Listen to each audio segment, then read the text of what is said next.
Careful, but he limps away. No, he goes down. So they've gotten something, but they do end up getting Aspire in return, and they're turning this. They've gotten Ahmed as well, and that's 3 thus far, but can they get more? Yash is trying to run. He's trying to get to safety. No, he's going to get sniped out. With the macro play for Charlotte, but okay, this mid lane play.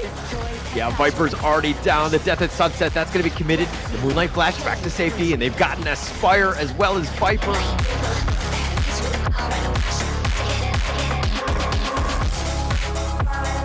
Ryu is. They want to focus him. They want to try to get him down. Hunter and the enemy team tried to 1 versus 5. He's going to go down. The Unbridled Outburst, and they've gotten another pick off in Warlord. They're going to slow things down. They get the double kill. The Hunter. So Hunter goes down in that whole interaction. Are they going to steal this here? Liz and Quasar are going to give their best go, but no. Oh, but the Quasari is going to pick off at least one right there. He gets Yumiko. Yeah, not too bad. The Death at Sunset already being committed at this point. That fake inside the box is going to be used.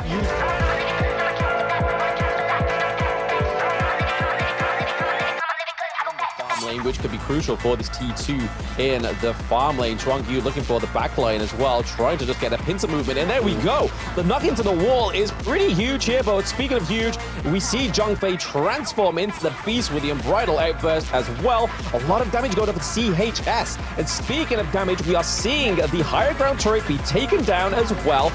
We are potentially seeing Hurricanes of Feathers, but he hasn't really found the gates. Okay, the Blazing Sun Arrow does come through onto the Lady Sun, but it's not enough. Shang-Wan comes through once more. CHS goes down. We see Zhongfei, Bruno, Mr. Fury has gone down as well. That is the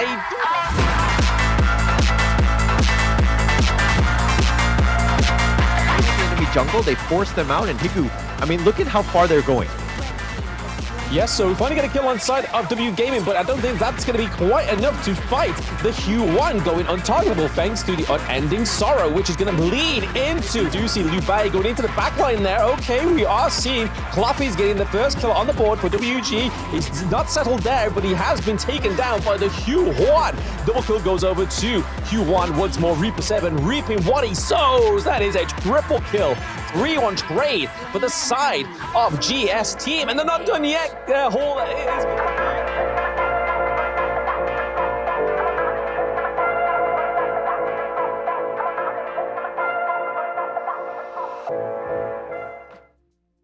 How's it going, everybody? Welcome back to the Honor of Kings Open Series Split 2 EMEA Regional Finals. It is myself, Blam, and with me is Mr. Hauler. How are we feeling today? We're feeling great. I mean, we've seen it. It's going to be top 4. All of these teams ended up winning their series 2-0. So, you know, eventually, I'm assuming that somebody's going to trade off of the other one. We're going to see that game 3 eventually, hopefully. But again, we're going to see the grand finals, if anything. Yes, I mean, this is what they've all came here for, right? We've had many teams that are quite influenced and quite experienced within the region so far, ever since the global esports started in March this year. So the likes of Major Pride have had quite a bit of a struggle thus far, but the improvement that we saw yesterday, Hauler, was pretty stellar. Yeah, I mean, the teams are starting to get better. They were starting to snowball. They were really starting to feel it. I think after winning that, you know, tumultuous game 1 going into this one, there was a very tense action going throughout. But getting into that game 2, the teams definitely felt very strong, and they kind of snowballed going into that one. Yes, and here is the brackets for those that didn't actually get to catch the games yesterday. So you can see right there, Major Pride able to take a 2-0 over 3BL, NRX able to take the 2-0 over PYG, MENA be able to take Hurricanes of Feathers by a 2-0. So as you can see, all the way till the end there with GS Team getting 2-0 over to W Gaming, there was plenty of sweeps across the board, not much contesting within the gorge, I have to say, which is what I'm hoping for today, where we have Major Pride against NRX, and then the MENA teams against each other later on. But both of these best of 3s are going to basically make sure that these teams can get into the grand finals and get to those play-ins, which is basically where all the eyes are on the prize. Yeah, and it's going to be very interesting going into this one, right? It's one of those things where even if you happen to be on MENA or GS team, you're going to be watching the first series. You want to scout out the enemy team, but at the same time, you got to be careful because you've got your own team to be, you know, dealing with. But going into this one, it's going to be super, super close. But let's talk a little bit about Major Pride. This is, of course, the Eastern European champs. Shisuke, Alimsky, Red, Kinesis, and Kashi Batir. These guys have really gelled very, very well together. They're playing like a team, and they're starting to peak at the right time. Yeah, I mean, the great kind of factors of this team was definitely the Alimsky in the jungle. Both games on the Jing was very dominant, right? Like, we were seeing this. I mean, I was saying this to you yesterday, Hall. I was like, hey, the first, like, 4 days of this whole open series, every jungle was either Kaiser, Huan, Dune, maybe the Organ when it comes through. I wanted the more flashier picks, right? I wanted the Jing, I wanted the Pei, and finally, Alimsky gave it to me yesterday, literally like he gave me the first prize on a platter, giving me that Jing, and it was honestly phenomenal. But like you said there, Hauler as well, Kashi Batir was fantastic on the Zhang Fei, but let's see what their next roster, the NRX roster, sorry, are going to be going up against. So we have Liz into the Clash lane, we have Ryu in the mid lane, hey, double MVP yesterday, that's one to watch out for. Quizir in the farm lane, we have Bobnet as support, and Atix in the jungle. So I believe that Atix has been swapped out here for one of the other members yesterday, so it's going to be really interesting to see how their sub Atix gels into this. Yeah, and it looks like they've got the team, the band back together. This is going to be them at their highest peak, and they definitely need to do this because, again, this is all single elimination. It's a best of 3. If you happen to lose this one, unfortunately, you're out. There are no other chances, so you need to put your best foot forward. I expect big things out of this next Ruya team, the Turkish champs. Yeah, I mean, with the addition of Atix as well, some of those people in the chat may know him from Season 1 Invitational, may know him from the previous Turkey qualifier in the Open Series as well. He was on the roster of Besiktas Esports. He kind of was on the roster for Foot Esports at one point as a substitute, but now he is going back to their own team. He wants to kind of be a star of NRX because, hey, Foot Esports are kind of already stars in their own right? They've had plenty of opportunities, very much experience within KIC 2023 as well. So you can kind of see why some of these players want to break out and make a name for themselves. And this is the stage to do it, right? This is what the beauty of the Open Series is all about. Yeah, it's all about just qualifying, getting onto the bigger stage. Obviously, there's more fame and fortune and all that, but of course, there's more money involved. So the winnings are going to be quite great. That's definitely something that you want to do. Now, if you had to choose one of these teams to just be like, hey, this team has got a lot more pressure on it, right? Is it going to be Major Pride or next Ruya, Blam? I mean, both of these teams are representing 2 nations that they're the only representations, right? So I think there's equal amounts of weight for both of these teams. I just don't know where I would actually put the higher weight on. We could kind of look into, like I've already alluded to, with Major Pride having a very shaky Season 1 Invitational, losing every game, not being able to actually take a victory from any of those bigger teams like VKS, Foot Esports, the likes of. But now they're definitely starting to make a little bit of noise for the Eastern European region and for themselves. Yeah, and I mean, you talked about the fact that, in Season 1, they didn't have the greatest showing. But, I mean, they came back, they went home, they, licked their wounds, they're kind of regrouped a bit. And you're seeing that growth, right? Even with yesterday's games, they were kind of dominating it throughout. They did very, very well. They're playing like a team, and you're seeing tremendous growth. And that's exactly what we want to see out of Major Pride. I think that this is a team that you kind of need to look out for because of the fact that they're, again, peaking at the right time. Absolutely. I mean, this is where you need to peak, right? If you want to start to prove yourself from that absolute brutal start of the global scene at the beginning of the year and try and get to KC 2024 to try and prove yourself once more on that global stage. And right now, I feel like Major Pride have what it needs to take to get to that point of the global world stage of KC 24. But this is where we're going to start to see those potential winning drafts come through here. We're seeing that Major Pride are banning out your typical Dolia and your Orgren, but then over to the side of next Ruya, they ban out the Mai Shiranui. I mean, I was watching some of the Philippines games earlier, and some of these teams let the Mai Shiranui through, and it was pretty much a huge mistake, right? This pick, if ever gets through, is hard to pin down. You have to go for something that's kind of like the Motsu, be able to lock it down, but again, another big pick in that mid lane getting taken out is the Lady Jen. Yeah, but it looks like Major Pride are going to go with the Arlie. This is a very meta pick. We see it time and time again in terms of just the fact that it can just blow people up. It has a whole bunch of mobility. It has everything that you want out of it. It's the perfect one for you. Yeah, Kinesis played fantastically yesterday. He didn't actually he picked up the Ali in the first game, right? So I'm hoping they're not going to go for the same kind of draft, because this is the kind of thing I had in my notes was like, Major Pride only really flexed around 2 of those heroes in the entire of that best of 3. The rest of them were quite staple picks, like the Zhongfei, like the Elaine, like the Ali as well. But hopefully they are going to change up a bit. Alimski's going on the Jing again. He wants to try and make this his staple hero, but we do have a little bit of a change here. They lose the Zhongfei, they go for the Lian Po, which has fantastic engage. Not quite as tanky as the Zhongfei, I have to say, but still a great pick. Fits quite well. I mean, the MP's picking up the Jing right there. A lot of flash, a lot of potential just for outplay. I really like that pick. Now, NR need to respond. They need to have some sort of control to kind of deal with this potential Jing from Alimski. We see it time and time again where it kind of dominates, but they do need to figure out some sort of way to lock this guy down. Yeah, I mean, the Princess Frost is pretty good at this, right? Especially with the winter is coming. If you place that down into that mirror domain, it kind of negates the whole effect of Jing's ultimate, which could be troublesome for the side of Major Pride.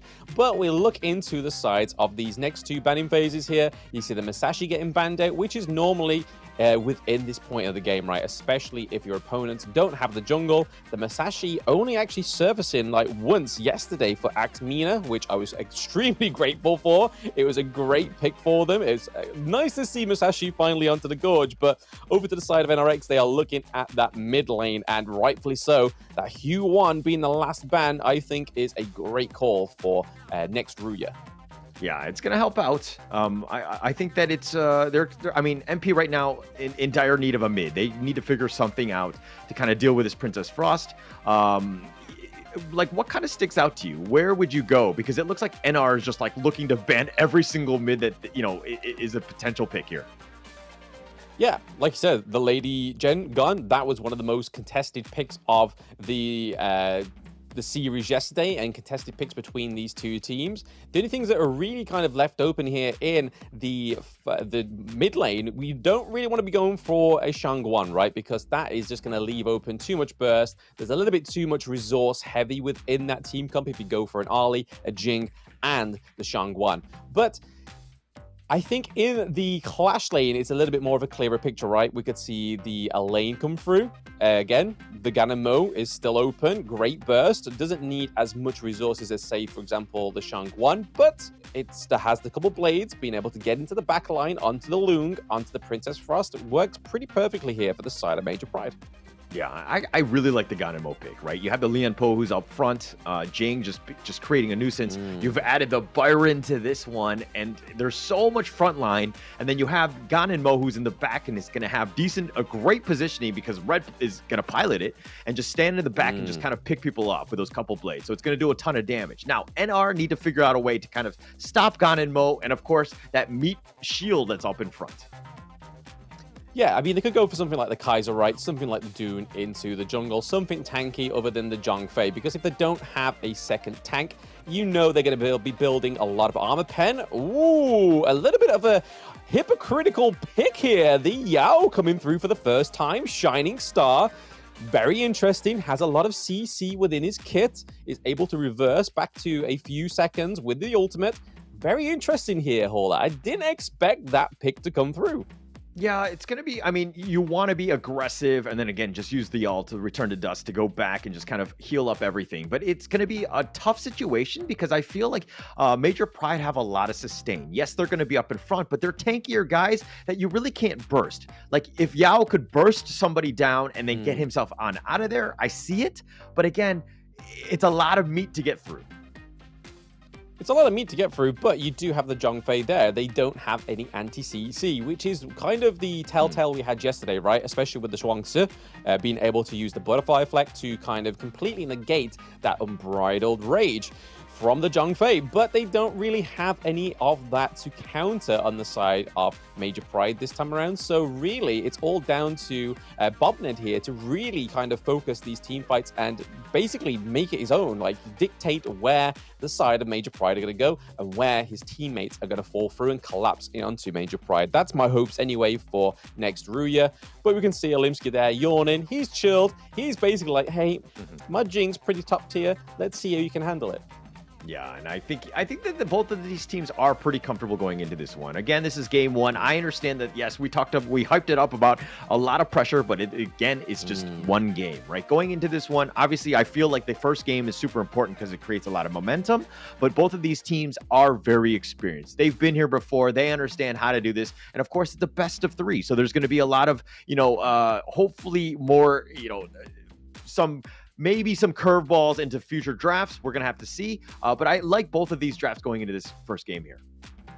Yeah, I mean, we're already getting a bit of a curveball here, right? Especially with the Yao. Yao has never actually been played within the Open Series. It hasn't been played within MSI. It's been a very long time. And it's clearly a pick that Atix has been waiting for. And maybe it's something, the reason why they subbed in the Atix, right, is because of the jungler from yesterday was always going for the likes of the Monkey, the Yukio Tachirban as well. So something a little bit different here in terms of the playstyle of Yao. It's very aggressive. You need to get that early game. The huge counter for Yao, however, is CC. And Major Pride have the Lian Po. This could be what they need to kind of stifle the Yao play. Yeah, and I think next Ruya, I think the biggest thing is just watching yesterday in terms of 3BL Esports, the team that did get 0-2'd against Major Pride. This is still a team that kind of had a better game too, and they tried to limit Olimsky as much as possible. He played the Jing as well, so it's one of those things where do they go with this same sort of strategy and try to limit it so that you have red game? Or is it going to be more of like a control and kind of taking, again? I think that's all we can really hope for, right? Because these are the first two times that these teams are going to clash together within the Open Series. And what a fiery fight I'm expecting from both of these guys, because they've proved themselves yesterday that they can do it. They can go a solid 2-0 against their competition. But Ganamo here having a lot of pressure into the mid lane. Yeah, a lot of pressure already. And something to take note of, Bobned takes the smite. So he's got the double smite on that team, something you do need to be careful about. But it looks like NRX right now will just kind of play things safe. Stock standard, 2 in the middle, just kind of get to that level 2 as quickly as possible. Yeah, I think with the double smite, right, it kind of dictates on how Bobned's going to actually use it. We've seen it either to be used to steal these neutral objectives like the Tyrant and the Overlord, or it's to kind of put the enemy jungle in its place to give it a pit stop to be able to take those camps a little bit quicker, take a bit of the resources from your enemy jungle, which can be a great way to disrupt the tempo of a already ahead team. Yeah, I mean, if he's able to steal one of the buffs from Olim, it's just going to slow him down quite a bit, and that's kind of what you want. Olimsky's looking to farm. He's not looking. He doesn't really, invade too often. Obviously, he'll do it with certain timings and ensuring that the team is there. But generally speaking, he wants to farm as much as possible and then get some sort of items, and then he starts to kind of create all this havoc with those mirror domains. But again, I think Major Pride, there's a lot more. They tend to be a pretty decent early game team.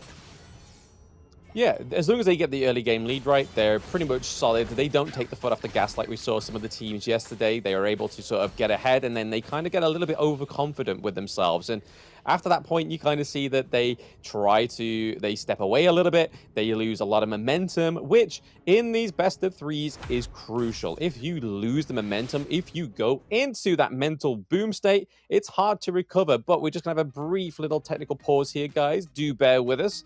It's just part of the process. Yeah, it's part of the process here. Sometimes it happens. But okay, if we're going to look at some of the drafts, I mean, I don't know if you remember all of the heroes right now, but who do you kind of Lucky for me, I got them written down. Okay, excellent. I've been doing my homework. Awesome. So, like, who do you give the edge to just on draft alone? Don't look at the players. Like, who do you think you kind of like going into this one? I mean, more times than not, we've seen a great performance when we see the likes of the Byron and the Liempo put up next to each other. Same with the Arlie. So again, 3 of those picks alone, the Arlie being one of the most contested picks into the farm lane, as well as the Lung. So both of these heroes are actually showing onto the field.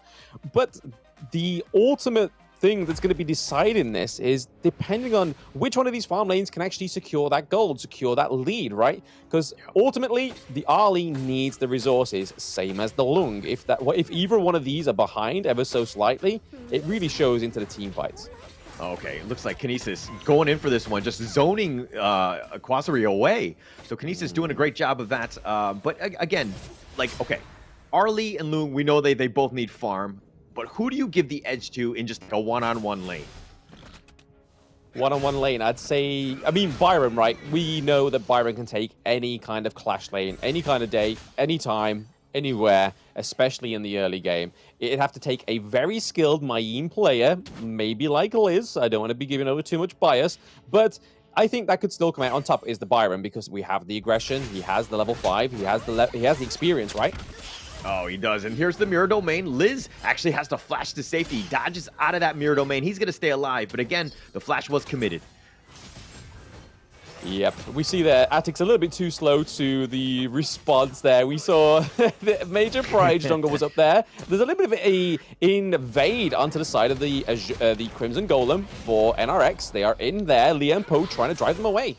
Yeah, trying to drive him away. The Infinite Vastness gets him out of there. Quasari's going to be safe, but the Umbrella Outburst does actually connect onto Kinesis. So they're doing some damage. He's trying to just get away. He does Stampede over the wall. He's going to just try to stay alive, but Ryu very low as well. He's going to be killed, and it looks like Alimsky is making plays, gets first blood, but Red does go down in the end as well. Yeah, nice trade overall for both of these teams, but I loved how Alimsky came from the backline, right? Yeah, that's what we wanted, right? He's gonna make plays. You gotta understand where Alimsky is at all times because he's gonna do that, and he does it at a moment's notice, right? Yeah, doesn't give you much notice. He pretty much kicks down your door, demanding some of your resources, and then that's it. It's pretty much a good night, Irene. But here we are. The neutral objectives are up. We're seeing that NRX are really running down that Tyrant, able to claim it very quickly, not giving Major Pride a chance to go into it. And from yesterday, we know that those Tyrants are the MO of Major Pride. Yeah, and I like the fact that, again, we talked about Bobnid and Atix, both of them having that smite, and both of them timed it perfectly so that they ensure that they get it. Alim was kind of nearby, could have potentially gone for the steal, but again, with a double smite, no real chance. So NRX just doing very, very smart things, sticking together and being very well coordinated. Yeah, Major Pride already ahead with the gold ever so slightly. Nothing to kind of write home about just yet. Bobned maybe getting stuck out here. There's a little bit of engage. Oh, that's a lot of damage. And Quasari is starting to, just hurt you, right? And Kinesis has to play a little bit safe. It's a glass cannon. Does need to be careful because Ryu is hiding in the bushes as well. So I don't think that they're going to commit here, especially since the creep waves will push, but Ryu will show in the end. Yeah, I think that's a detriment to Ryu, right? But it's also at the pros of going for the Princess Frost. Because of the Princess Frost being a utility mage, you know that a lot of those resources in those mid lanes are going to go over to the Yao, go over to somebody that needs those resources on the side of NRX. So for Ryu to sit in the bush is not going to be a detriment to his playstyle because the winter is coming is the main mechanic for that hero. Yeah, it's going to do a ton of damage, but they need to be a little bit careful. Atix gets to safety, and they're just going to hide under that tower and just kind of slow things down a bit. It's 5 minutes and 40 seconds already, and it's just only 1-1, but the net worth is neck and neck again. No team wants to make a mistake at this point. Yeah, because as soon as they make a mistake, right, that's pretty much going to be the point where the scales tip into the favor of either of these teams. Bobned being used here for a little bit of scare, a little bit of intel for the side of next Ruya, but not a lot really going on just in terms of fights. Yeah, Bobned and Kashi, both roamers, just doing next to no damage to each other. I would say it's like a tryst in the forest, a better love story than Twilight, because they're just kind of bashing on each other. Not really much going on in that. But that said, it looks like they're just kind of scouting things out. They want to protect their jungle, and Kashi's been doing a good job of just providing a lot of vision. Yeah, I just want to pick up there. I don't know many love stories that takes a few bastions, right? I don't know how many people that beat each other saying, I love you, but here we go. There's some love being given onto the gorge. Oh, Ru's already been killed, and that's going to be a huge win for them already. And MP right now, they're trying to go, but Unbridled Outburst from Bobnit is kind of scouting them out. He's going to be killed as well, and it looks like the Byron's doing some work. Shisui just on point, and now they're chasing. Tix is running for his life. The Ride the Wind pushing him away, but now he's going to be focused, and Shisui's just taking them all down. He's got a double kill. Yes, the clash lanes coming through once more. A little bit of a telltale from the American regions. We saw some fantastic clash lane players that debuted onto the Gorge within that tournament. But hey, Shizuki is there. He's claiming fame for that clash roll lane.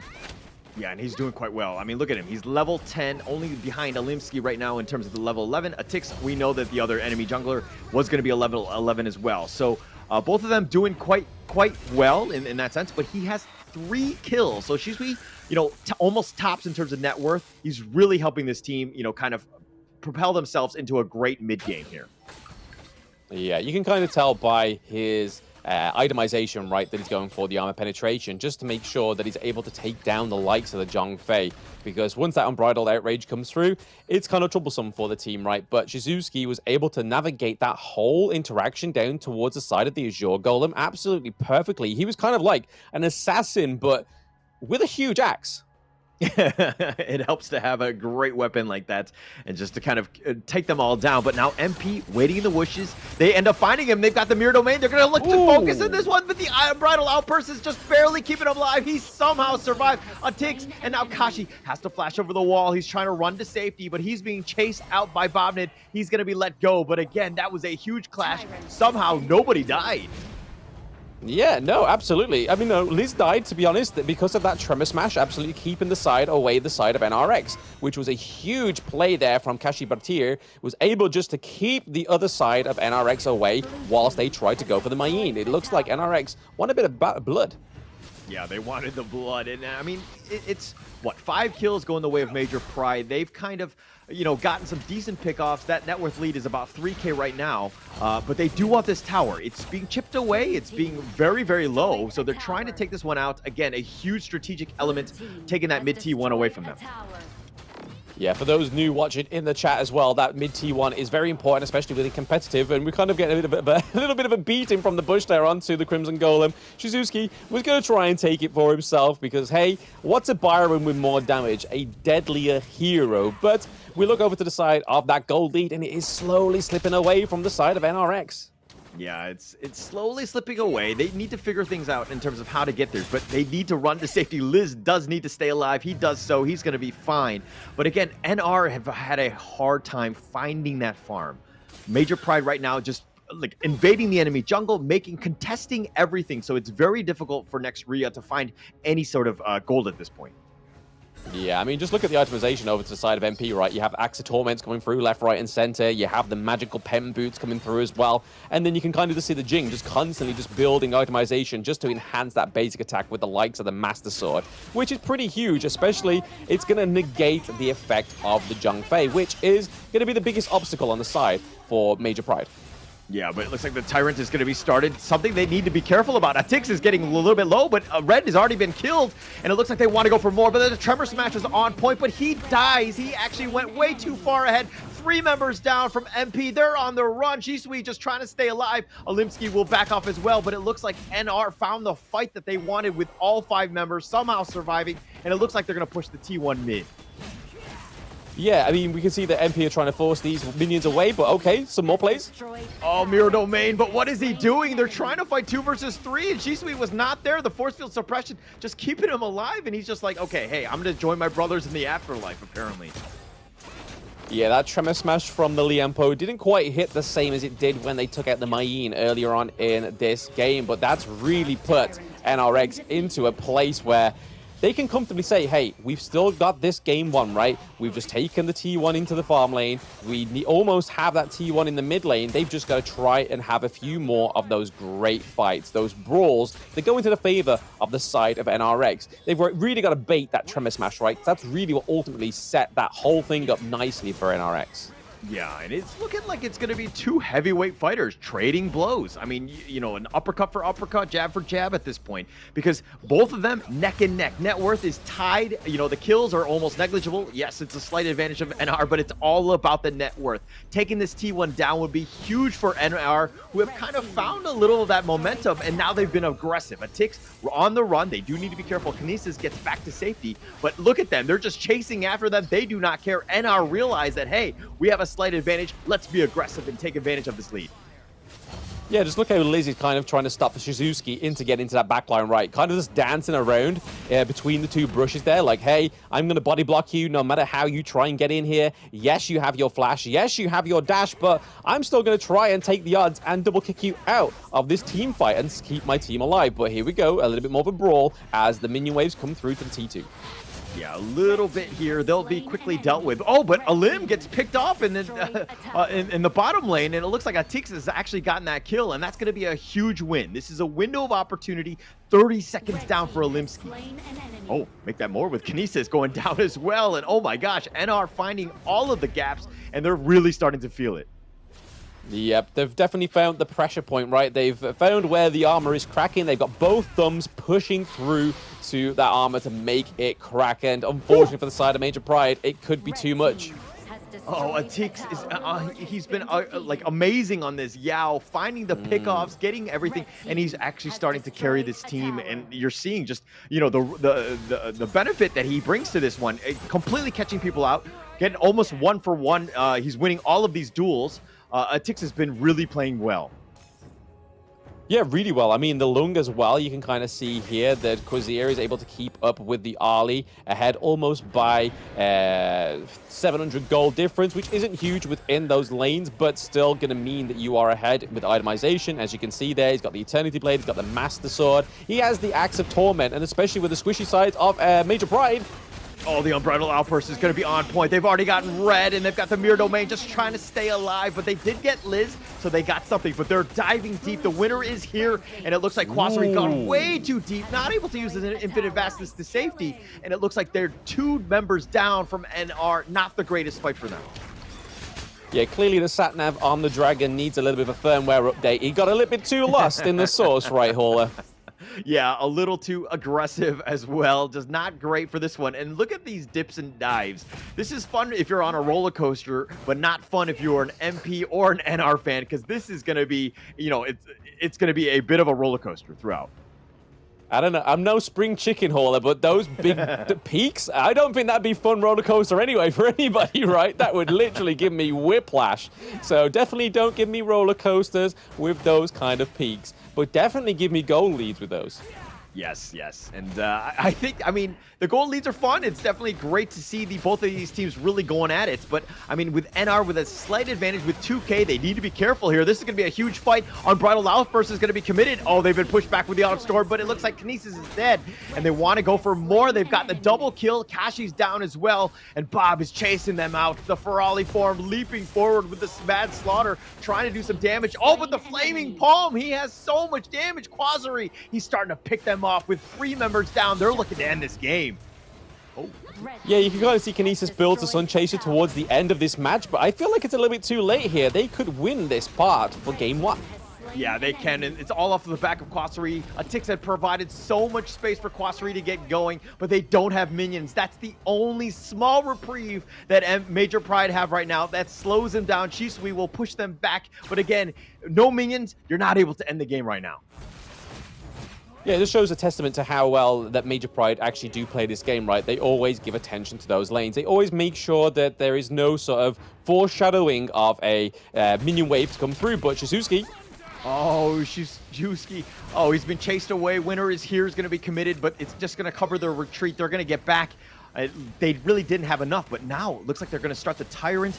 Major Pride looking to just maybe potentially steal this right here, just right under their noses. Dark Tyrant. Yeah, NRX, I mean, Zhongfei is there, but they aren't able to get that crucial kill theft, thankfully for the side of Major Pride. That really puts it, another step into their stride. They have minion waves coming down into mid lane, and they need to kind of relieve this pressure before taking any fights. Yeah, I think that next Ruya kind of botched that one. They probably should not have given up that Tyrant. Bobnid was the only one there. He was potentially going for the smite, but just not enough, especially against the Olimsky, who's level 15 at this point and is starting to do a lot of damage. So they need to be careful. Again, you know, a small edge to NR, but again, I feel like it's negligible at this point. Yeah, I mean, a huge, some sort of outlook here onto the side of Major Pride. There is definitely some sort of jealousy with this Zhongfei, right? You can kind of see from the Jing building the Axe of Torment as well as a Starbreaker. That's plus twice your armor penetration, but is it going to do anything in this team fight? Oh, he's going to be rezzed. He's going to be back for life, too. Tix is so low. They've got Kinesis, Kashi, and a Limb, and they're just, like, lining them up. They're chasing him down, ride the wind, pushing him back, getting the double kill. Quasari is forcing it down. He's going to go with infinite fastness, and he wants to dive. He's not going to let you run away, and he's going to look to go for this. The tower is taking some, or doing some damage, but all they need to do is wait for that minion wave, and it looks like it's going to be the end. All Red can do is watch. Winter is here, and he says, let it go, let it go, let it go, because it's pushing him away. They're going to take down the base, and it looks like NR will take game one. Yeah, it definitely looked more like a nuclear winter rather than a singer-song winter, right? I mean, watching your base fall as you are at your literal only safe space at that map in that point of time, right? Just sitting there like, man, that's a horrible winter. That seems horrendous. I can't do anything. My couple blades don't reach that far. I don't have enough items to take them down. Yeah, it was just kind of like one of those kind of moments where you don't want to be sat there watching your demise for your team. Yeah, not really much you could do. You definitely don't want to walk into that, acid rain, just kind of pushing you back. And at that point, with all of your brothers dead, you don't really have much of a choice, so to speak. So not a great situation for him. But, you know, I think it was a really well-played game. Next, Ruya really knew how to come back in that game, something that we haven't really seen in yesterday's games. So this is going to be, you know, we knew that the teams are going to be more competitive going into this one. And we're already seeing that with a barn burner of a game one. Yeah, like you said there, Hola, this is probably the closest game we've had yet within the EMEA Regional Finals. And both of these teams really showed it. There was a little bit of few weak spots within the roster I see on the side of Major Pride. That Ganem Mo just didn't have the time to shine, right? The fact that they had the Yao, who's able to sort of like dip and weave into the fight, same as the Mayin, but then once you kind of see these two physical entities, you've then got a dragon above your head coming down onto you, striking fear with a lot of damage, as you can see from the itemization by Quasari. He has the Siege Breaker, he has the Master Sword, he has the Eternity Blade, he has the Axe of Torment, looking like he's going to build into another armor pen item, more than likely the Starbreaker, but huge differences here, especially within the farm lane, right? You can kind of see that the 24% to 20%, 4%, hey, that's definitely a increase. Yeah, and I mean, I think we got to give the MVP to Atix, right? Just the amount of impact that he had. They funneled so much farm into the Yao here. He was just able to blow people up. And once he got going, he just took over the game. Like, it was very neck and neck, but all of a sudden, NR was just like, Atix, he's like, I got this. Trust me, I'm going to just blow everybody up. And you're seeing all the stats. I mean, the neutrals are kind of a little bit neck and neck. The only Shadow Overlord just being a little bit of an edge to next Ruya. But again, they were just on point.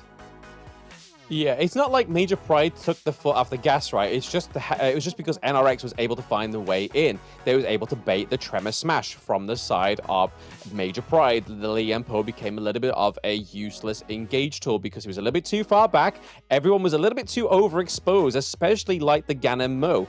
And once that's exposed, you kind of just then got to rush in, take the kills where you can, because if you don't, that's when the damage comes from Major Pride. But unfortunately, we just didn't quite see it after that kind of midpoint of the game.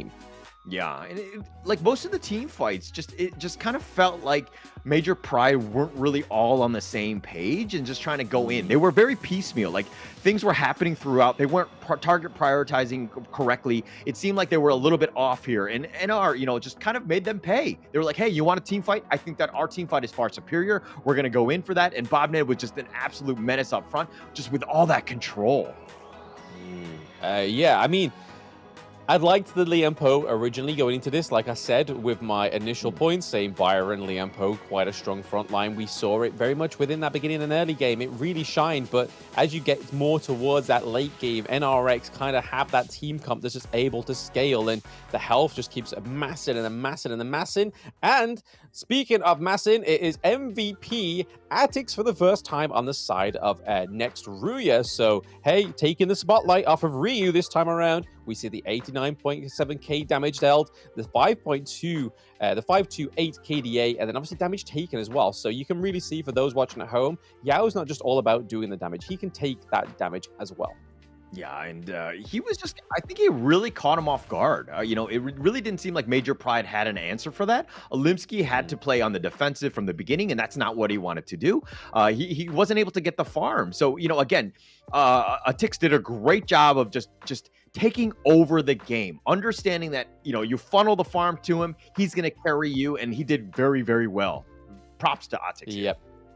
Yeah, absolutely. But speaking of carrying, we're going to carry ourselves into a short break, guys, before we get into game 2. I don't think it's going to end there, though. I think Major Pride definitely have still some of that fuel in the tank to try and take a round from next Ruya. So don't go anywhere, chat. We'll see you in a brief moment.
Liu Bang doesn't have any strongly held beliefs beyond safeguarding his own interests, but when it comes to that, he'll spare no effort.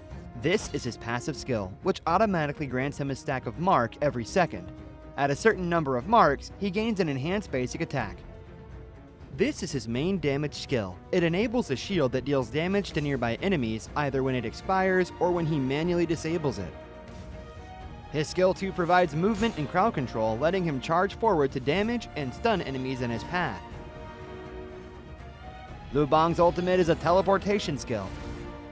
It provides the selected teammate with a shield and after a short delay, teleports him to the teammate, restoring health to teammates within range. Upon arriving, Liu Bang also gains an extra movement speed bonus. Notably, the longer he channels for, the stronger the shield and the greater the magical damage dealt by the teleportation. This combo is great for protecting teammates that are being overwhelmed. First, select a teammate to provide them with a shield.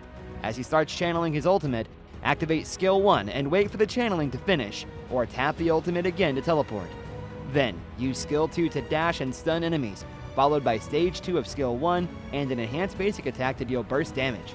This combo is mainly used to protect your team's carry. It utilizes the ultimate shield and magical damage to help teammates block fatal damage and gives them an opportunity to counterattack. Note that stage 2 of the ultimate can be used flexibly depending on the situation of the battle, though it is most often used to provide emergency support or to retreat from combat. At the start of a match, Lu Bang can choose to clear his lane with skill 1.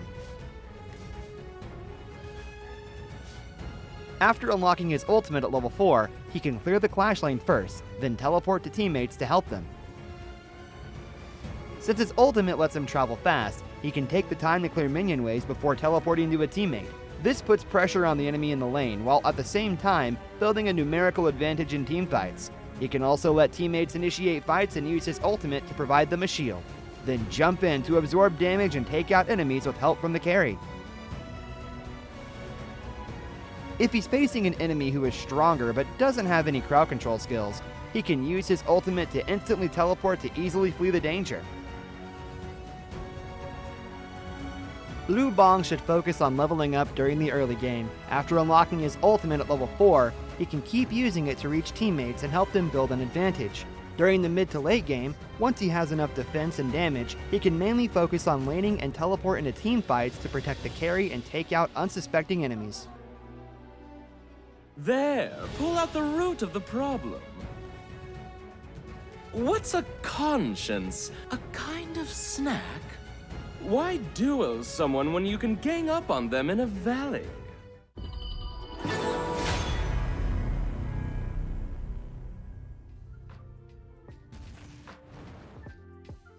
Welcome back, everybody, to the Honor of Kings Open Series Split 2. I am Blam, and with me is HoK, and we've just witnessed next Ruya take Game 1 from Major Pride. Are they going to take a next Game 2, or is it going to be a back and forth between these two teams? Yeah, I'm expecting to be a little bit more back and forth, right? I think that this is a good game for next Ruya, being able to bounce back, finding ways to come back. That's not easy to do, especially against a team like Major Pride. They figured something out, and it looks like it was going to be the Atix Yao. That's going to get them back in this game. But now I do expect in Game 2, does Major Pride maybe look for a respect ban on the Yao here? Yeah, I don't think it'd be a ban that they need to kind of push out there. I honestly feel that Liam Poe was a great counter, right? But like I was saying in the post-match analytics was that the Tremor Smash was being baited. So the Tremor Smash was going to be ultimately the counter for the Yao. But once they baited the Tremor Smash, Yao was able to just dip, dodge, and dodge into the team, into the backline, and able to do a lot of damage. So I don't think we'll see a ban for it. I think we just may see another counter pick. I honestly think that the Shuangzi, if they do go for Zhang Fei on the side of next Ryu this time around, or we could see Zhang Fei being a prio pick here for Major Pride. Okay, well, I feel like Major Pride did not know how to dodge a wrench, not even a dodgeball. They couldn't dodge anything at that point because NR were just kind of on point. They were running at you, and they were just kind of imposing their will on the enemy team. So next Ruya right now, it's one of those things where they get to that midpoint, they get comfortable, and they just start to dominate. Yeah, unfortunately for the side of Major Pride, they've gone for the blue side again. They've gone to try and make this Ali work for Kinesis. However, the side of next Ruya, we've been seeing, we were both there at Saudi Arabia, right, HoK, that red side seem to just dominate all the time because you're able to do exactly this. You're able to go for a very solid pick that you know is going to be pretty much only in one lane. But then you can go for your flex pick like the Huan, who could either be going into the mid lane or you could flex into the jungle, depending on how you feel the draft's going to go for your enemy team.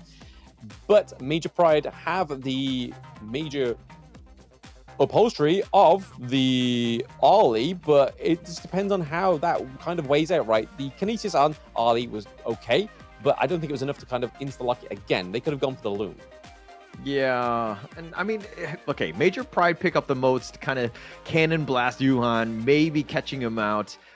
You know, you're definitely, it's possible. I do think it's one of those heroes that can potentially counter it. It's not like a hard counter. There's definitely a lot of skill involved, but the Musashi pick here, definitely something that they, you know, are looking to kind of mitigate some of the aggressiveness that they want to have, right? Yuan wants to kind of provide that vision and has that sustainability. Musashi is just going to be up in your face and says, hey, you want to sustain this, and just goes after you. So they have a little bit of a counter on that one. You know, you being a Musashi main, Blam, your thoughts on this pick here?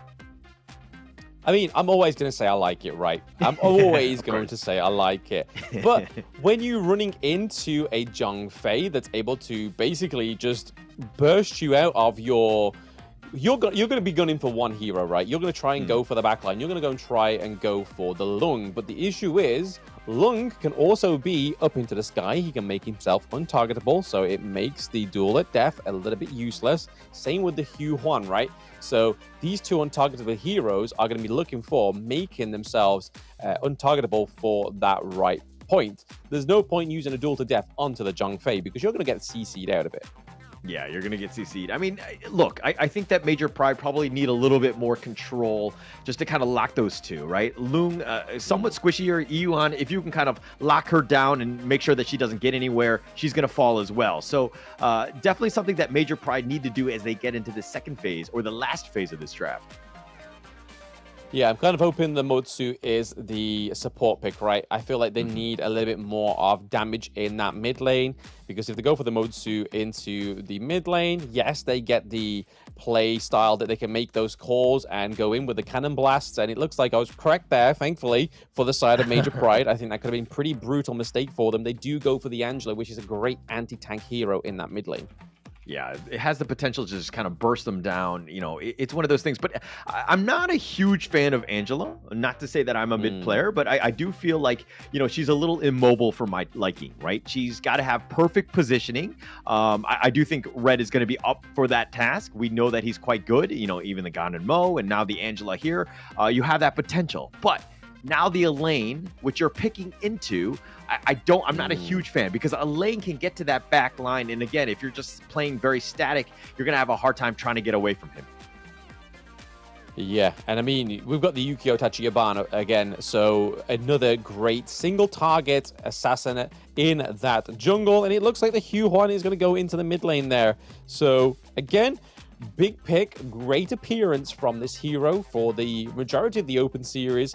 Probably a little bit of an after effect for the mid-season invitational, because we saw this hero getting picked up quite frequently.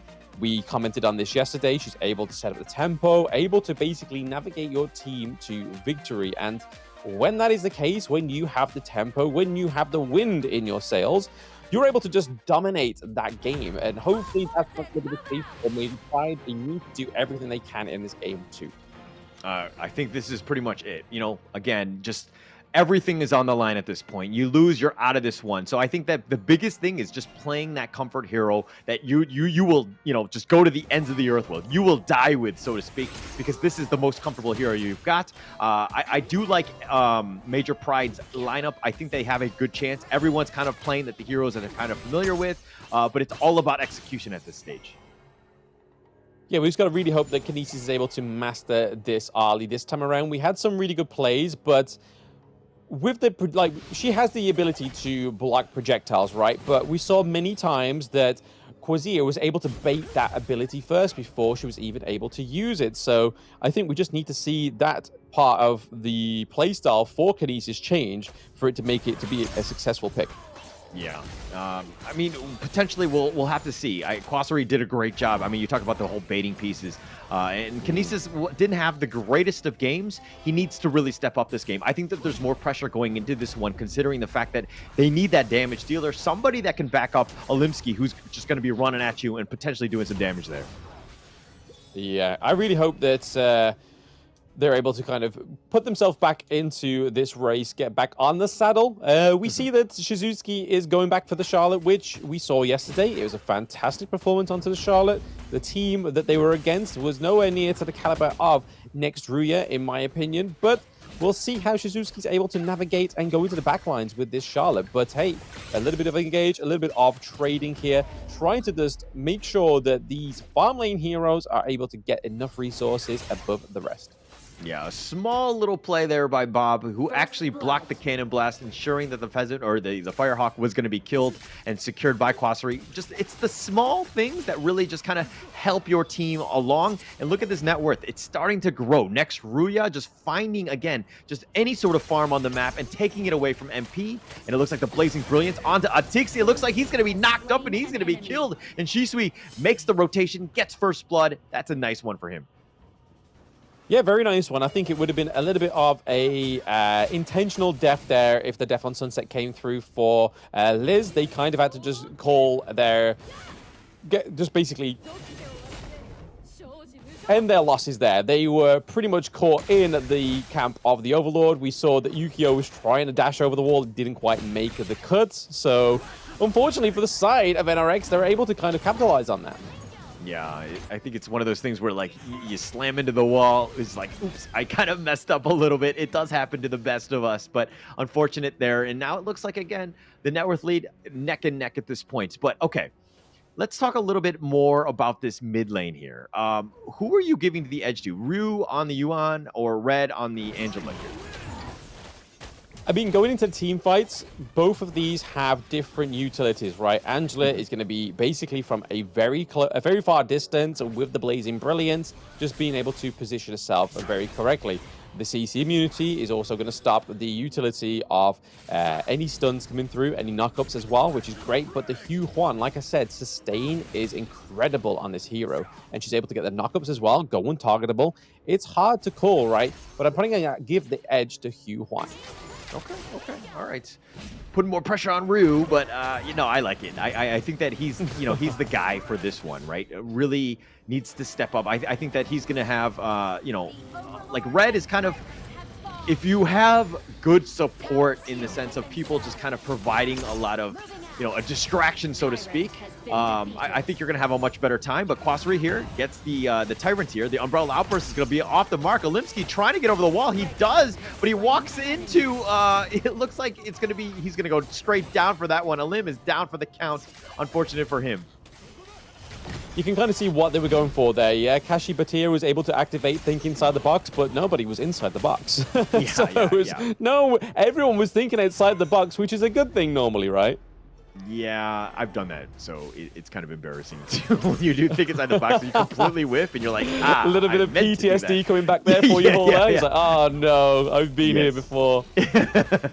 Sometimes I just let it go because, you know, I'm just going to rock the shame. You know, I'm going to love it. But the Blazing Brilliance doing a lot of damage. Bobnet is going to back off. He's going to be fine. I mean, talking about rocking the shame, do you put some shades on but then just cry underneath them? How does that fall? Oh, no. I just kind of own it. No shades. No need to hide. I just take it, you know. And then that's usually when my teammates report me, usually. That's when the toxicity comes through, but speaking of coming through here. Oh, the Unbridled Outburst. Oh, the Think Inside the Box does connect just a barely. He does get him, and it looks like Kinesis is going to get the kill here. Kinesis does need to be careful. The Infinite Vastus snipes him down, and he has the ride the win. Continuing on, and he's doing so much damage, but Kashi flashes away, somehow surviving. Quasri, though, very low. It looks like the first in the launch up in the duel to the death, and Olimsky makes a nice rotation and takes the bottom T1. Yeah, perfect performance there from Olimsky, right? I mean, he almost died to the T1. I think he was kind of hoping that his teammate there in the farm lane was just going to kind of push those minions and then get them into the T1. But, hey, he managed to just take it head on. He was able to just completely defeat that Titan. He's like, I'll take the damage. I'll just do it. Don't worry. Just don't worry. You go back. You go back. Yeah, and he got it. It was just enough, but again, NR just realizing that, hey, there's a gank going in the bottom lane, the top lane, the Blazing Brilliance. Oh, not enough. Liz is going to get dove on, but Kashi not able to get the kill with the Peacebringer, and it looks like NR somehow survive. I think it's just because they got great control on these minion waves, right? They're able to just kind of just completely get rid of them before those 3v1s try and take place. And right now, when you've got squishy heroes like the Angela, Motsu doesn't have the most health as well, so it's kind of hard to go with those dives. Yeah, it is a bit hard at that point. I mean, they timed it. They understood that they're like, hey, we might get ambushed. They barely got away. Again, just the limits to the hero are going to be used. But oh, the Blazing Brilliance, the Death and Sunset's going to dodge that one. He does finesse himself out of there one, and Liz survives again. Yeah, this is the kind of the single case use of the Death on Sunset being a great thing. It's not only an offensive ultimate, but it can also be a defensive mechanism as well, being able to just go take to the sky and then keep yourself alive, but then maybe try and rethink where you're going to go. But hey, Blazing Brilliance. Oh, Atik's getting so low. He's going to be killed, and it looks like they have the duel to the death. Alim gets another kill. He's starting to just rack him up. He's 2-2-0, but, you know, he does have the most net worth on his team. Yes, most net worth on his team, and just about the same, well, same amount of net worth as the Blazing Brilliance. Hoppers. Not able to do it, but the Infinite Fastness. Quasri stays alive, dodges the Cannon Blast. They have 3, and it looks like Major Pride just forcing it down, just being aggressive. The cannon blast is going to be used as well. Kashi misses the Peacebringer. Quasari backs off, but he's going to give up the T1 top. Blue team has destroyed Yeah, the no tower. piece was bought at that clash lane there, but what was purchased was that T1 takedown into the clash lane. But nicely done by Major Pride. They are being very aggressive, and I think that's what they've got to do. It's quite exhausting to be this aggressive all the time, but hey, if this is what the win needs, that's what it's going to take. Yeah, and if you do that, I mean, if you're going to be aggressive, you're taking away farm. So the game, in a set essence, obviously you got to be spread throughout, and it might be a little bit difficult to, attack on all fronts, but you can dictate where the fights are going to be. And it looks like the next big one is going to be the Tyrant here. This is going to be spotted out by NR. Do they go in for this one? Yes, they get the steal. They get the smite, and Bob somehow gets the steal. The Death at Sunset. Liz gets back to safety as well, and they come out the victors in that one. Yeah, unfortunately for the side of Major Pride, a little bit of a smite diff. A lot of pressure there when you know Zhang Fei's got that second smite. Yeah, and it's a huge one, right? It catches them out guard. You only expect one sometimes, and it's actually quite on point, especially if you're like Bob and you're fast fingers and you're able to get those kills or those steals. It's actually huge for Bob. Yep, so far so good for both of these teams, right? It's a little bit of the same song and dance from game one. We see that Major Pride are a little bit ahead with the kills. Gold has pretty much neutralized right now, but then the neutral objectives and the tower stories are two completely different sides of the coin. Oh, the Unbridled Outburst pushing Kashi back, but it looks like they're going to turn it around. Quasari's been killed, and Olimski's got a double. He's got exactly what you wanted in terms of the team fight. The Death at Sunset's going to a little off the mark. Atix gets back to safety. All 5 members from MP still alive, but they've gotten 2 kills. A huge win for Major Pride. Yep, great performance once more from Olimski, getting that 4-2-0 KDA so far. He's now ahead of gold of everybody on the Gorge right now, which is a nice place for you to be in. Like I said, you just got to keep maintaining that. But the good thing that's coming through here is obviously the defensive items, as well as this basic attack that's going to now be enhanced, but also slow down your enemy team. All right, last game, Olimski did not have the greatest game. I mean, it was an average game. It wasn't the worst, but for Olimski's standards, a little on the low side. Unbridled Outburst here. He jumps over the wall. He's going to be fine. Liz is going to use the Death at Sunset. He wants to maybe go for this one, but it looks like they're going to group up. They need to be careful with this Tyrant here. They don't want to give it up. NR playing it to the wing, to the edge. It looks like the Mortal Tempo is going to keep him. Oh, he does go down in the end. Ryu is going to be killed, and MP. This is the opening. They're going to force it down. They're going to look to take this Tyrant, and all NR can do is watch. Yeah, you can kind of see what NR was trying to do there. They're trying to cut it off, trying to play the Tyrant to the edge of its boundaries. But then Major Pride came through with the Blazing Brilliance. Kinesis getting the takedown onto Ryu was, again, still that aggression. It burns fast, but it's burning bright for Major Pride. Yeah, and they're finding it, right? This is a different game. MP right now figuring things out, being more aggressive. They've changed it up. They did not like how game 1 went. They're going to look to do game 2 their way, which is, of course, being aggressive, sticking together, winning those team fights, which is really not what happened in game 1. No, yeah, we saw a little parts of, like, victories for the side of Major Pride. They were able to take those 1v1s, able to take those kind of, like, uneven team fights, but then when it came to trying to go 5v5, they struggled in game 1. But game 2 is looking a lot harder for them. Yeah, it's a little bit harder now. I mean, Atix really needs to step up like he did in game 1 and just carry the game. Not the easiest of things to do, especially against the Titan like Major Pride. But this is one of those things where, how do they get back in the game? How do they repeat the success of game 1 where they were able to come back? This is going to be a much more difficult game because Major Pride does not want to give up any sort of freebies, so to speak. But the Blazing Brilliance, all the Unbridled Outbursts pushing them back, and it will be the end of that fight.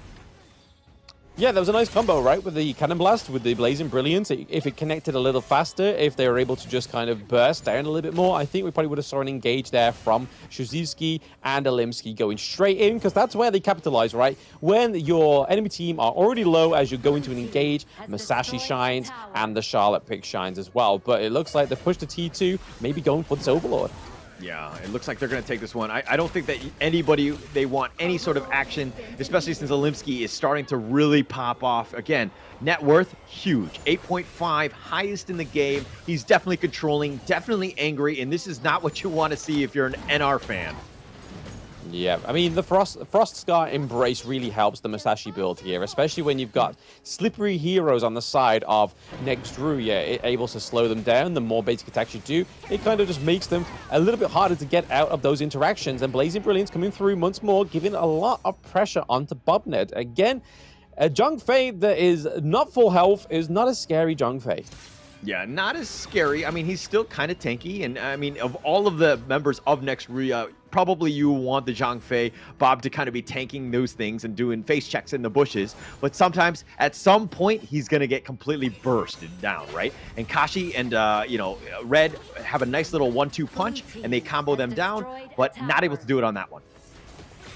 Yeah, you can see the Sun Chaser coming through for the Ollie, so this is a perfect time for Kinesis, not at the Crystal to purchase Sun Chaser, but right now, having that Sun Chaser going into this higher ground turret fight could be crucial. Could be crucial. The Vanguard will be pushing their truck. Oh, nice 3-man cannon blast, connecting the Unbridled Outburst, the Infinite Fastness. He wants to go. No, he's going to go defensive. He does a U-turn. He does not want any of that smoke. And it looks like Alimsky is going to be killed, and that's going to be a huge win. But Ryu's been killed in return. Nice thing inside the box. They end up getting something. They've gotten 3 thus far. They're pushing the bottom T3 and are back in the fountain. They're looking to heal. It looks like MP are just going to go a little bit slowly. They're not going to go for the base. They want to go for T3s instead. It looks like they're going to change their attention a little bit, but it's just attracting attention for Shisui to get that mid T3. Now they're going to look to just take out the rest of them, and they do end up killing Bob, and they take the base, and they strike back. Major Pride take game 2. Yep, you can kind of see towards the end of that game, the Angela's utility as an anti-tank mage is huge. Bobnet could not stand the chance, especially when those cannon blasts from Kashi Batir were coming through with just complete poetic justice. The cannon blast coming through, Blazing Brilliance, hitting where it needed to, really put NRX in a very tough situation towards that late game. Yeah, those, again, the combination was just on point. They were just setting it up. It was like volleyball in the sense of the set and the spike and just slamming it down, just taking them out, right? Once you've got that pick off, it's easy pickings for the rest of them because you can take a team fight 5 versus 4 any day of the week. That's where they want it to be. And Major Pride really striking back in that game too. And I mean, if we're looking at some of these stats here, like Kinesis and Alimsky, both top on their team, really carry this game here. Yeah, I mean, I gave Kashi Batir a bit of a hard run in the beginning part of the draft, right, saying they're gone for the Motsu. Again, this is a hero for those watching in chat that once you play on the back foot, which we saw from game 1, could have been an absolute, definite, realistic outcome for the side of Major Pride once more. It's hard to come back from when you're the Motsu, right? But the way that Red and Kashi played those two together into those team fights, and not to undershadow Kinesis, and as well as Shizuki, able to completely go through the rest of that game too, right, without dropping a single death, is pretty huge and really showing how great of a player in the Clash lane Shizuki is. Yeah, I mean, the entire team was great, right? Alimsky, I mean, he died 3 times, but he had the highest net worth almost the entire game. So that speaks volumes just about his playstyle, his ability to get farm and kills and just have that impact. And look at that damage dealt, 33% on that team, very high. Even with those 3 deaths, it doesn't matter because, again, Alimsky was like, I got this game, get on, I'm going to carry you guys. Yeah, you can see from that gold graph right there, towards the beginning of the game, towards that mid-game, we thought that next Ruya were going to be taking a second game from Major Pride, but it was all around when they was able to secure those bigger neutral objectives like the Shadow Tyrant, like the Shadow Overlord as well, where we really started to see Major Pride start to shine when we saw that Kashi and Red were starting to work together as well, with the projectiles landing through, just hitting completely differently, just completely regaining all our confidence in Kashi after that think inside the box error towards the backside of that Tyrant, right? It really kind of popped off towards that point. Yeah, and again, you know, just the team is really starting to play well together. Alimsky had 2 early deaths, but he still played aggressive, understanding that he's going to continue on. You know, he's going to play his playstyle. Look at him. In the heart of the enemy team, the duels into the death was on point, setting things up, just letting him go. And Ryu, not able to get away, wants to have that slow, sustaining one. But again, MP was just so aggressive. They have that burst, and they're able to take you down. Even with Alimsky dying his 3rd time here in 13 minutes, the rest of the team had enough momentum to get going. Kinesis was starting to pop off, and he was starting to do so much damage. Look at that Blazing Brilliance by Red. So on point, just burning everybody down, getting a whole bunch of kills. And speaking of Red A, MVP, I probably wouldn't think that anybody else is deserving of that. Obviously, Alinsky had a great performance. Shizuki didn't die at all. But overall, the way that this player overturned the scale of these team fights is definitely MVP worthy, right? 88.9k damage taken, 218 KDA, and then obviously just being able to dictate the paces of those team fights and actually just completely toppling them from what seemed like a team fight that was going to go for next Ruya in all sense, just went over to Major Pride. But before we get into the last game between these two teams who have fought tooth and nail to get here, we're going to take a short break, guys. Don't go anywhere. Stay in the chat. It's going to be a banger of a Game 3.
Baiting out the ultimate from Redsky, but hey, it doesn't matter. I can be on target. Очень плохо получается со скачка. Это минус 2, скорее всего, будет как и Юниза дает дэмэдж и пытается что-то придумать. Jing, so Jing's most common combo is the 1-2 ult, as we just see in here with AB8, perfectly timed, perfectly executed. Is that going to be a double kill? Oh.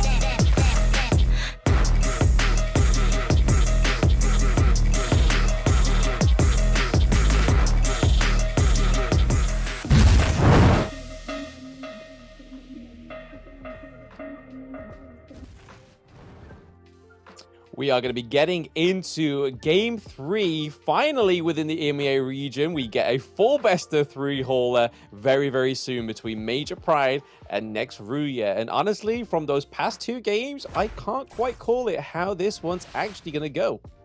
I kind of feel like there's a little bit of momentum on Major Pride. I think that they got slighted in game 1. They were definitely winning in the early game of game 1, but next Ruya were able to bounce back. In this one, it was in game 2, Major Pride were able to just kind of control the game from beginning to end. I think Major Pride have learned from their mistakes of game 1, and I do feel like they're going to be very strong into this game 3 here. Yeah, I think the reason and the main kind of objective that they had in that game 2, which enabled them to, no matter how far the game went, as long as they kept that gold lead in check, they were able to get Kashi and Red to kind of focus and really make those team fights go in their favor. But speaking of favors, this is where the favor bans come through. So Mai Shiranui being the first ban on the side of Major Pride. And hey, to be honest, I am not angry at that. But the Musashi Prio ban from next Ruya really shows that they don't want to play against that hero again. Yeah, definitely respect, right? I think next Ruya had no answers for the Olimsky Musashi. So respect ban, especially up front. They're not playing around. They don't want to deal with this going into game 3. Huge for them, right? I think it's a big sign of respect for the enemy team here. But again, now that you've kind of opened it up, there are other potential picks now, like the Ogren. There is indeed. So they do have the blue side. Orgren's been taken off. The Chow is still available. We still have Ali available. But this now means that Major Pride gets those 2 solid picks. They could go for Kashi's big pick, the Zhong Fei, right? Because we saw him on it yesterday. It was brutal. It was great. It was aggressive. It was everything that Major Pride need going into this game 3 to get them to that grand final. Ooh, look at you calling it, Blam. Very nice. Hey. It's got the ladies on. I swear I'm professional. I swear I'm professional. It's starting to shine. I mean, this is what it is. It's one of those things where, hey, if you're going to ban it out and you're going to pick the Arlie first pick, then the other things open up. And again, the Lady Jean, very highly contested, very high meta. It's a great mid laner. It had so much to the team in terms of control and damage, something that you want. But now NR with the Yao and the Moats pick here.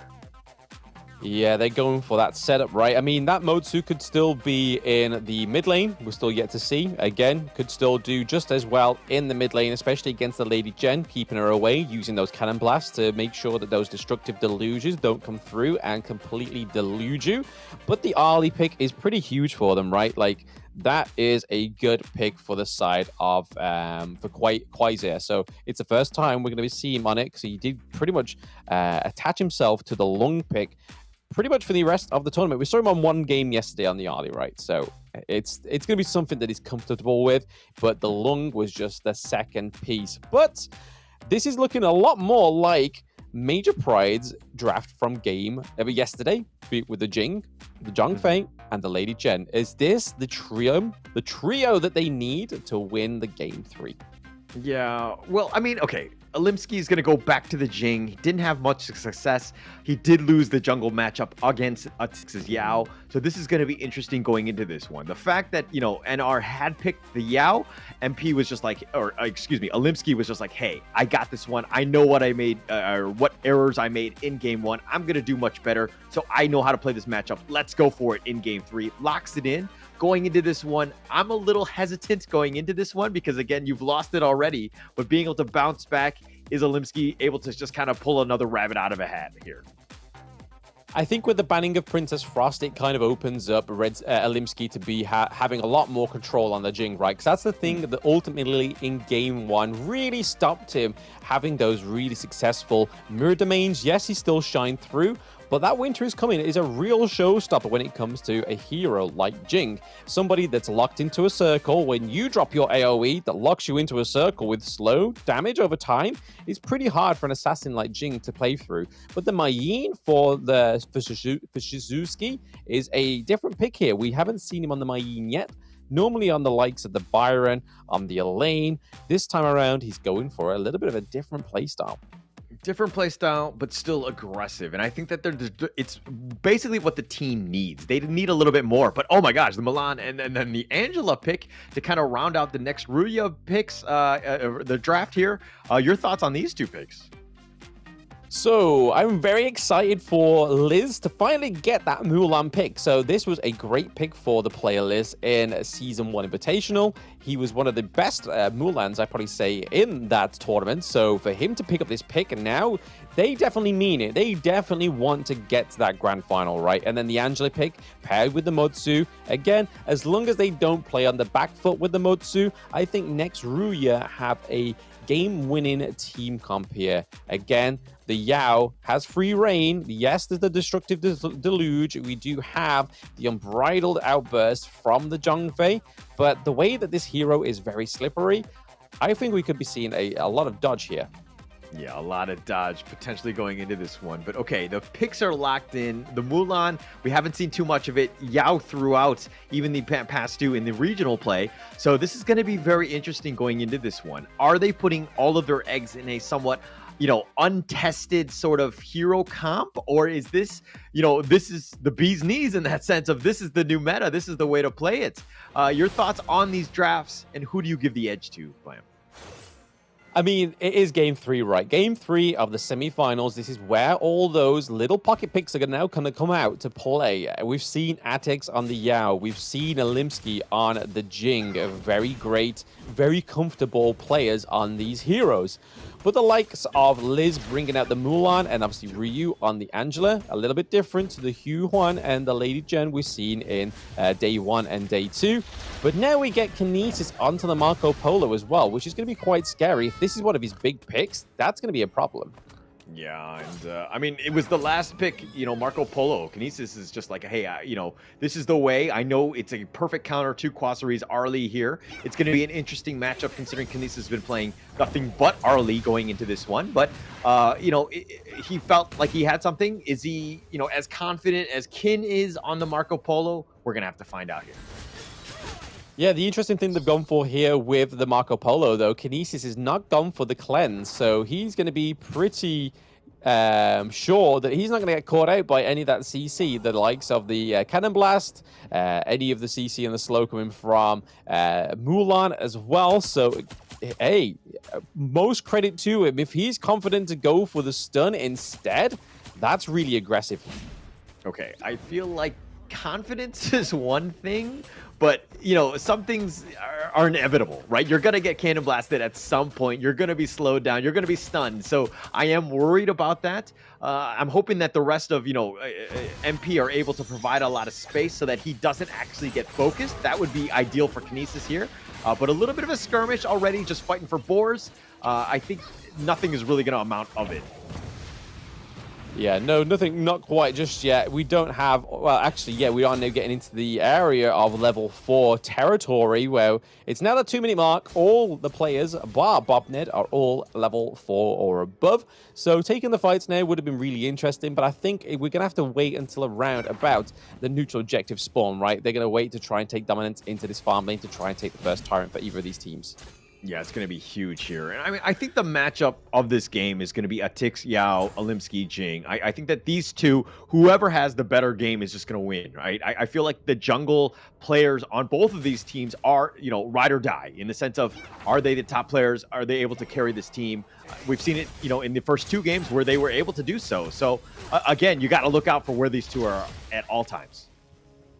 Yeah, these teams, both of these players, Atix and Alimsky, want to be the players in the limelight, right? I mean, didn't quite able to get that MVP of the last game, but hey, if it's not for players like Red QT, who's able to kind of set up those team fights and those plays, then the strive for the limelight is a pretty self-destructive one, right? You want to be striving as a team. You want to be proud that everybody gets their fair share, but right now, like you said, Paula, it is definitely down to Atix or Alimsky, both these ride or die jungle players.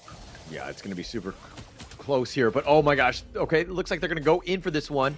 Bob somehow dodges the Resplendent Revolver. He's going to go in for this one. Nice think inside the box with the Peacebreaker. The Umbrella Outburst pushing him away, but the Fever Barrage is on point, and Bobnet is going to be killed. Atix is going to be killed as well, and that was perfect. The Umbrella Outburst pushing him away. giving Kinesis the time to get the Fever Barrage off and picks them both off. Hey, like I said, we called out the stun, right? You said it's either overconfident or it could be something else, but that stun saved that play, right? They went into the Fever Barrage, they dropped the stun and was able to get a lot of damage. A double kill for Kinesis. They pick up the Tyrant, the first Tyrant of the game. This is already setting up for a huge early game for the side of Major Pride. Yeah, we're talking about Kinesis more from an isolation standpoint, right? Just having, you know, no cleanse on this one. But I totally forgot about the Kashi Batir factor. He's able to just come in and save him, and that unbridled outburst completely saving him, giving him the double kill of Kinesis, that is, and just turning that fight on its head, so to speak. But, oh man, Olimsky, angry, gets that kill, and Ryu's down for the count. Yeah, I mean, there's a bit of a technical pause here. It seems like there's a bit of an issue. I don't know whether it's on the side of Major Pride or onto next Ruya, but the way that they went into that Blazing Brilliance, it looked like Ryu was like, yeah, I've got this Lady Chen on the back line. And then he's just like, Alimsky's like, hang on a minute, hold my beer, and then just goes straight in with a Jing and gets that nice little kill for the side of Major Pride, which this is the kind of thing they need to do in the early game, right? Is just make the mental plays for themselves, being like, hey, we are controlling this game. You are not in control. It is Major Pride that are in control. For the Eastern European region, we are going to be taking this game from you. We don't want to see a potential 2 Turkey teams in that KC. We want some representation. That is what's really on the line here for Major Pride. Yeah, there's a lot at stake. I mean, just going into this one, winner moves on, goes to the grand finals, which is going to be later today. We're going to find out who wins this one. But again, it comes back to this one, right? Olimsky makes a great play, ensures that he gets that mid laner and gets that pick off, which is exactly what you want. He was actually making a rotation, but he got the free food on the way, and he's just going to continue to farm here. Yeah, speaking of free food, though, Jing and Yao are both pretty close in the gold. Almost getting caught out there was Kinesis, taking a lot of damage. Yeah, playing the hero to the limit. This is the Marco Polo. This is scary, right? I mean, if he's able to get farm and he's able to kind of control himself, I mean, he's got, what, 3.5? He's the highest on the team, and that's not what you want to see as a next Ruya fan. Oh, he cannon blast him just to kind of stop the recall. Yeah, that's the kind of thing that ticks me off in ranked games, right? You are recalling, a cannon blast comes through from downtown, you're like, hey, have some respect, I'm recalling here. And it just completely upsets your whole mojo. Yeah. I mean, it's... Oh, okay, Kinesis gets caught out. He's going to be killed in the bottom lane, and that's going to be a huge win for them. Kashi was not able to save him on that one, but Quasari was waiting in the wings, and sure, he gets that pick off, and that's a huge win for next Ruya as they got their first kill. Yeah, it's definitely where they want to be now. They want to kill on the board, right? They don't want to make sure that it's too clear to anybody watching that Major Pride are trying to be in control here. But hey, okay, some more things coming through. Oh, Red with a nice Ocean of Tears, but the nice thing inside the box, keeping him alive, and does it again, and they locked him in with that Peacebreaker, going in for this one, and now Kashi's on the run, but oh, they might have gone too far. Atix gets back to safety, the Cannon Blast being thrown out, and that's going to be a little off the mark, and that's going to slow things down. Yeah, you can kind of see with the Zhongfei failing there, but that's not enough. Red almost dying there to Atix. That was very aggressive from the side of next Ruya, but these cannon blasts are relentless.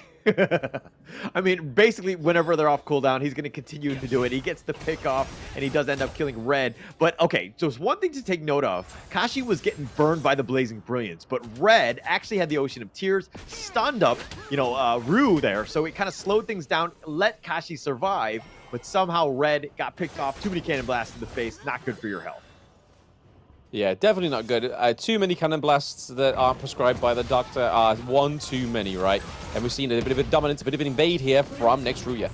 Oh, they've gotten Olimsky. That's a huge win for them. Liz coming from the side. The Unbridled Outburst is going to be used as well. And they found Kinesis. He was caught out, not able to get away. Atix has started to turn it up. Oh, man, Atix on this Yao is so scary as he's the highest level on the entire game. It's not only that, though. I have to give props to Bob that these cannon blasts are hitting completely different. They're hitting from anywhere and everywhere. It's kind of like it's got the range of the blazing sun arrow, right, of Ho Yi, but it's just unstoppable. He's landing it like every time. Yeah, it's a perfect setup with Ryu's Angela here, right? You got the Cannon Blast, the Blazing Brilliance, Chaos Cinder on top with the Blazing Brilliance. Like, you just, like, toast them, and that's exactly what they're trying to do, just trying to set things up, and we kind of saw that going into this one.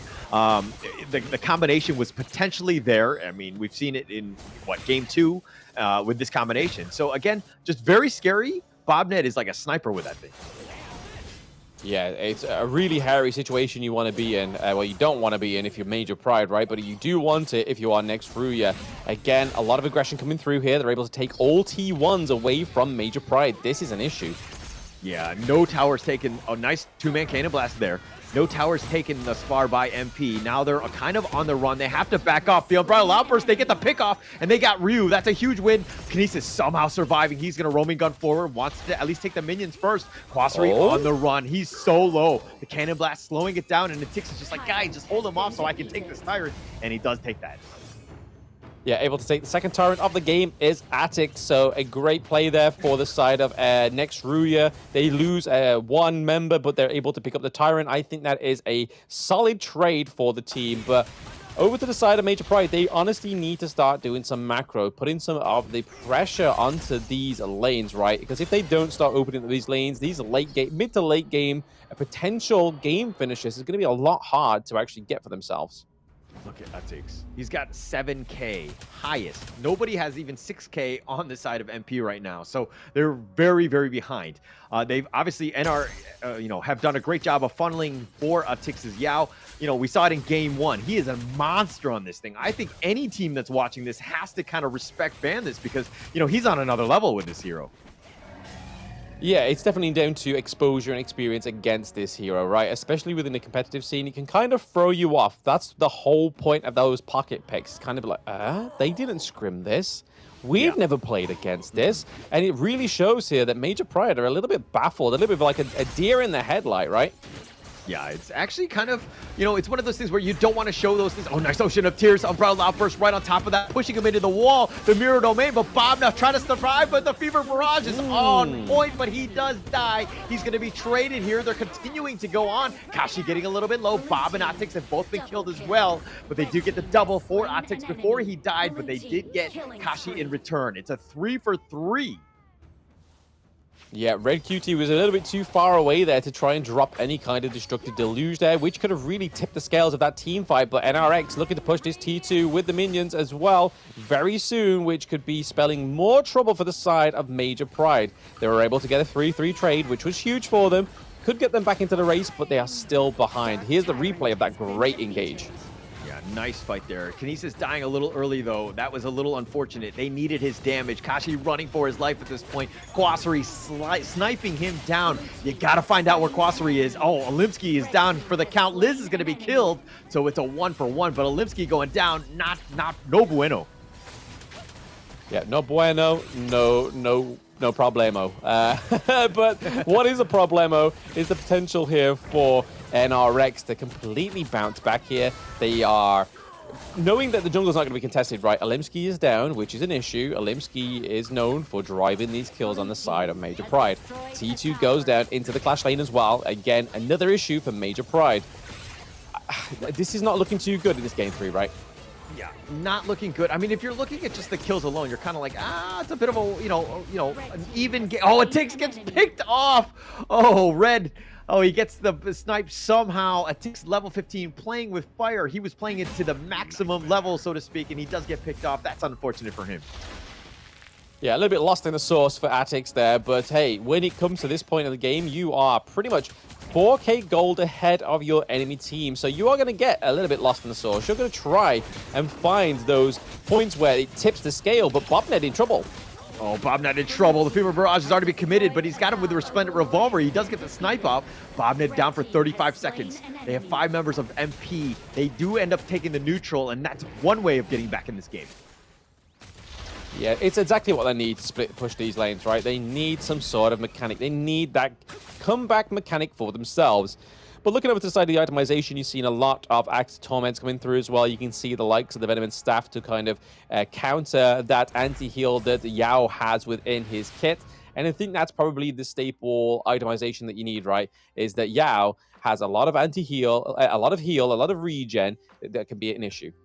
My only concern is that while Atix on the Yao has the highest net worth, he's been dying a lot, right? He's died 3 times already. He's been focused, right? And it looks like they're trying to slow him down as much as possible. Major Pride just kind of, targeting him specifically. But I think at the same time, Atix needs to let the team fights happen naturally. Let the rest of the team kind of go in, and he can then come in for like cleanup duty.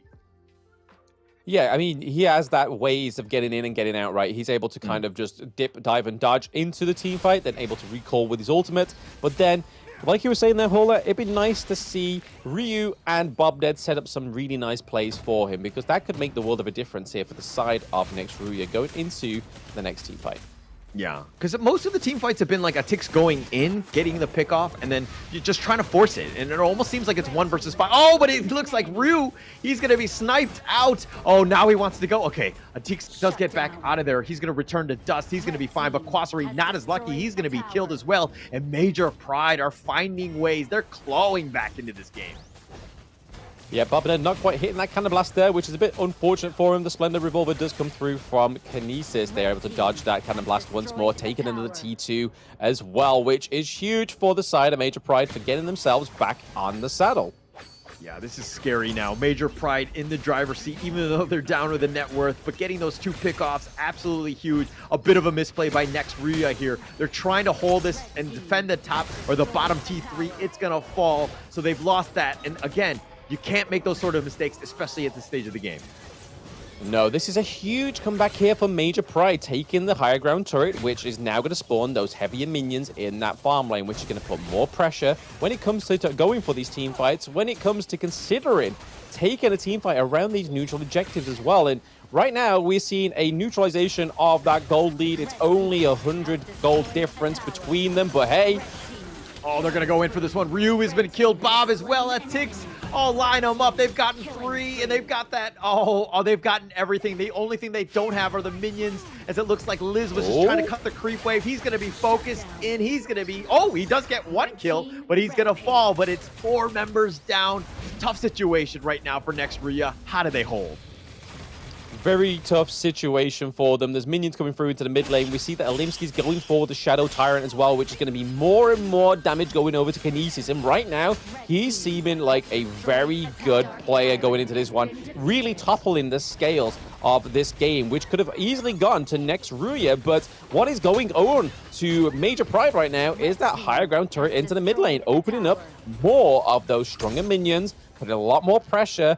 Honestly, I think if Major Pride want to take the game, they're going to have to do it soon. Because if this goes to the Tempest Dragon, it could be an issue for both of these teams.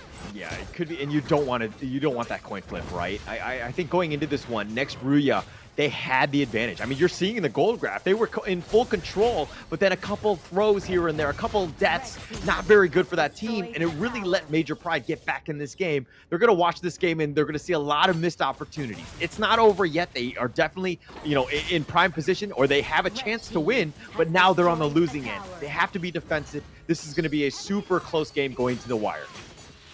Very close game, and it's pretty much not over till the fat lady sings. But so far, there is no singing to be had. There is no Hugh Juan on the field. There is no unending sorrows, nothing of the sort. But what is currently clear is the kill lead, the gold lead, and the objective lead for Major Pride. They've got to hold on to this lead that they have right now and clutch it like their pearls.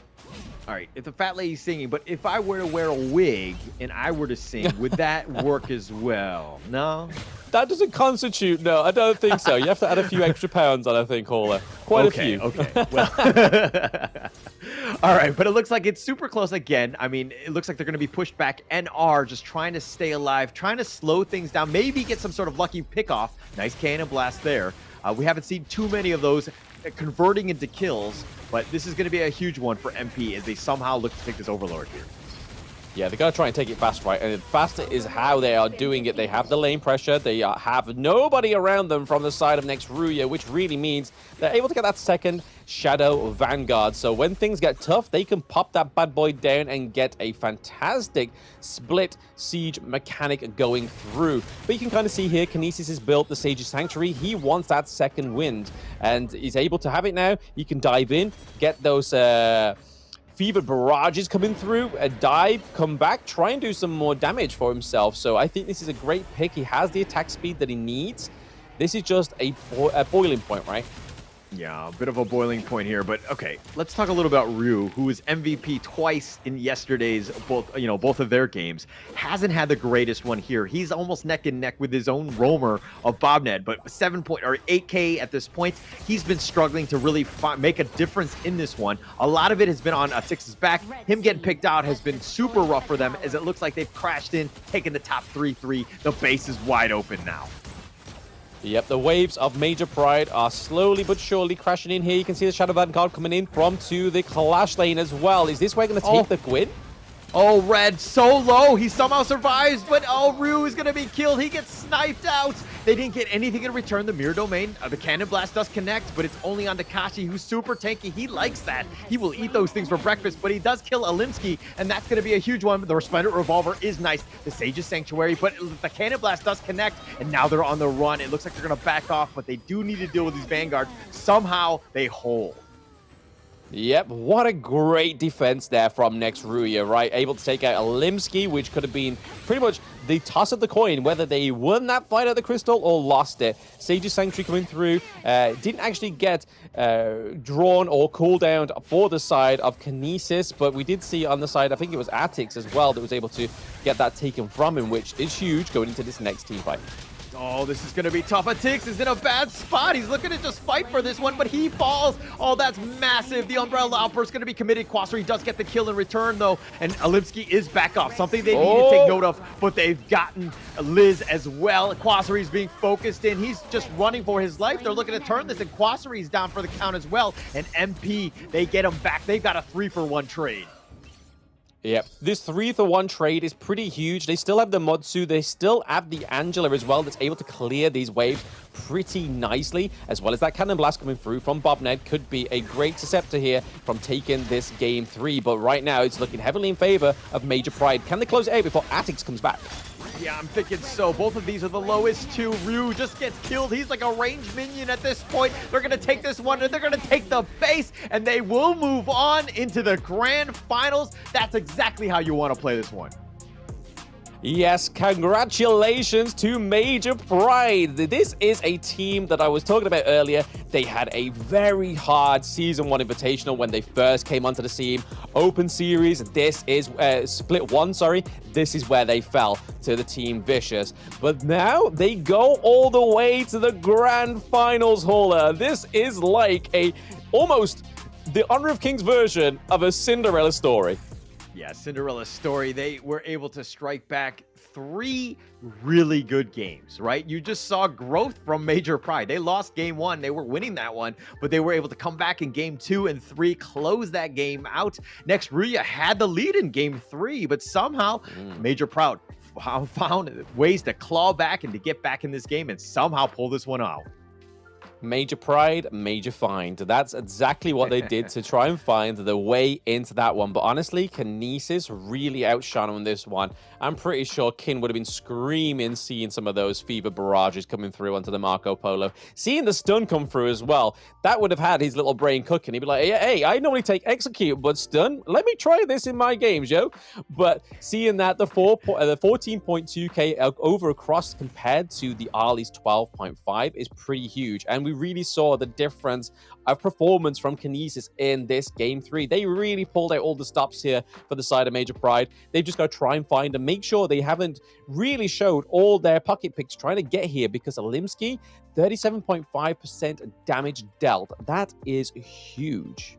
Huge. And I mean, he was the big target, right? He was that one that carried them in game 2. He definitely helped them out into, in game 3 here. But again, it's all about those neutrals. The Shadow Overlord really just paying off dividends there. If we're looking at this gold graph, it was very back and forth. It was 2 heavyweights going at it, trading blows for blows. I mean, we're going to see it in the highlights here, just how close things were. Kinesis, if he dies there, gives up first blood, the dynamic of this game could have been completely changed, because NR had a huge lead going into this one, and that would have just snowballed in. But considering the fact that he got a double kill, really put Kinesis in a decent spot in the early game.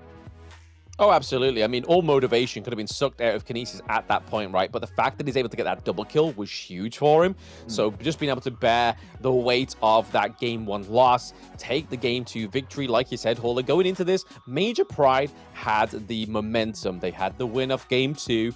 All they need to do is try and close out game 3. And at certain points, it looked like next Ruya were going to take it from them. They had great pushes into these lanes. They even had them pinned at the high ground turret into the clash lane. But then it was just that team fight, being able to wipe out the whole of the farm lane, go all the way to the crystal in the farm lane, and then just slowly chip away at that point and just making these precise calls, not letting the cannon blast come through or letting Angela stay alive in those team fights. Yeah, and I think, you know, next Ruya, they're going to watch this game. They're going to watch the replay to just kind of learn. But I think the 11-minute, 30-second mark, when a Tix got picked off by Red, that was the tipping point. Everything changed at that point. They were down a player. All of a sudden, they were taking fights that they probably should not have done. But, you know, that said, Red gets the MVP on this one. 142,000 damage. And this is why the Lady Jeanne is just a very scary hero to play against. To be honest, the damage dealt to the damage taken, that ratio is pretty huge, right? 142k to 62. Normally at that point, when you see a Lady Jeanne, it's pretty much like very close, more close to the damage taken, around about like the 100k difference.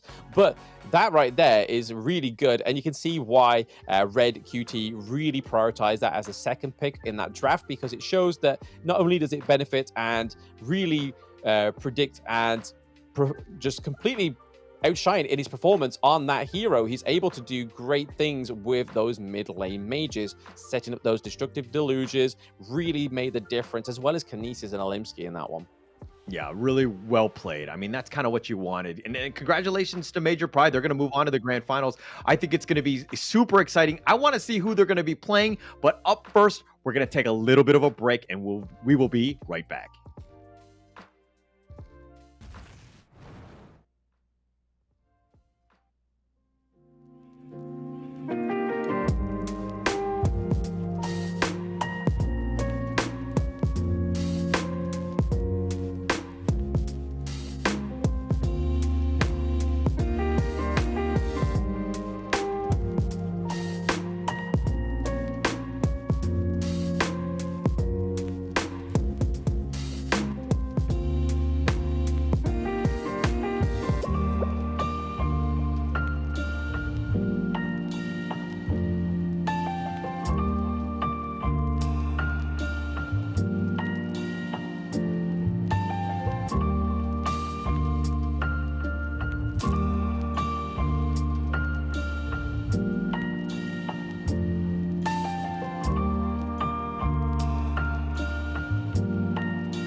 that fell from Zephyr was a mysterious substance temporarily named Amber. In fields such as biomedicine, it may bring hope for post-disaster reconstruction. The possibility that they're still alive is practically zero. This is our only chance to save them.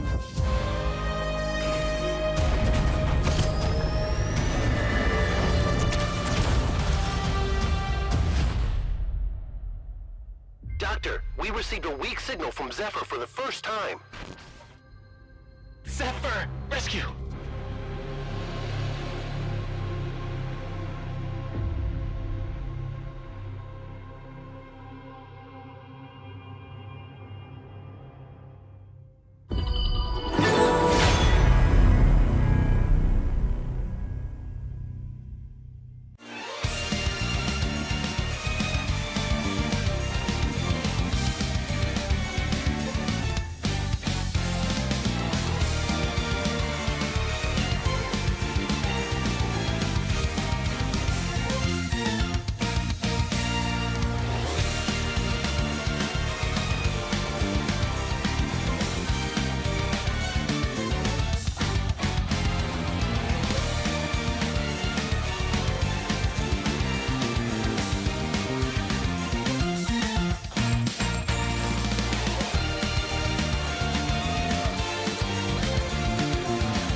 Legendary.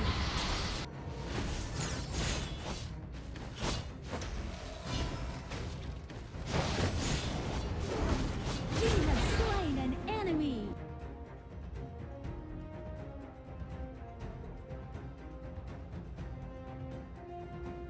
Liu Bang doesn't have any strongly held beliefs beyond safeguarding his own interests, but when it comes to that, he'll spare no effort. This is his passive skill, which automatically grants him a stack of mark every second. At a certain number of marks, he gains an enhanced basic attack. This is his main damage skill. It enables a shield that deals damage to nearby enemies either when it expires or when he manually disables it. His skill 2 provides movement and crowd control, letting him charge forward to damage and stun enemies in his path. Liu Bang's ultimate is a teleportation skill. It provides the selected teammate with a shield and after a short delay, teleports him to the teammate, restoring health to teammates within range. Upon arriving, Liu Bang also gains an extra movement speed bonus. Notably, the longer he channels for, the stronger the shield and the greater the magical damage dealt by the teleportation. This combo is great for protecting teammates that are being overwhelmed. First, select a teammate to provide them with a shield. As he starts channeling his ultimate, activate skill 1 and wait for the channeling to finish, or tap the ultimate again to teleport. Then, use skill 2 to dash and stun enemies, followed by stage 2 of skill 1 and an enhanced basic attack to deal burst damage. This combo is mainly used to protect your team's carry. It utilizes the ultimate shield and magical damage to help teammates block fatal damage and gives them an opportunity to counterattack. Note that stage 2 of the ultimate can be used flexibly depending on the situation of the battle, though it is most often used to provide emergency support or to retreat from combat. At the start of a match, Liu Bang can choose to clear his lane with skill 1. After unlocking his ultimate at level 4, he can clear the clash lane first, then teleport to teammates to help them. Since his ultimate lets him travel fast, he can take the time to clear minion waves before teleporting to a teammate.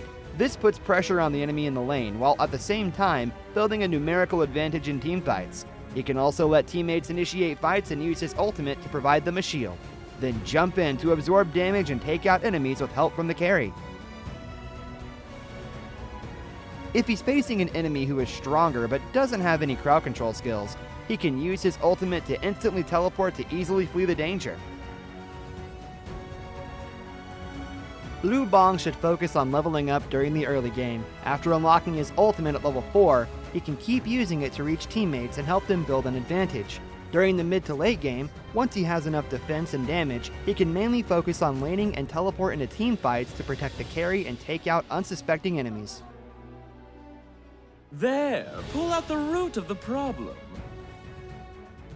What's a conscience? A kind of snack? Why duo someone when you can gang up on them in a valley?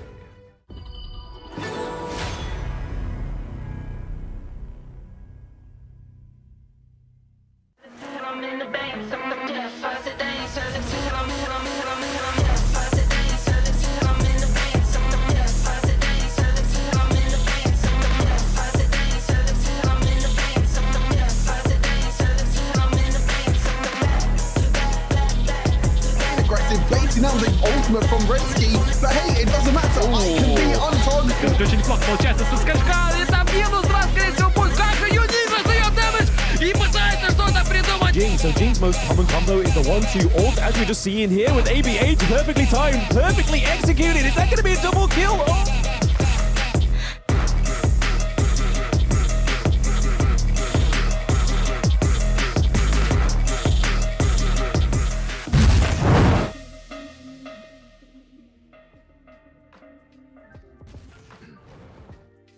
How's it going, everybody? Welcome back to the Honor of Kings Open Series Split 2, the semi-finals, the final semi-match that will be between MENA and GS Team, both being from the MENA region. This is going to be the show, or the test at least, to see which MENA team is better than the other.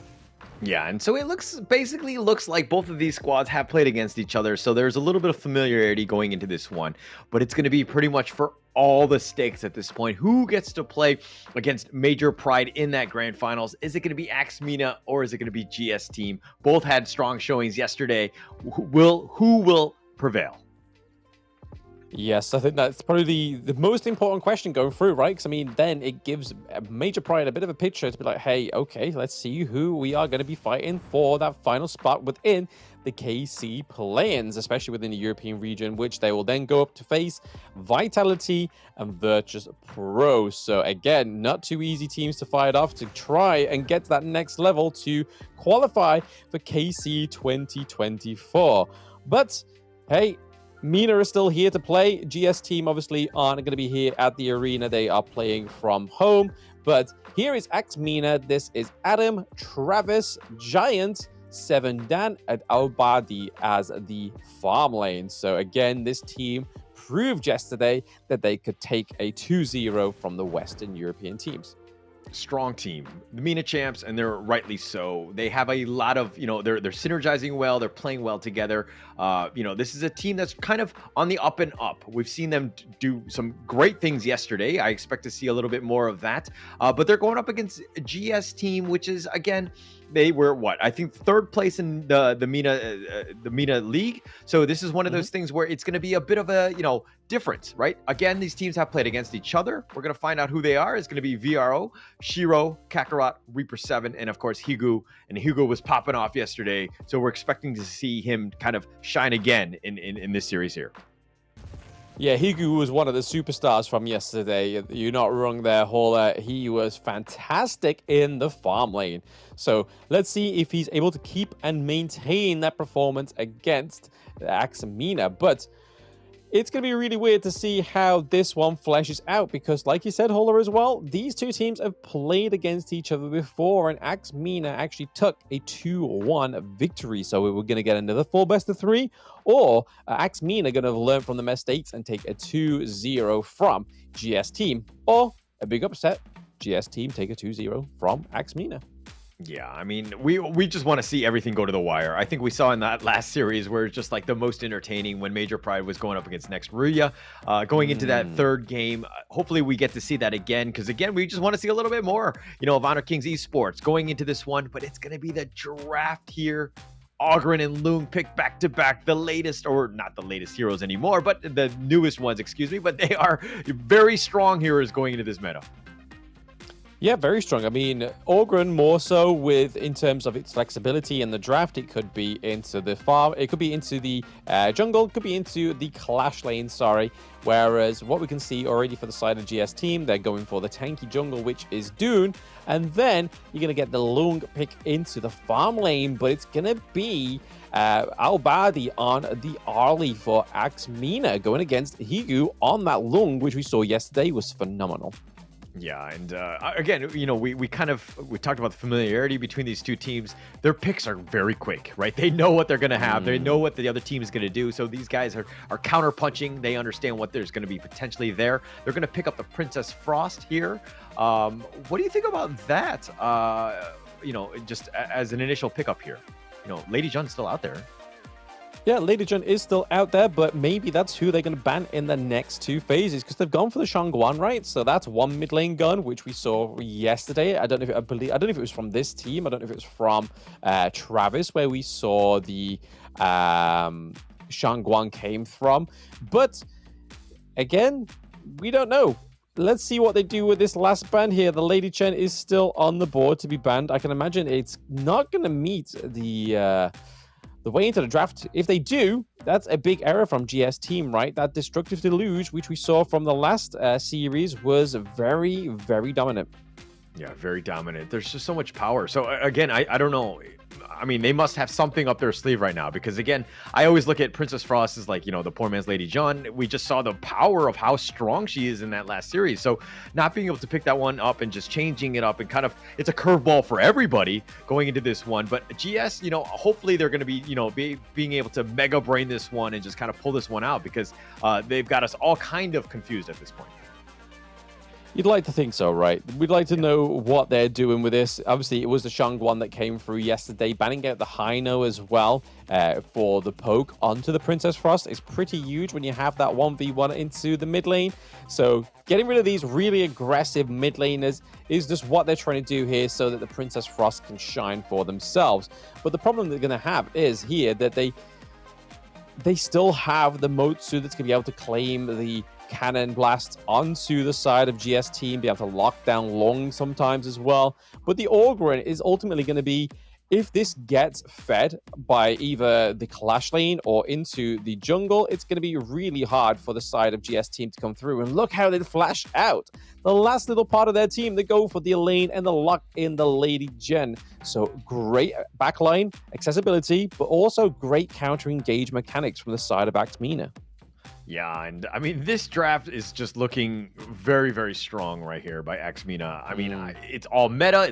You've got Orgren on top of the Lady Jun and Elaine, which, you know, Elaine actually counters the Lady Jun. So picking them both up and just, you know, shoring up all the roles and the holes that you have on the team.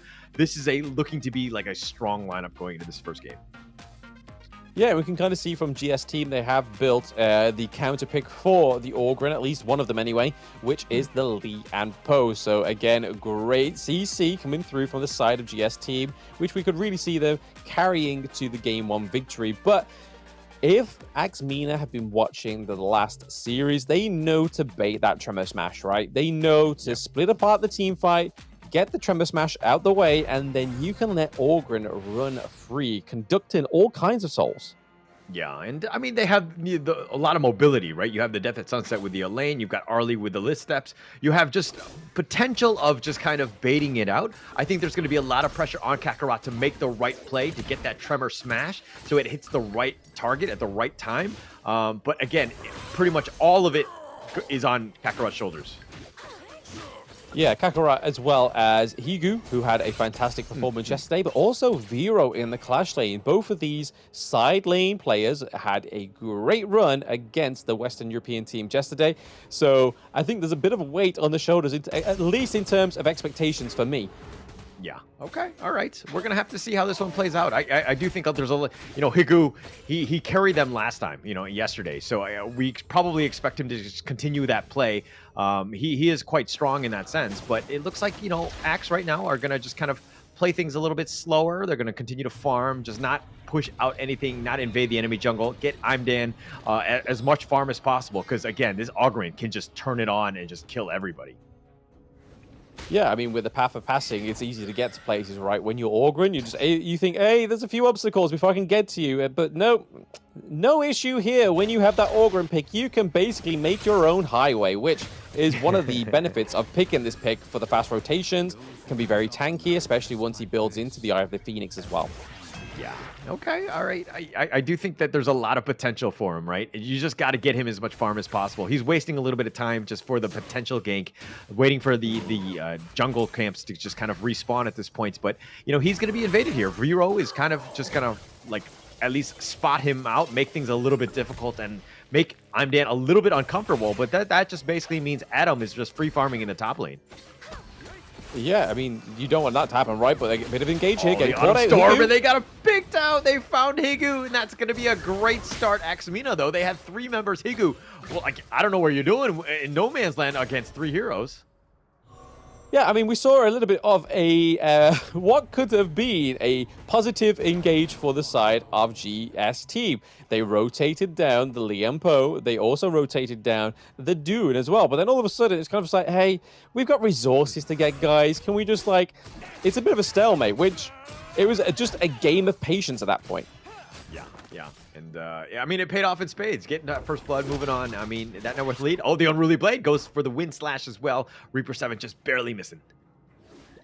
Yeah, but that would have been a nice knock up onto the lane. It would have mean that Mayim would be able to get in there a little bit closer, more within hugging distance, but more so, not the hugs that you want, the hugs that you don't want. Those brutal CC, plenty of damage, just non-loving hugs, just smothering with hate.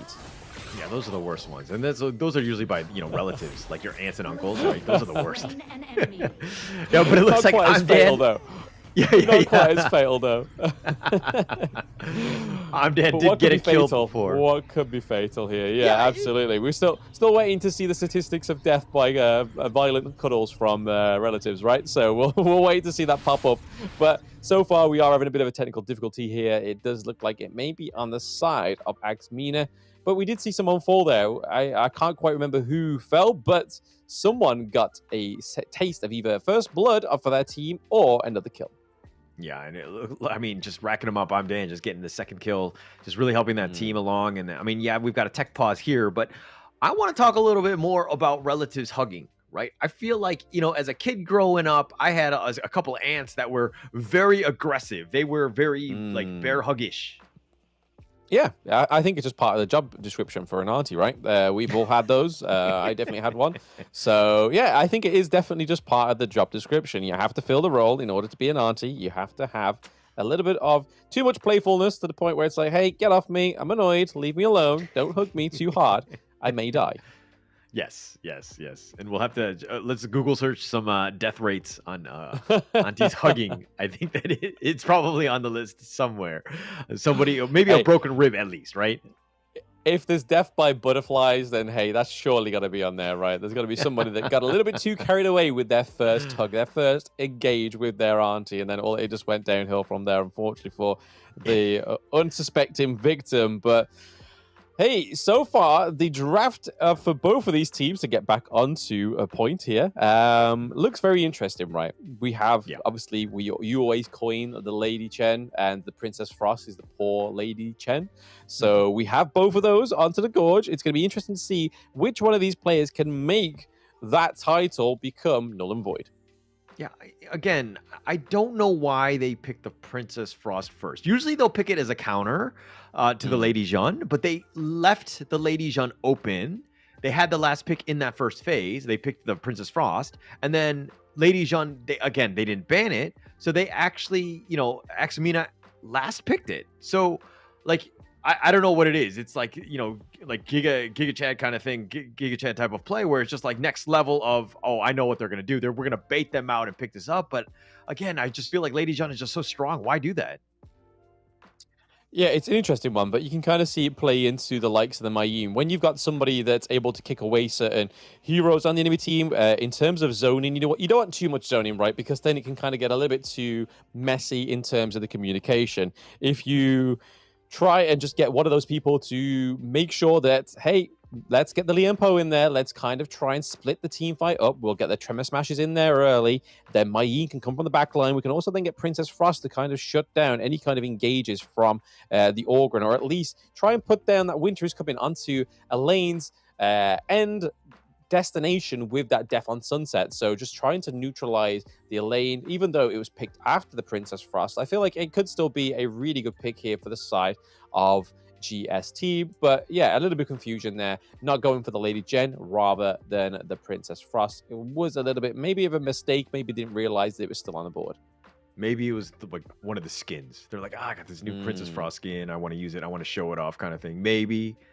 No, probably not, right? One of the teams wailing, absolutely. I mean, I wailed out on the Xiao Chao skin, the anime crossover one. I don't play Xiao Chao, but hey, that is one beautiful skin, and I don't want to be suffering any kind of FOMO when it comes to skins.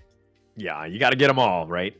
So, yeah, okay. But if we're going to go back to this draft, right, I think GS team, the Dune, the Mayan, and the Lianpo, all of them going to run at you, and they have that potential. But at the same time, MENA, they have a lot of get-out-of-jail-free cards. I mean, they have mobility up the wazoo. Almost everyone except for the Lady John has some sort of mobility skill. So it's going to be really hard to kind of catch and to dictate that. Now, can GS team find the right initiation, pick somebody off, and kind of start the fight ahead? Then they're going to have a great time. But doing that might not be easy, especially going up against MENA here.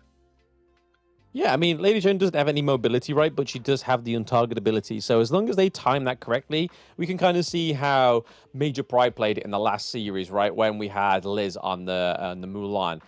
Always going into the back line, always trying to go in onto the Lady Jen. And then it turns around that Lady Jen's frozen herself. Yes, there's a few times where she was able to maintain and stay into the thick of it to get that kill towards the end. But most times out of 10, it really just stopped every little bit of engage into the backline. It almost kind of baited the Mulan in. So maybe that's the kind of point I want to go for here with the Lady Jen. Not only to have the Destructive Deluge, but also just be able to become untargetable and bait. Yeah, and baiting is going to be super important, right? I mean, we talked about it already in the sense of just, you know, Kakarot on that Lianpo has to be perfect. I think the Tremor Smash. Oh, speaking of which, it looks like they've gotten a body and they're going to start things off strong. And that's one way of doing it. GS just really sticking it to him. But nice Cannon Blast onto 3. Yeah, I think that little technical pause got him a little bit frustrated there. They definitely portrayed it onto the Gorge, right? There's like, hey, I'm mad. My phone just crashed. I'm ready to go for an engage.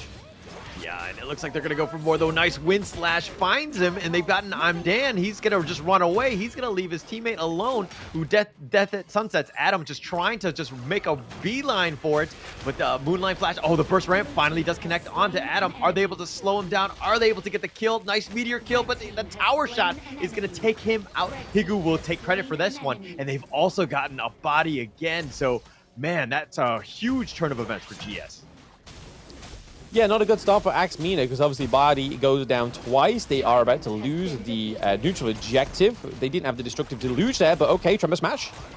Tremor Smash Kakarot. Oh, he's a little bit low. I don't know why he went in. He's not going to dodge the Cannon Blast. Giant snipes him out. Kakarot, a little too aggressive, I would say. Yeah, still feeling the frustration from that technical pause, clearly. But, like you said, we're not too sure why he went in. He was the only hero that had the means to get through that wall, right? Obviously, the Unruly Blade could have come through for Reaper, but he would have definitely wanted to save that to go onto somebody. But, hey, these things happen, right? They don't always work out the way we want them to. But right now, we're seeing that MENA, despite all the faults that they had earlier on, are ahead with the gold. Yeah, they are ahead. I mean, MENA still in prime position, but, you know, they had a really good start, but they kind of, you know, let GS get a couple kills and get themselves back in this game. I think they need to slow things down. Get I'm Dan a little bit more farm. He's level 9 right now, trying to do what he can. And this Ogren, once he gets online, super scary. Super scary, but even scarier is a 2v1 between Dune and Mai Yin, right? But Adam's able to get out of there, just got free. doesn't die, takes a few blows, but is able to get out. We see the teleport mechanic come from Vero here, going down to the bot lane. Red team. Yeah, Adam's going to scout that one out, but they've gotten Travis. Travis is going to be killed, and it looks like they've gotten Shiro in return. So they're trading mid for mid at this point. But now, oh, I'm dead on the run. The path of passing doesn't, oh, the death of precipice, the conductor of souls, and he's looking to turn this around. The tremor smash does connect onto I'm dead. He's trying to fight. The infinite fastness goes into this one. He's starting to do some damage. I'm dead, somehow alive, and he does end up getting the kill onto Kakarot. But Higu goes down as well, and Axe turning this around. Yeah, a little bit of trouble there for the side of Axe, for GS team, sorry. They tried to go for 7M Dan. He soaked a lot of that damage, and then that was just enough for his team to basically respond effectively and get 2 kills on the board rather than being at death now. But Shiro goes down. Is that going to be it? Yeah, it might be. Okay, Unruly Blade by Reaper 7. He's going to be back. The Frost Touch keeping him alive, at least for now. The Cannon Blast connecting onto 2. Travis probably not going to overcommit for this one. But they got Shiro. They got Shiro, they got the gold lead. They are happy to have this early game lead on the side of MENA. But so far, it's looking very much quite brawly, right? We see GS the team Death going into these Precipice. fights. He's going in. The Conductor of Souls. Sorry to cut you off, but I'm dead. He's just getting gone on. Kakarot just trying to force it out. And it looks like I'm dead turns it around. That heal is on point. Absolutely. The Conductor and Souls coming through very, very well timed there for the side of GS team. But right now, we are seeing MENA just completely dominate so far within this game 1. Like I say, back to my point, very brawly. We've seen that GS team likes to fight, but right now they don't have the objectives behind them to fight. Yeah, and I mean, this is the difference between yesterday's games, where Higu got going, he started to get a lot of farm, and then he was able to just, they were constantly able to fight off of the lead that Higu had. This one, it looks like he needs to farm a little bit more, seeing as that he's kind of a little bit behind in terms of overall farm. I mean, he's still high on that list in terms of his team, but again, I don't think he has the right itemization yet to be going in for this one.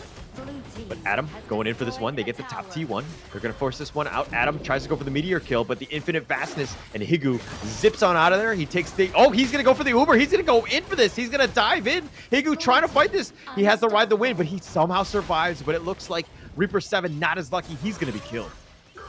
Yeah, a lot of blows being traded there. A lot of low health coming out of that last engage. But really, MENA coming out on top there, taking that T1.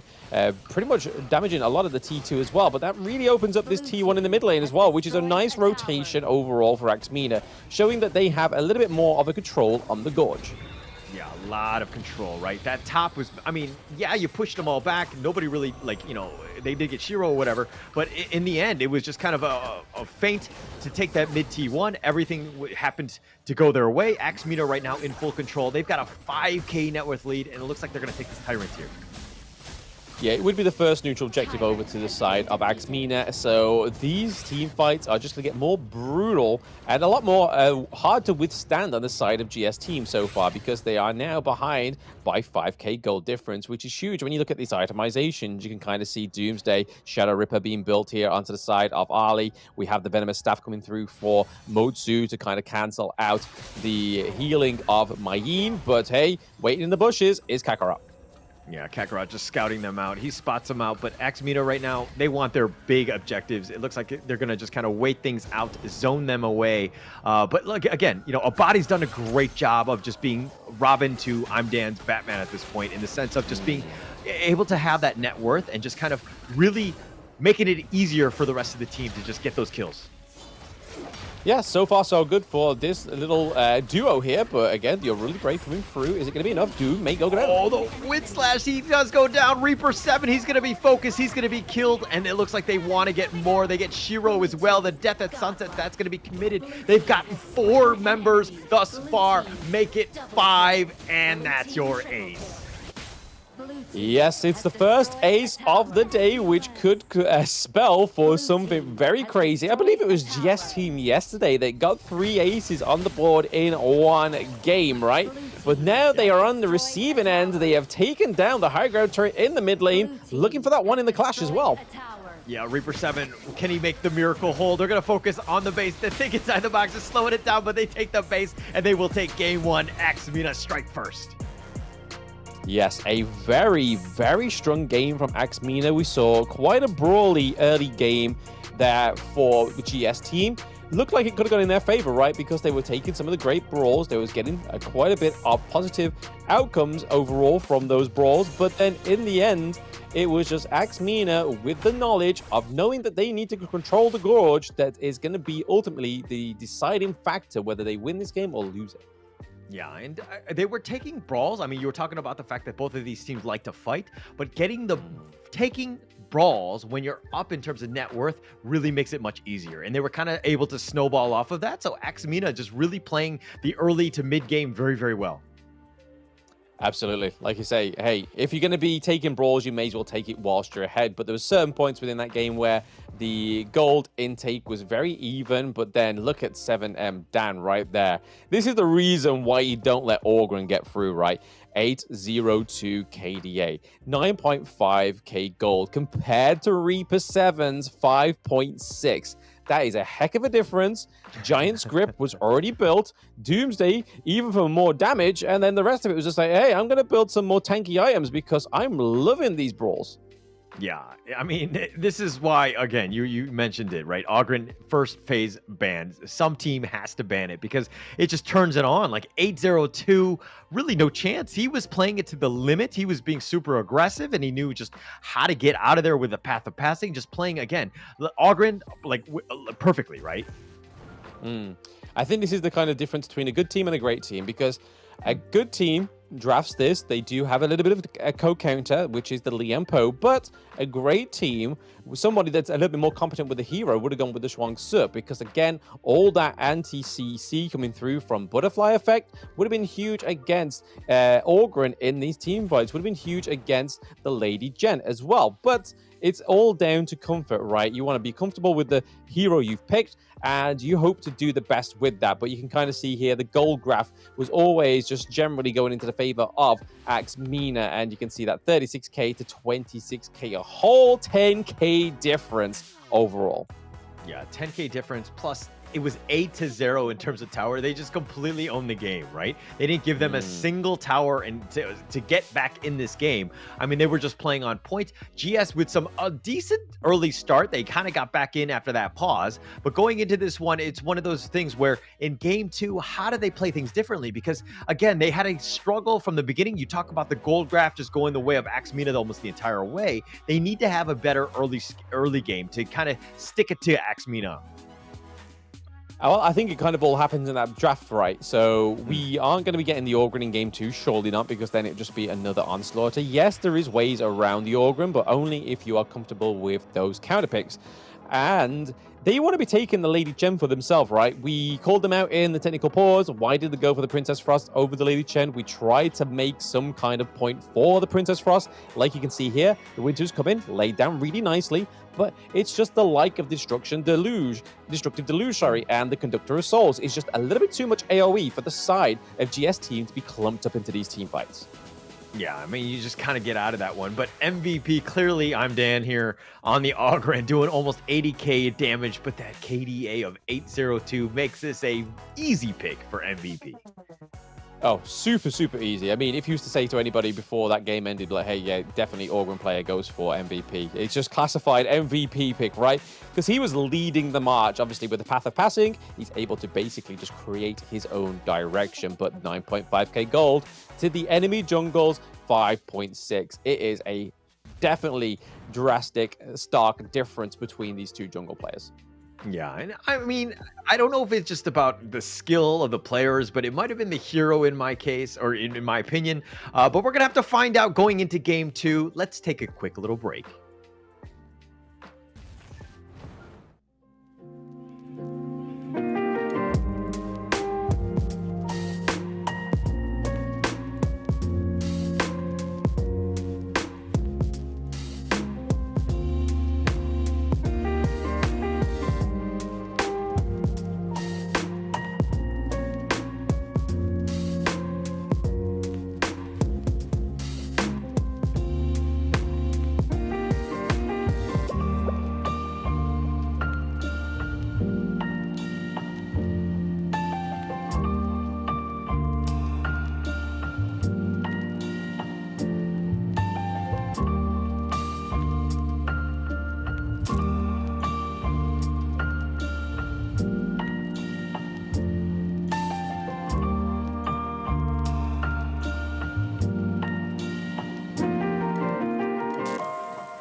And we are back into the MENA region face-off between MENA and GS team that currently took a beating in that game 1. We saw that the draft had some promise, but it seemed like it all rode on that advantage in the early game, which unfortunately for the side of GS, they had the brawls, but they weren't able to take that early game advantage. It just seemed that MENA had the control of the Gorge. Yeah, in control of the Gorge. I mean, when you have Ogren and you have that sort of meta draft, it's just going to be much easier to play, right? I know GS had some they had some synergy cooking up in that playbook. They were trying to figure it out, but it's difficult to do against, a team that has like almost all of these stronger pieces, dare I say. It was not they had the potential, GS, but just difficulty in pulling it off.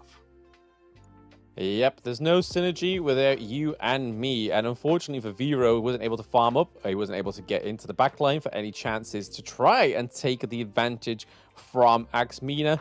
But like we were saying in that post-game analytics, that maybe taking the Ogren off of the table like now, but it's from MENA, a little bit of a like, you let him get through in game 1. We'll take him off the board for you, and I'll let you get a little bit of a better draft this time around, it seems. Yeah, they're just going to take it away, realizing that they don't have first pick on this one. So, it's you don't want to play up against it, and the potential of it being picked on the enemy team, you must ban it so that you take it away, because you don't want to see that thing going up against you. It's an absolute beast. Yes, I mean, also paired with the Ogren as well. Lung getting banned out there, a little bit of a play for Higu, but he could be locking in that early first pick for himself, because again was another big pick for him, but they go for the Dolia. So Dolia doesn't get banned, but Lady Sun does. Okay, I don't know if I agree with that. Again, a little bit of a change up there, but maybe you let the Dolia in so that you can pick up the Arlie yourself. You bait them into picking up what is the, a very high meta roamer in Dolia. So that could be quite good. But it looks like they're going to change their tune a little bit, picking up the Lady Jeanne to kind of help out that Arlie there. Yeah, the only way I can see the Dolia working is if it's paired with something that has the worth and the salt for that Celestial Blessing, right? So something like the Kaiser, having a great, strong front line, just being able to have that Invincible Warrior for 2 times could be huge for the side of GS team. You just got to hope that they go for the right heroes pairing with the Celestial Blessing. We're getting the Hino as well. Again, was banned in game 1. We're getting the Sunset also, which was a huge pick within the Pacific region, especially for the JPKR region into the Clash lane. Set sail really put the wind into some of these teams that were behind, playing on the back foot, going into an advantage. Yeah, and the potential for ganks is on point with that Sansa. We're going to have to see if that one plays out. But the Celestial Melody, you have a lot of options. This is kind of interesting with the Anuo as well, with that Fate Rewind. It could be an absolute destroyer. Those Scepters can be super scary, especially late game when it starts to do a bunch of damage. But MENA, it looks like they heard Jablam, and they're like, we're going to ban the Kaiser. We're not going to give that one up as well with that Invincible Warrior. Yeah, I don't know why they didn't go for the Kaiser earlier in the draft, if that's maybe what they were going for, right? I mean, yeah, the Celestial Melody with the Sunset getting 2 set sales could be good, right? I mean, being able to send one of your heroes, your Clash lane, all the way down to your farm lane very quickly, and then just say, you know what? Get the return boat back, baby. Go up into the Clash lane and get that lane priority. But you can kind of see here that maybe that's where the focus is going to be, right, is on the Sunset, because they've taken 2 of the biggest Clash lane heroes, but left open the Musashi. Yeah, but what's better than 1 boat from Sun Tzu? It's 2 boats, right? And that's kind of the whole thought process by GS, right? But again, they're picking up the Musashi here. You really like the hero. Do you think that it kind of fits in with this draft here? I mean, it enables you to get into the backline, right? So we saw with Elimsky, it's not only a silent assassin, he's able to deal and take a lot of damage, right? Especially with the duel on death, trying to catch out something like the Marco Polo, even like the Sunset. But if you're going to try and use the death on duel at death, on the Hugh Huan, it's kind of a little bit pointless, right? Because of being untargetable. We'll see how that goes, but historically, the Hugh Huan in the jungle paired with the Dolia has gone very well. Yeah, the Celestial Melody, the Unending Sorrow ×2 is actually very strong. I like the fact that this draft is really well thought out. I mean, you have a lot of options. You have, very good choices for that Celestial Melody as well. So, it rounds it out with that Marco Polo. And so this is a pretty decent draft. I like this draft more than what they had in game 1 by GS. Oh yeah, this definitely has a lot more potential, right? We've got the burst come through, we've got the sustain, we've got the Dolia, which is always kind of like the unsung hero, even though her whole kind of lore is about melodies, songs, la la la la la, me absolutely butchering that, but you don't really get to see this hero spoken volumes of, right? She's either always banned, it used to be Dolia and the Chow, but it's mainly now always Dolia because of the ease of being able to play, but also the utility that it gives. Yeah. Okay. I mean, it adds a lot to the team, right? There's a lot of flexibility in that sense. But Shiro getting gone on here. He gets smashed in the face by Giant with that Forbidden Domain. So they want to get a quick level 2, but Shiro does need to be a little bit careful. He's taking a lot of damage already.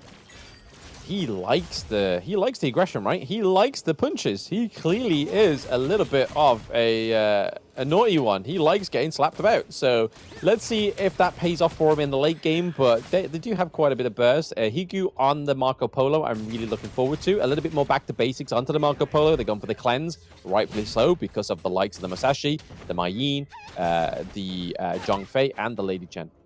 Yeah, a lot more potential in that sense of being close, CC'd. So in that bottom lane, though, Higu all by himself, right? And it looks like, Kakarot is just been forcing it out, making sure that Shiro has a good lane in that mid lane. But Kakarot now making an appearance into the bottom lane. They're trying to just kind of, again, you want to get Higu as much farm as possible. He is your win condition. He's carried throughout the other games. So he's, the one that you want to have a good game. Oh, okay. A little bit of 2v1 up into the clash lane. The duel that's going to be committed on this one, but he's somehow going to fall eventually, and I'm Dan will take first blood. Yeah, that was a well-timed engage into the clash lane, right? Because you saw there that Vero did not have level 4, so he wasn't able to get out of there. He wasn't able to kind of just make a CC, a basic escape with the set sail. It could have been used defensively rather than advantageously to get around the map, but that would have been the point to try and get that lead into the clash lane is just before that level 4 point. Yeah, really good timing. That's what you want to do, and just timing it perfectly, right? Axe MENA, this is why they're top tier. They're the MENA champs, right? They understand timings as well, but it looks like Giants is going to be getting gone on here. GS making rotations, but not really converting into much right now.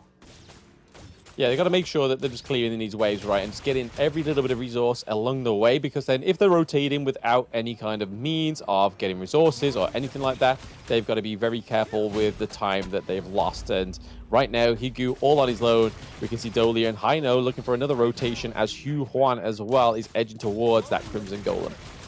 Yeah, and every time, Kakarot and Shiro show up, Giants and Abadi are like, I'm out of here. They, seem to know whenever they're coming, and they just, are always back at home safe.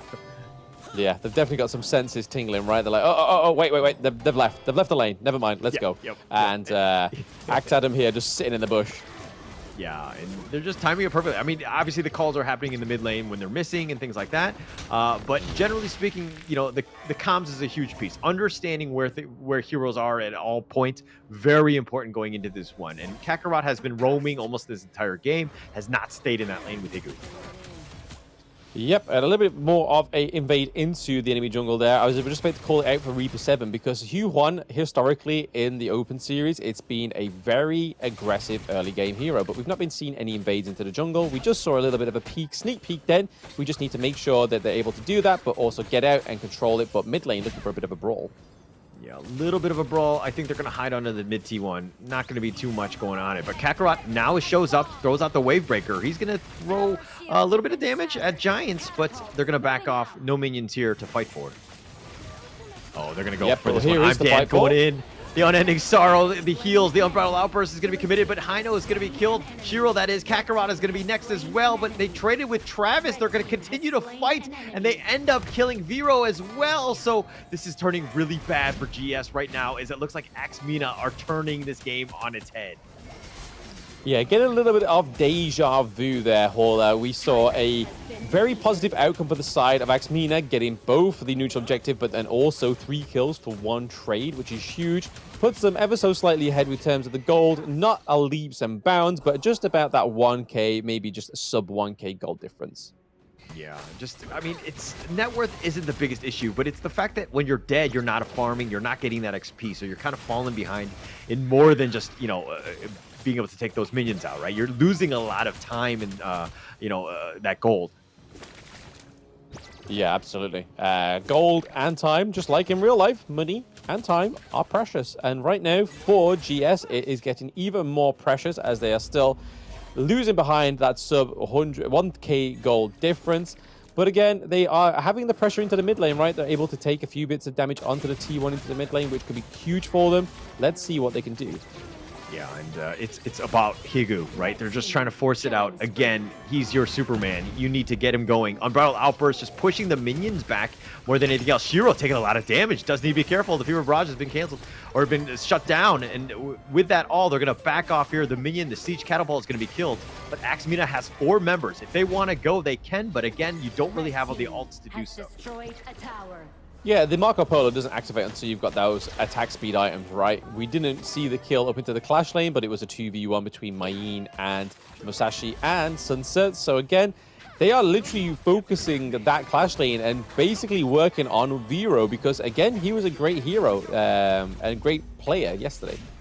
Yeah, he was quite good, and they're just forcing it out. This is about that recon. Again, these two teams are very familiar with each other. Higu going down huge, absolutely huge.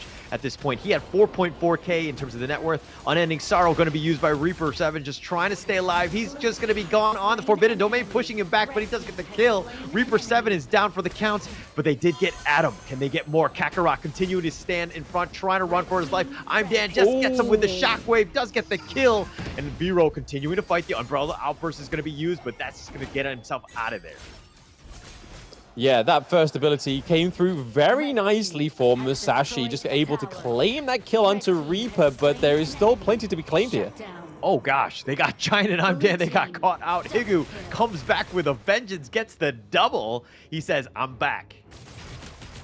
Yep, he's back, baby. And looking to try and claim that Crimson Golem buff from Ali, but it's not going to be claimed to Higu. It is going over to Badi. Yeah, and it's going to be a little bit scary. You don't, again, if you're an AXMENA fan, you don't want Higu to get any sort of farm. Letting him die, and then, which is great for AXMENA, but then coming back and getting the double, that's not great. Higu right now, he's the guy. He's the Kobe of this team. He's 5,900 in terms of net worth right now. Yeah, he just needs to maintain that kind of distance, right? Maintain that advantage that he's currently been blessed to be given because Clash Lane's not looking too hot for the side of GS team. Maybe they just need to focus that. Body gets the nice pick off. He was very aggressive, caught out Kakarot. Adam now on the run. I'm Dan is going to just join the fight, but he doesn't really want to fight. He throws out the Illuminating Slash, and he backs off for now. But it looks like AXMENA starting to chase. They don't have that top T1, so they're looking to cut off the angle, especially with Kakarot down for about 9 seconds, but I don't think they're going to fully commit for this. No, you got Mayeen looking into the Crimson side of the jungle, but again, Reaper and Dan going head-to-head. Yeah, they're starting to duel here. Reaper 7, and he does have Shiro waiting in the wings, trying to pick him off, but I'm Dan, just, attracting attention more than anything else. Oh, but now they're going to go for this. They do get the nice little launch up. They do have him. I'm Dan trying to go, but he goes down, and they've gotten that target, but Reaper 7 falls in return. Higu is down, as well as Vero. They've lost so much. Shiro now trying to run for his life. He's getting shot out. He does get the kill. He gets a body one last time, and if they want to go, the Fate Rewind pushing him back. Not too much of a heal, but Giant is going to be backing off with that Unbridled Outburst. Yeah, just look how much damage Giant's been taking in that whole team fight, right? He's able to soak so much from the Hino there. Just enough to enable the Mayeen to try and rotate around, maybe try and get the kill onto the Hino. But at that point, the Fate Rewind came through, and obviously the health came back to the Hino. But again, that was another great brawl for AXMENA. They came out, what was it, 3-1 trade maybe, I think it was, overall. But definitely where they need to maintain that difference because they are now about 3k gold ahead.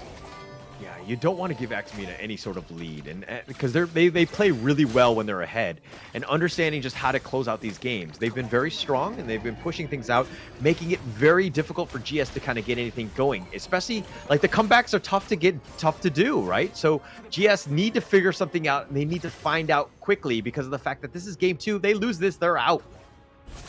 Yep, there definitely needs to be a more of a priority on what's at stake right now. But like we said into the introduction, right? MENA have already beaten GS team 2-1, but Set Sail come through.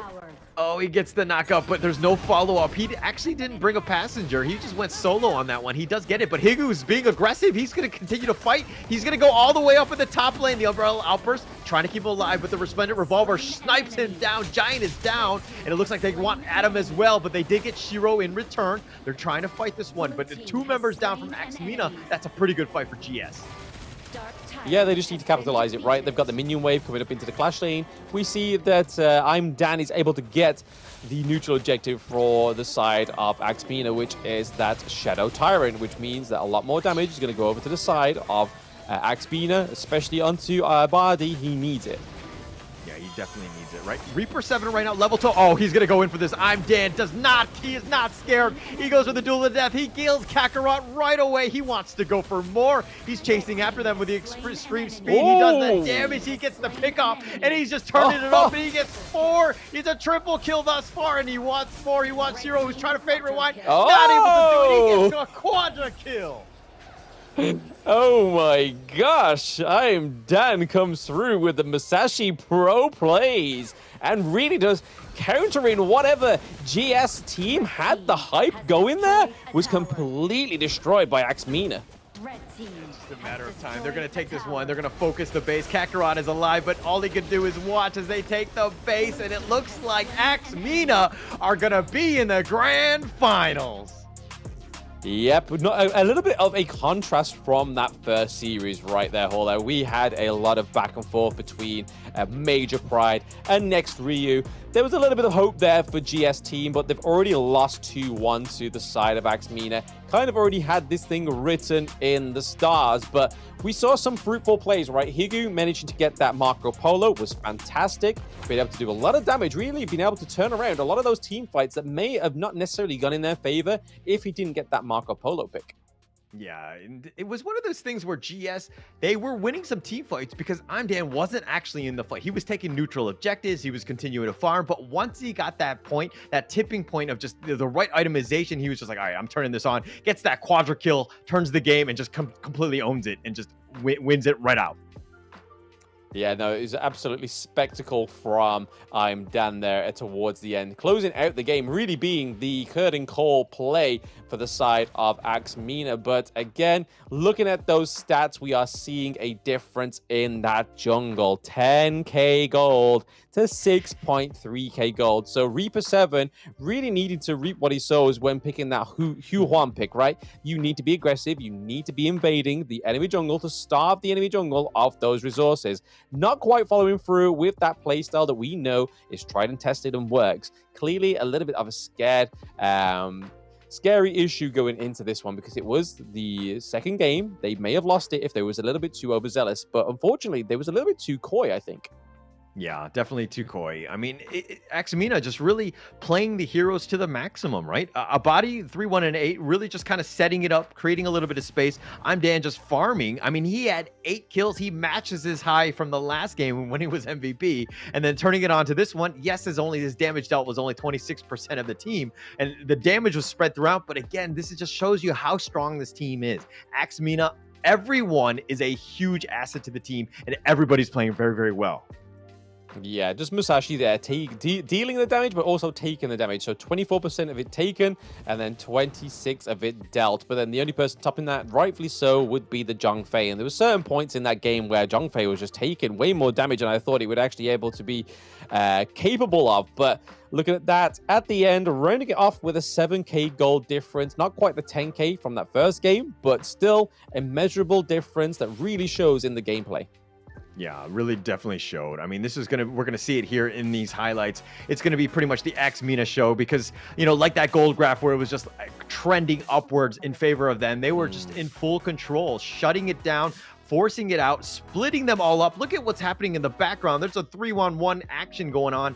Kakarot running for his life, not able to get away from that eliminating slash. Just, again, just MENA just taking really good fights and just closing things out. Although Higu had a nice double kill there. Yeah, absolutely. And like I said, Higu had some really game-saving plays, especially with those Fever Barrages, the Splendid Revolver coming through as well. He was just waiting for the time for those attack speed items to come through. We saw at points where he had the Spark Forge Dagger, he had the Doomsday as well. But just wasn't quite enough to match the tempo that MENA knew. They knew they were on a ticking time bomb, right, with Higu on the Marco Polo, and they adapted very well. Look at how Amde just running at them. Like, he's not scared. 1 versus 4. Like, what can they do? You know? For a fact, yeah, you know for a fact he's just playing, just screaming at his phone like, going in at it like that, and just knowing that he was just completely just pumped up with energy and just too much excitement. But there we go. 2 MVPs back-to-back is I'm Dan. Taking the 68k damage, they're being taken 7k damage, and then the KDA of 825 is huge. And then again, we have to point out that goal difference between the Huan and Musashi was night and day. Yeah, and I mean, he got that quadra kill at the very end, right? So he was 4, 2, and 5, which are very good stats going into this one. But just being able to get that one last team fight that just wins them the game, just to get that quadra kill, that's just like chef's kiss. Mwah. Yeah, absolutely. Yeah, it was definitely a great closing call towards the end of that game. Just really high aggression, just for take it or leave it. But speaking of taking or leaving it, the last thing to take today will be that grand finals. But we are just going to get a little short break there, taking a little break so we can just adapt ourselves to this best of 5. It may go the distance. We don't know yet. Major Pride against MENA. We'll see you soon.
Aggressive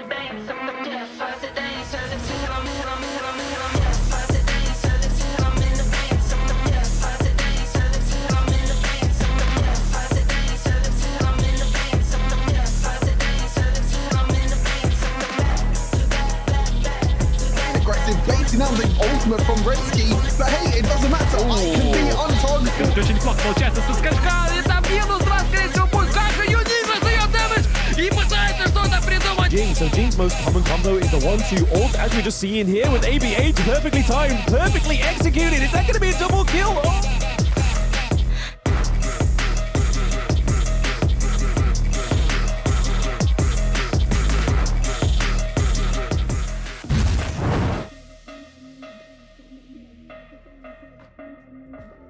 Hello and welcome to the Honor of Kings Open Series 2024 Split 2 EME Grand Finals. It's going to be major pride going up against MENA. My name is Holler, and with me is Blam. Your thoughts on this Grand Finals, Blam? Hey, it's been a long and grueling journey for both of these teams, right? They've both come from their respective qualifiers, and then they've had to battle it out to get into the grand finals. Some, we have to say, easier than others. But even more, we have like the history of Major Pride, right? So Season 1 Invitational, they got battered. No wins on the board. Open Series Split 1, they get into the semi-finals. They lose. They get to the Open Series Split 2. They are now grand finalists. So there's a little bit of a development story going on here. And those players that are developing whilst the scene is growing is Shizuki in the Clash lane. You have Alimsky in the jungle, Red QT in the mid, Kinesis in the farm lane, and then Kashi Batir in the support role. And this could be your KC Play-ins team that may win. Yeah, they might win. I mean, there's a lot of pressure. You talked about their growth and just how much they've gotten here. But the biggest thing that I've seen from Major Pride is just how confident they are, right? They can get, punched in the face. They've gone through those losses that you talked about in Series 1 and Split 1, excuse me. So this is one of those things where, hey, they know how to fight back. They're able to get them, themselves back in this game. The fact that they're continuing on and in the grand finals, is this going to be the end? Because, again, they're going to be going up against a very strong team. And this is MENA. It's going to be Adam in the Clash lane, Travis in the mid, Rome Giant, I'm Dan in the jungle with 2 back-to-back MVPs, and of course a body in the farm lane. So this is a very strong team. They've kind of shrugged it off. You talked about the journeys that they both went on, and it looked like MENA had a little bit easier ride going in thus far. Yeah, a bit of softer blows here and there, but hey, all rejection is the same, right? It depends on how you take it. And both of these teams have taken it pretty well because they've now both got to the point and developed to get into the grand finals, which is what these players' journeys are all about, right? It's taking those lows, but also riding the high when you can. And getting into the bans and drafts here, Major Pride banning out the Orgren and the Hugh Huan, getting in the Lady Chen first out the doors. But that does leave open the Dolia as the side of MENA ban out the Mai Shiranui and the Ali. Yeah, and I think they kind of watched a little bit of the last series or whatever, and they're kind of panning out some of the heroes that were just kind of like an absolute menace here. We're seeing the Lady Soon picked up here with the Dahlia. Nice little pickup, nice little 1-2 combo, but does have the Celestial Melody. Is Ultimate Shell the best for it? I don't think so, but we're gonna probably see the rest of the draft kind of make use of that as much as possible. Hey, I mean, worst case scenario, 2 Ultimate Shells are better than 1, right? 2 boats are better than 1, and 2 Invincible Warriors is better than 1. So we have Kaiser getting onto the board, historically shown that he's able to deal the damage, but also take the damage as well, and paired with the Dolia is going to be huge. Yeah, and that's going to be much better, right? You talked about the Invincible Warrior having twice the effect and the length, quite good. But he needs to shield the Lady Soon here. This is the biggest thing of, Lady Soon is kind of a glass cannon. Sometimes if she gets gone on, you're going to have a hard time. But if she's able to stay alive, shoot from afar and just kind of, pick people apart, this Lady Soon can absolutely just tear up the enemy team. Yeah, absolutely. Again, another late game hero. We know that Abadi likes playing those late game heroes. He's been on the Ali, he's been on the Lung, he's been on the Marco Polo, but not quite as much as the Lady Sun, right? So again, this can be really interesting to see if this is a pocket pick, if this is something that is extremely comfortable, but also very good at. We are yet to see as we get into game 1 of this best of 5. So those watching at home now, this is a best of 5. No more best of 3s, no more 2-0s. Bye-bye, we've gone. It is now at least a 3-0. Yeah, and it's going to change things up, right? I think that you can add a little bit more in terms of strategy. You can kind of, throw a little bit more of a curveball, so to speak. And I think the Xiang Yu, I mean, we've seen it before, but, MENA hasn't really been playing it too often. I think maybe they played a single game yesterday, but it's one of those ones where we know what we're trying to do. The charges have been on point by, who was it? Adam on that yesterday? Yeah, absolutely. The Zhong Yu pick is pretty huge. Again, the DRNG has not been one of those greatest of picks into the farm lane, right? They ban out the Ho Yi, they ban out the Lung, and then they take the Ali off the table as well. So it's kind of like the only go-to here. They don't want to bring out the Marco Polo like they did in one of their games where Kinesis really rocked it. But looking at that, they do pick up the Angelus. So again, if the Invincible Warrior does not get 2 of those, there is 2 blazing brilliances waiting for you. And for a defense mechanic, that's pretty huge. Yeah, it's pretty huge. The potential is there. We're going to have to see this one play out. I'm actually kind of super happy to see this best of 5 because, again, it's an ultimate chess match. It's one of those things where, hey, this draft doesn't work. How do we counterpick it and how do we kind of play into this one? But this game 1 is going to dictate a lot of the pace of the game. Obviously, nobody wins championships in just the first game, but it really dictates the pace of the game. Yeah, I feel like Shizuki with the Charlotte is going to be on a very good comfort pick here, especially going against the Shuang Yu, even though Shuang Yu has a little bit more of a utility when it comes to directing these team fights. You can barge people out the way. You have that huge AoE right in front of you with that massive damage from his ultimate. So it's going to be really interesting to see how they pair here. We see Major Pride pushing Motsu into the clash lane to get that early lead. Yeah, and let's talk a little bit about I'm Dan here. They picked the Kaiser for him as a counter pick to the Olimsky Musashi, which we just saw I'm Dan have an amazing game on that Musashi. But do you think the Kaiser is the right counter pick? Maybe, maybe not. Obviously, it's going to be a great way to get into the backline, especially with Angela, Lady Sung as well. So you're not going to really be focusing the Kaisers, right? Unless you have so much of a gold lead and you're way ahead of resources, then maybe, right? But First Blood does go over to the side of Major Pride. Shizuki really getting that lead thanks to the Motsu. Yeah, and Kashi just on point with those cannon blasts, just setting it up, lets Shizuki get that kill. So, he's been great in terms of the rotations, ensuring that he's locks it down, he sets it up for his teammates. That's perfectly what you want from that roamer. Yes, the cannon blast coming through there, really popping the Dolia into place, which is where you kind of want it. And that's Invincible Warrior coming through a little bit too early for that whole interaction. We get another kill up into the clash lane for Shizuki, and this is not what MENA want. They don't want that Charlotte to be fed. Yeah, this is tough, right? It was the setup before with Kashi with Shizuke. Both of them had that double team. They ended up getting the kill. And now Shizuke is just strong enough to just solo Adam. This is going to be tough sledding for him. He just needs to really just buckle down, make sure that tower stays alive, if anything, and get some sort of farm, but don't overcommit. Yeah, no overcommitting, no tries of aggressive plays. Just kind of play it safe. Wait till your team gets into the right position and then, hey, maybe go for the aggressive plays, but not just quite yet. Don't let Major Pride get that early game victory like they've been known to have historically. Yeah, you got to play safe at this point. Again, it sucks to be in that clash laner, and when you're losing 1 versus 1, it's going to be, very tough. But in the bottom lane, in the bottom lane, there we go. We see they duel to death, and we are getting another kill for Olimsky. And that is a knock-up onto the Dolia as well. Cannon blast coming through. We do see the blades of the Musashi as well, picking up a second kill for the side of Major Pride. Olimsky really showing why they shouldn't have let this Musashi pick through in the Banzan draft. What a crazy turn of events by Major Pride. There was like Olimsky going in for this. You know, we had the duel to the death, knocked him up, and then Giant thought, oh, that was the end of it. But then there was Kashi still waiting in the wings. Guy had another cannon blast. Again, just setting it up for Olimsky to just get that kill. So they're just huge commitments, and they're getting all of the conversions and all the good things that you want right now. Yeah, I mean, they're up by about 1k gold, right? 1k in a bit if we're going to be very, very charitable for the side of Major Pride. We see Kaiser's use the teleport mechanic to go down into the mid lane, trying to keep away that siege onto the T1.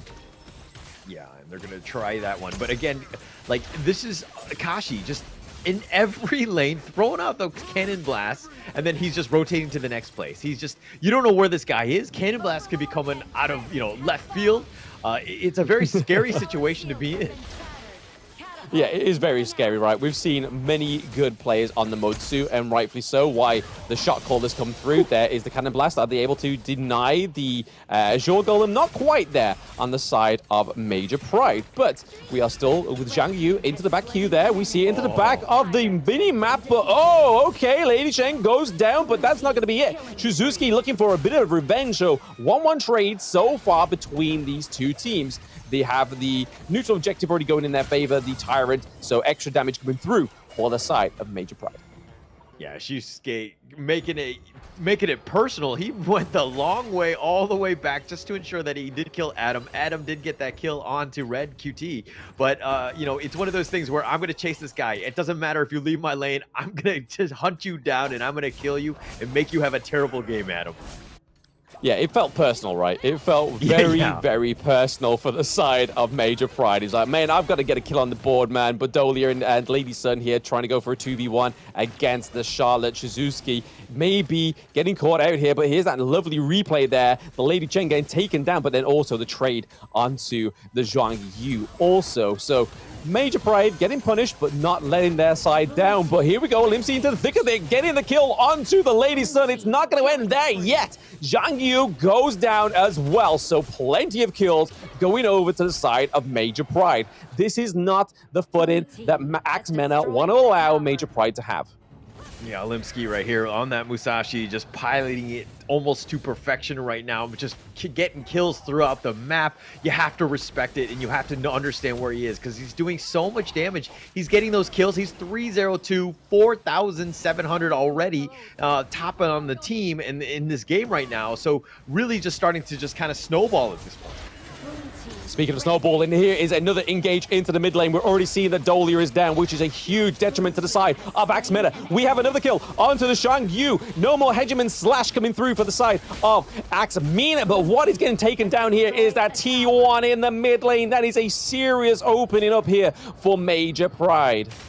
Oh, man, I feel really bad for Adam. He's already had 5 deaths thus far. I mean, yes, he has the lone kill on Red QT, but it's a situation where he's definitely being targeted. He doesn't have the farm. He doesn't have any sort of damage or tankiness at this point. He's pretty much just a glorified melee creep. So he needs to play a little bit safer, find some sort of farm. But again, Axe MENA, if anything, they need to figure out a way to slow down this game, because they lost that mid T1, and that's a huge one. I mean, they've lost control, right, as of yet. They could still gain control from the side of Major Pride, but it's just how they get it. And it's all about trying to get Al-Badi with some XP, some more resources so he can get that itemization. But it's also about utilizing that Angela, because, again, anti-tanks coming through. We see the Musashi, duel of death, but it is the Ranger getting the kill onto Adam once more. The Zhang Yu not really shining here. And then we see Angela being used perfectly in that bush there. Takes down Olimsky, which could be a detriment to Major Pride going into this T2, but they are going to be happy sacrificing 1 kill for that mid T2 there. Again, huge pickups from Major Pride. Yeah, Adam has died a decent number of times already. There's like diminishing returns on his, like in terms of gold bounty, so it's not the worst, but in the lane. Yes, the Invincible Warrior did have to be forced to think inside the box, but was able to retreat there. Nicely done by Kashi, getting that cannon blast onto Adam once more. Adam really seems like a bit of a fish out of water, right, with this Shuang Yu pick. He seems to not being able to get the right foot on this Clash Lane hero. Normally, it takes a little bit of a backseat, but then he's able to add a lot to these team fights in the late game. But it looks like Major Pride do not want to let this get to the late game. Yeah, doesn't want to get it. I mean, they want to end it out. I mean, Major Pride, they just, they play very, very well with a lead. And they're kind of doing the same thing here. They have a 6K net worth lead. They forced Adam to have an atrocious game. He's, again, not really comfortable. I didn't start off very good, but it just might be a little bit of a gap difference in that top lane, especially since the Charlotte Shusuke is just so good on that hero. Yeah, Shizuki on the Charlotte. I mean, we saw it at the first game for Major Pride in the whole of the Open Series, right? It was phenomenal. It dominated, but speaking of domination, a 3-man cannon blast leading into Lady Chen, getting the destructive deluge onto the Dolia. Major Pride are being very concise with their fights. They are taking out the right heroes at the right time, making sure Dolia isn't able to give over that Celestial Melody, and they are absolutely smashing these lanes right now. Unfortunately for Axe MENA, they are behind by about 7K gold. Yeah, this is huge. They also got picked off Travis as well. So, him not being able to farm is going to be a huge one. But again, they need to hold down. They need to hold this fort. Axe MENA right now struggling to get anything going. Can they play from behind? Is there some sort of gap? Because, again, Major Pride have been on the offensive throughout, and they've been almost perfect throughout this entire game. Yeah, I mean, taking T2s, taking the fights critically in their favor as well, right? 12 kills to 2. Huge difference. The only obstacle they've got to overcome, right, is taking down that Kaiser. Making sure Dolia's taken out, which they've done perfectly. She's on 0 and 3, so the aim is in the right place. But right now, for some reason, Dan is just getting away scot-free in these team fights and not being able to kill him. Right now, that is probably the goal of Major Pride, trying to make that Kaiser, that invincible warrior, bleed as they go for the neutral objective. Yeah, but even with Dan on the Kaiser, yeah, he's tanky and everything. Yeah, he's got the double X in terms of the Invincible Warrior. But Olimsky, level 14, 2-level difference right now. He has the damage, he has the control. So Dan right now, yeah, you might be the tankiest thing, but if you can't actually kill who's coming or your team can't, then you're just going to get bashed until you literally will die at some point. Yeah, unfortunately for the side of Axe MENA, right, they are just playing on the back foot. They're hoping for the best offense is a good defense, right? As they get to this higher ground turret, this is probably the only chance they're going to get to try and win this back. We do see that Zhonggu's going straight in. Hegemon Slash is doing a lot of damage onto the Lady Chen, but not wiping out the side of Major Pride, which is at the detriment of Axe MENA. At least if you're going to use the Zhongguan to go in and die, at least pick up a kill, right? Yeah, ideally. And Adam should not be initiating anything. He's way too weak, doesn't have the items, he's not tanking. But in this mid lane, the T3 going down. Yeah, high ground turret going down, even due the respects of Angela's efforts with the Blazing Brilliance, trying to just stop those minion waves, right? And this is what I meant by the fact that the Angela can be used in a defensive means. She's got the Blazing Brilliance, she's able to clean out those minion waves, but right now, that's the only hope you've got at kind of freezing this game and trying to get some kind of resemblance of a lead or some small victories on the side of Axe MENA. Yeah, and it looks like Axe MENA right now, if we're looking at this draft, they're struggling because they don't have any catch, any sort of way to get onto them, right? Dan needs to be up front. He needs to initiate, just tank everything with the Invincible Warrior. Then maybe Adam comes in after like a counter initiation, goes in for that. Adam cannot be the first point of contact. He needs to play a little bit safer. He needs to understand his role. Right now, he's just being up front. He's being killed. So the rest of Axe MENA can't fight, take a team fight 4 versus 5. Yeah, exactly. Especially like you said earlier as well, Hula, that the jungler for Major Pride is 2 levels ahead. So again, that's already coming at a great disadvantage into these team fights. And you put in that surplus of the being down by 1 member as well, which is huge. With it being a tank like the Zhongyu is pretty crazy. Blazing Brilliance comes through, but we are seeing Olimsky go back into the queue there. They do take out the high ground turret. It's currently a 2-0 trade for the side of Major Pride. Cannon Blast comes through, catches out the remaining members of the side of Axe MENA. Major Pride picking up that first win on the board against the MENA region. Oh man, that was clean. Very good game by Major Pride. That's how you want to start things off. You're exerting dominance at this point. Like, this is one of those games where, as an Axe MENA fan or a player, you got to be discouraged. That was heartbreaking. That was very difficult to endure. Going into this one, you're kind of be like, hey, there are a lot of things wrong. How do we get back from that game as an Axe MENA player? I mean, I think, again, the draft had some promise, right? You had the likes of the Lady Sun waiting for that activation, really hoping that the side of, Bardi, could actually have the advantage of being able to farm up and actually gain some resources for himself. But for the side of Major Pride, they knew what the case was. They knew that they were playing to a timer. And you can see with how Alimsky played very aggressively, Shizuki played very aggressively, and even Kinesis as well under Durenji has really given me faith back into Durenji pick, right? Because historically, throughout the Open Series, Durenji's come through when nothing else has really been available. But when you're not playing on the back foot, it's a really good pick. Yeah, and I mean, if you're looking at all of the picks from MP right now, Major Pride, like 3 members have 10K, Red QT with 7, and then Kashi with only 5. But my gosh, everybody really stepping up. All of the cores, this is exactly what you want as Major Pride. And I mean, look at this damage. It's crazy. Yeah, it's too much, way too much, right? You see that the 34% coming from the side of Major Pride. Again, just absolute try and testament to the destructive deluge coming from the Lady Gen, which is why I was really shocked that Axe MENA allowed this pick to come through again. Their enemy made the mistake, right? They didn't take the Lady Gen. So Axe MENA did, and they showed what they needed to do. But look at that goal difference, 13K goal difference, peeking out at the top of the chart, Hauler. What can you do with that? Yeah, I mean, this is one of those things where it's like, just go next, right? We're going into game 2, and we'll see exactly the MP highlight reel because they were just turning it up. Adam had a rough time. He gave up first blood, and then, I think he died quite a number of times even before they got going. Axe MENA really needs to just kind of, maybe prioritize or protect Adam a little bit more, give him a better chance to be in that lane, because once he lost that one, Shusuke just kind of got going and it made it really tough for, Axe MENA to even have a chance in this one.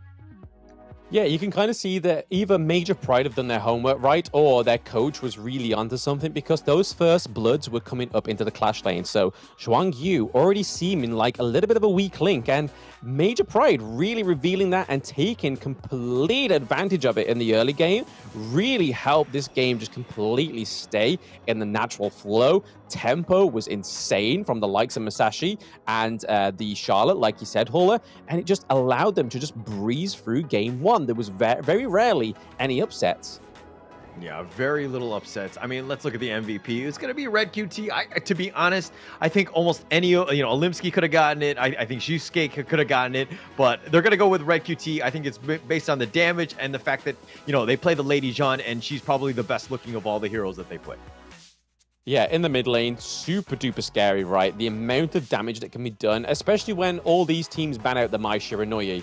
Because if you have the Mai Shiranui, we probably see that the Lady Chen would rotate down to the farm lane and go against the enemy's farm lane, whereas their farm lane would go against the Mai Shiranui just to try and have a little bit more of a contest because they have the support in the mid lane. But the Mai Shiranui, realistically and historically, always banned in those first 2 bans. But we aren't going to be going anywhere into the game 2 just yet. We are going to take a short break to let these teams gather some thoughts and see how they can dominate in game 2. Don't go anywhere, chat. We'll see you soon.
spears that fell from Zephyr was a mysterious substance temporarily named Amber. In fields such as biomedicine, it may bring hope for post-disaster reconstruction.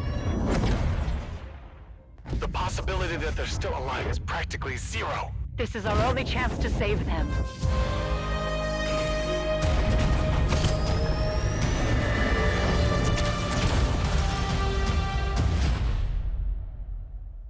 Doctor, we received a weak signal from Zephyr for the first time. Zephyr! Rescue!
Major Pride strike first, take the first game in the EMEA Grand Finals up against MENA. They looked almost outclassed, Blam. MENA, what do they need to do in this second game? Again, I think it's just down to the draft. I mean, their opponents from the last round, so the semifinals, GS team always suffered with the draft. And it seems this time around, MENA are having that same problem. Maybe it's because comfort picks are being banned out, or the side of Major Pride are taking those picks for themselves. I think the one thing that may help them is if they're able to go over to the blue side, maybe they'll be able to get the prio pick for something that they really need, a staple pick for themselves. But then that gives over to Major Pride those first two picks after that one, which you can really start to flesh out a great team comp, whether it be a solid pick like the Zhongfei for Kashi. Kashi, we know, has a fantastic performance on the Zhongfei, but then you can lock in something that's a little bit more flexible that just kind of keeps your enemies on their toes. Yeah, and I think taking away Amdan's Musashi was one of those big ones, right? I think it really kind of dictated the pace of it. It was one of those things where it's like, hey, we don't need to ban it because we can just take it away from you and we can play it to the same level, if not better, dare I say. Because Major Pride right now, Alimsky was just on point with that Musashi in that last game. Yes, and look at that. Already a little bit of a draft difference there. The Lady Chen does get hit by Axe's ban axe towards the beginning part of that ban phase, but also the Mai Shiranui once more getting banned out. This lady is not getting any love. All these teams know how vicious this pick can be. But then over to the side of Major Pride, they ban out the Orgren. Again, huge pick for the side of MENA. We saw Aidan on the Orgren go have a fantastic KDA and a fantastic performance. Really just kind of putting them into a box when it comes to this draft. Yeah, definitely need to put in that sense. Maybe they'll go with a modes pick to do so. But I think going into this one, really, MENA, you talk about the draft and just how it needs to be somewhat better going into this and give themselves a chance, because going into the last one, you're kind of like, I kind of thought how you kind of see how MENA was going to play it, but they were really not able to kind of get any sort of team fight going. They were always on the reactive, being pushed in, and Major Pride just taking the fight to them. Yeah, so far we haven't got that second ban come through for the side of Major Pride just yet. We'll wait to see what actually comes up onto the draft. It looks like we may be having a little bit of issue with the UI, maybe. We'll wait to see what comes through. But yeah, just looking at like the last game's draft for the side of Major Pride, it was very strong, right? They had the Lady Shen locked in pretty much very early on. They had the Ali as well, locked in very early on. Here is the draft as well. Dolia going over to Major Pride. Oh, interesting. Yeah, interesting draft thus far. Just picking them up, but Major Pride going again with the Musashi, just picking that one up with the Dahlia and the Princess Frost. The Lady Jeanne had been banned out, so I see how that one kind of plays out. But X right now, you see the what? Arlie, Ming, Angela. They're looking a little squishy on that side. Looking a little squishy, but I suppose the utility of the Ming, right, is also to amplify the damage, but also enhance the damage dealt to the enemy team, right? So that could be huge onto when paired with the Angela, paired with burst damage for Ali as well. Onto the Musashi could be a little bit of an interesting one, how they handle this Musashi going into game 2. But the thing that really got to look out for is the Dahlia being able to pair a second ultimate onto any of these. Pretty much all the heroes currently rostered now for Major Pride all benefit from that second ultimate, right? You have 2 Winters coming, you have Death on Sunset come through twice, you have the duel at Death as well. If you get into one backline, boom, done. Celestial Melody, boom, backline, done. And it literally just eradicates any backline there. And if that fails, you've got a lane as well. Yeah, and I mean, it's kind of rounding out quite well, right? I kind of like how MP's draft is going thus far. But okay, if you see all of those potential, like Elaine just jumping on the backline, because again, Axe is very squishy. I mean, the Doom pick is good to kind of be up in front, but they go back with the Xiang Yu pick. Adam again on this one. How do you feel about that?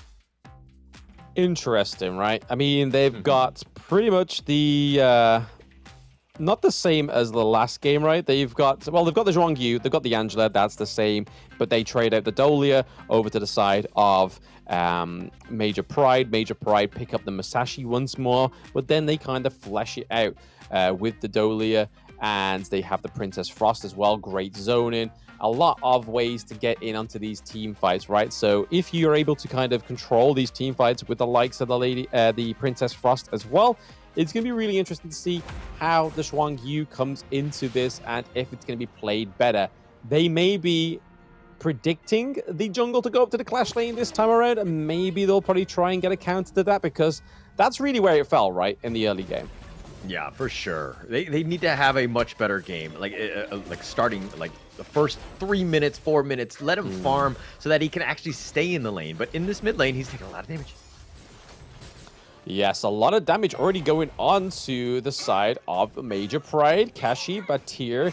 I think this is going to be a little bit of a difference here for this guy, because he normally plays the likes of the Motsu, the likes of the Zhang Fei as well, so quite tanky support heroes.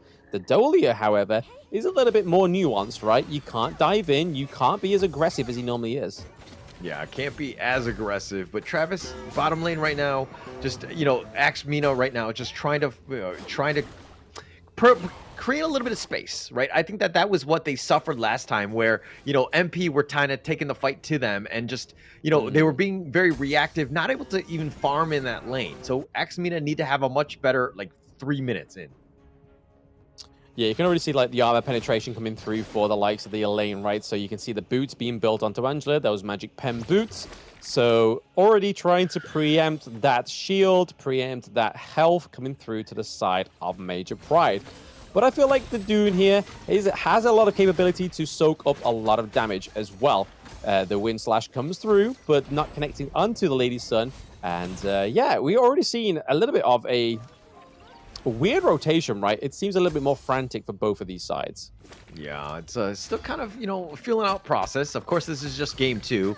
Axe MENA right now is just trying to be aggressive, taking out some of those boars. But I like how I'm Dan was, is on the Doom. I think that he needs to be that aggressive type that, does damage as well, because that's his MO, right? He doesn't want to just soak up damage. He needs to be able to out there and just start killing people. Yeah, I mean, the good thing about this Ali getting this Ming, right, she's able to be a lot more aggressive, so you can see a lot more, or at least expect more initiations from Badi, right? He's able to get in, get out, and then he's able to heal back up with the Ming, but then also do a lot more damage, which could be very fatal when you're playing the Ali, especially when you proc those 3 stacks as well, dealing more damage onto your enemy. Now, Badi, yeah, high expectations going into this game as well. He really needs to step up. Everybody on Axe right now, again, after that somewhat disastrous game 1, to put it lightly, I think that this is one where they really need to bounce back. You don't want to be down 0-2. Yep, the duel of the death coming through onto the Ollie. So waiting in the bushes is Alimski's MO, right? He's just waiting for that right time to dash in and claim that first blood. A little bit more extra gold going over thanks to that first blood there. We do see the CC immunity coming in from the lane as well. The slashes coming through. I am Dan dealing a lot of damage. The wind slash hitting onto Kinesis, but not quite onto Shizuki. They're trying to take this T1 into the bot lane. Right now, it's going to be quite difficult for them with the shield barrier still on. Yeah, Alimski coming out of, he was so quick to that one. He just ambushing in, just gets that kill in and out and moving on with his life. He's level 7. I'm Dan. Has been, keeping on pace, so to speak. But, Shizuki, he's going to be fine. Yeah, he's going to be fine. He's got the T1 to protect him. He's got his support system around him. The Unruly Blade coming through. Wind Slash as well. Gets a knock up onto Kinesis. But Kashibari is there to aid that healing. We do see a bit of a rotation here from the side of Axmina. They are looking to try and take this neutral objective that is a Tyrant. Yeah, this Tyrant is going to be pretty important. But a fight in the mid Yep, lane. the Unruly Blade comes through. Yes, we do see that Kinesis gets taken down early on as well, which has kind of forced Major Pride to go straight back into their jungle, right? Rather than taking a few more deaths at this point, they think, you know what, let's cut our losses and we'll go from there. They're getting the Azure Golem. It looks like it's going to go over to Alimski as well, which on Musashi is pretty crucial, right? Because you want the cooldown as fast as possible on those skills. Yeah, actually very huge for Axmina right now to get that Tyrant, ensuring that you're securing as much as possible, having a much better game than the last one. This is what you want to do. You want to give yourself as much of an opportunity as possible, taking those neutrals. Now you're forcing it down in that top T1, and they're doing a lot of damage. A little bit of an improvement here for the side of Axmina. They're able to get that T1 in the clash lane. Farm lane is already looking pretty highly aggressed right now. Angela goes down thanks to the duel of death once more from Alimski, picking up the first kill on the board. Obviously, first kill went over to Kinesis, where you really want to be funneling those kills into the Lady Sun right now. And we got to wait till that point, right? Till that comes up, sitting in the bush. We may see that Red might get caught out here, able to flash out. Is huge. Dashing around is Alimski. May get caught out. The Wind Slash, a dash comes through to save him from that knockup. Yeah, that Wind Slash just barely missing Alimski. I mean, he dashed away at the right moment, so he dodged it. He basically matrixed that one. But, this is a situation where Axmina trying to find some sort of ambush. Axmina right now, I think that some of their gank attempts are a little bit predictable. Or MP, they have this crazy spider sense, and they're seeing everything. Yeah, I mean, when it comes into competitive play, right, you expect to check certain brushes. And right here, you can kind of see that Red knows that I'm Dan's there, and Adam may not be too far behind because, hey, Shizuki has no vision onto the Zhuangyu, but already Adam trying to take the Azure Golem away from Alimski. I don't know if he was actually successful. It looks like he was. Yeah, it looks like he was successful, and that's going to be very good for him. But now Travis has rotated into the top lane. A little bit of a change of pace, but in the bottom lane, a little bit of action here.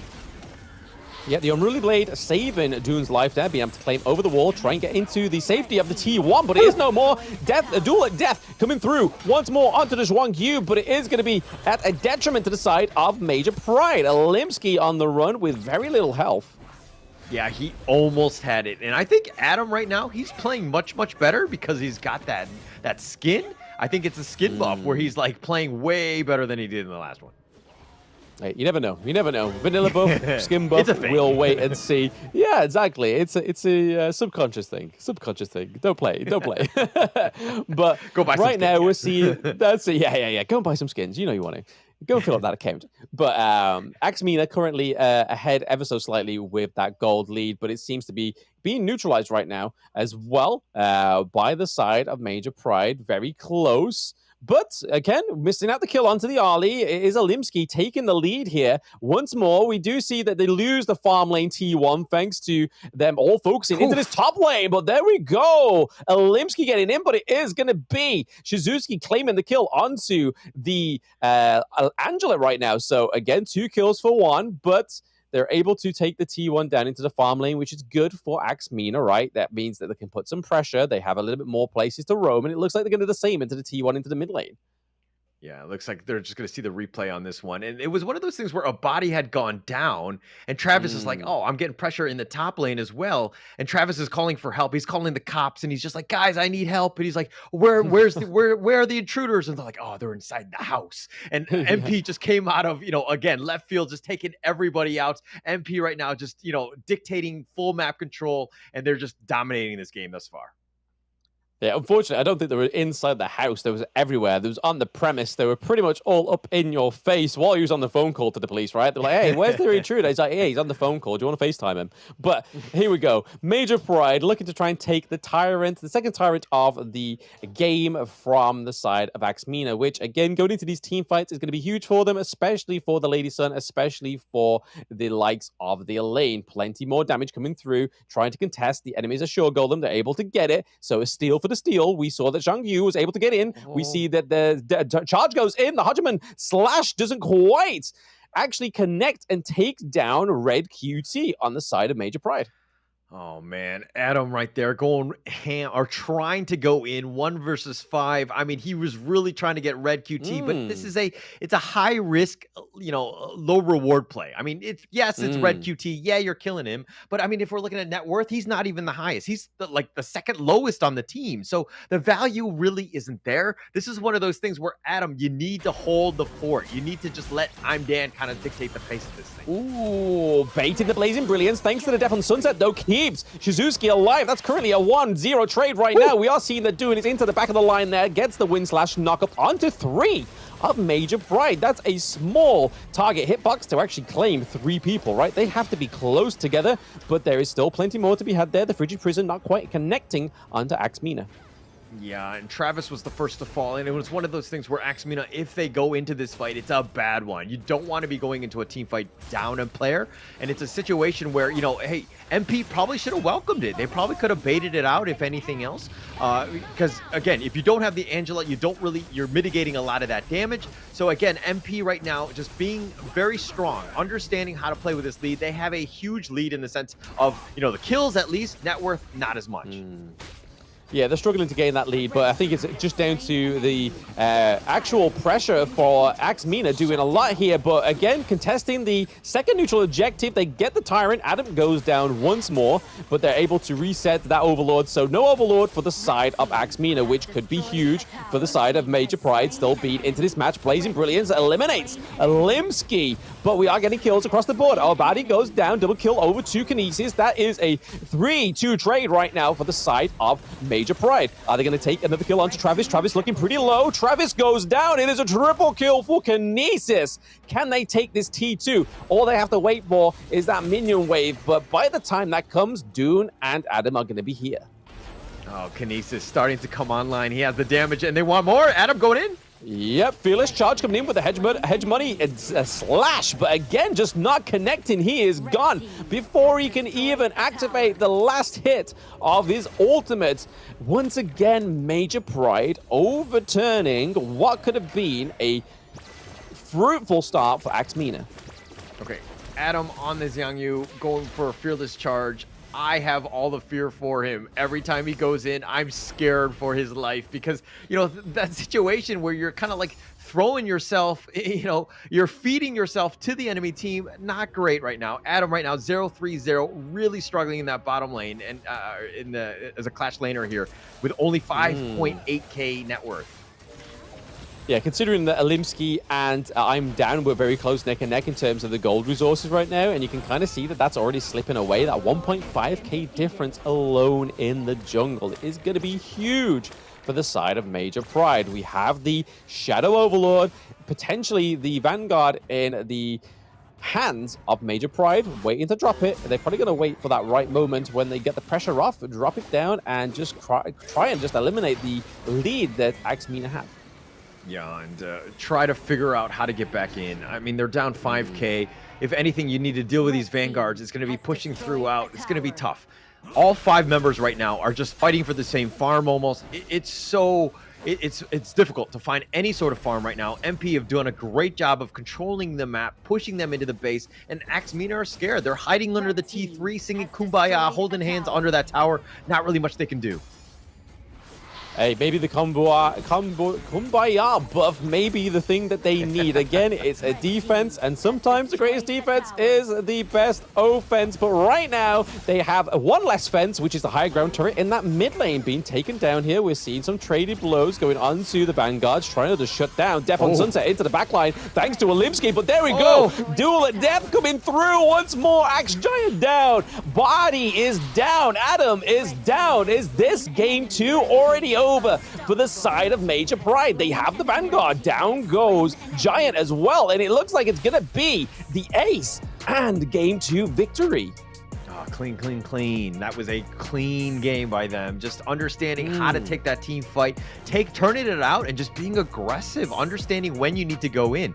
I mean, you talked about the fact that this is a team that did not win anything in season 1, and they learned, they took their licks, they know how to fight back, and they're playing very well. They're starting to peak at the right time, and now it's going to be match point, so to speak, for this grand finals. Huge win for them, a big confidence booster.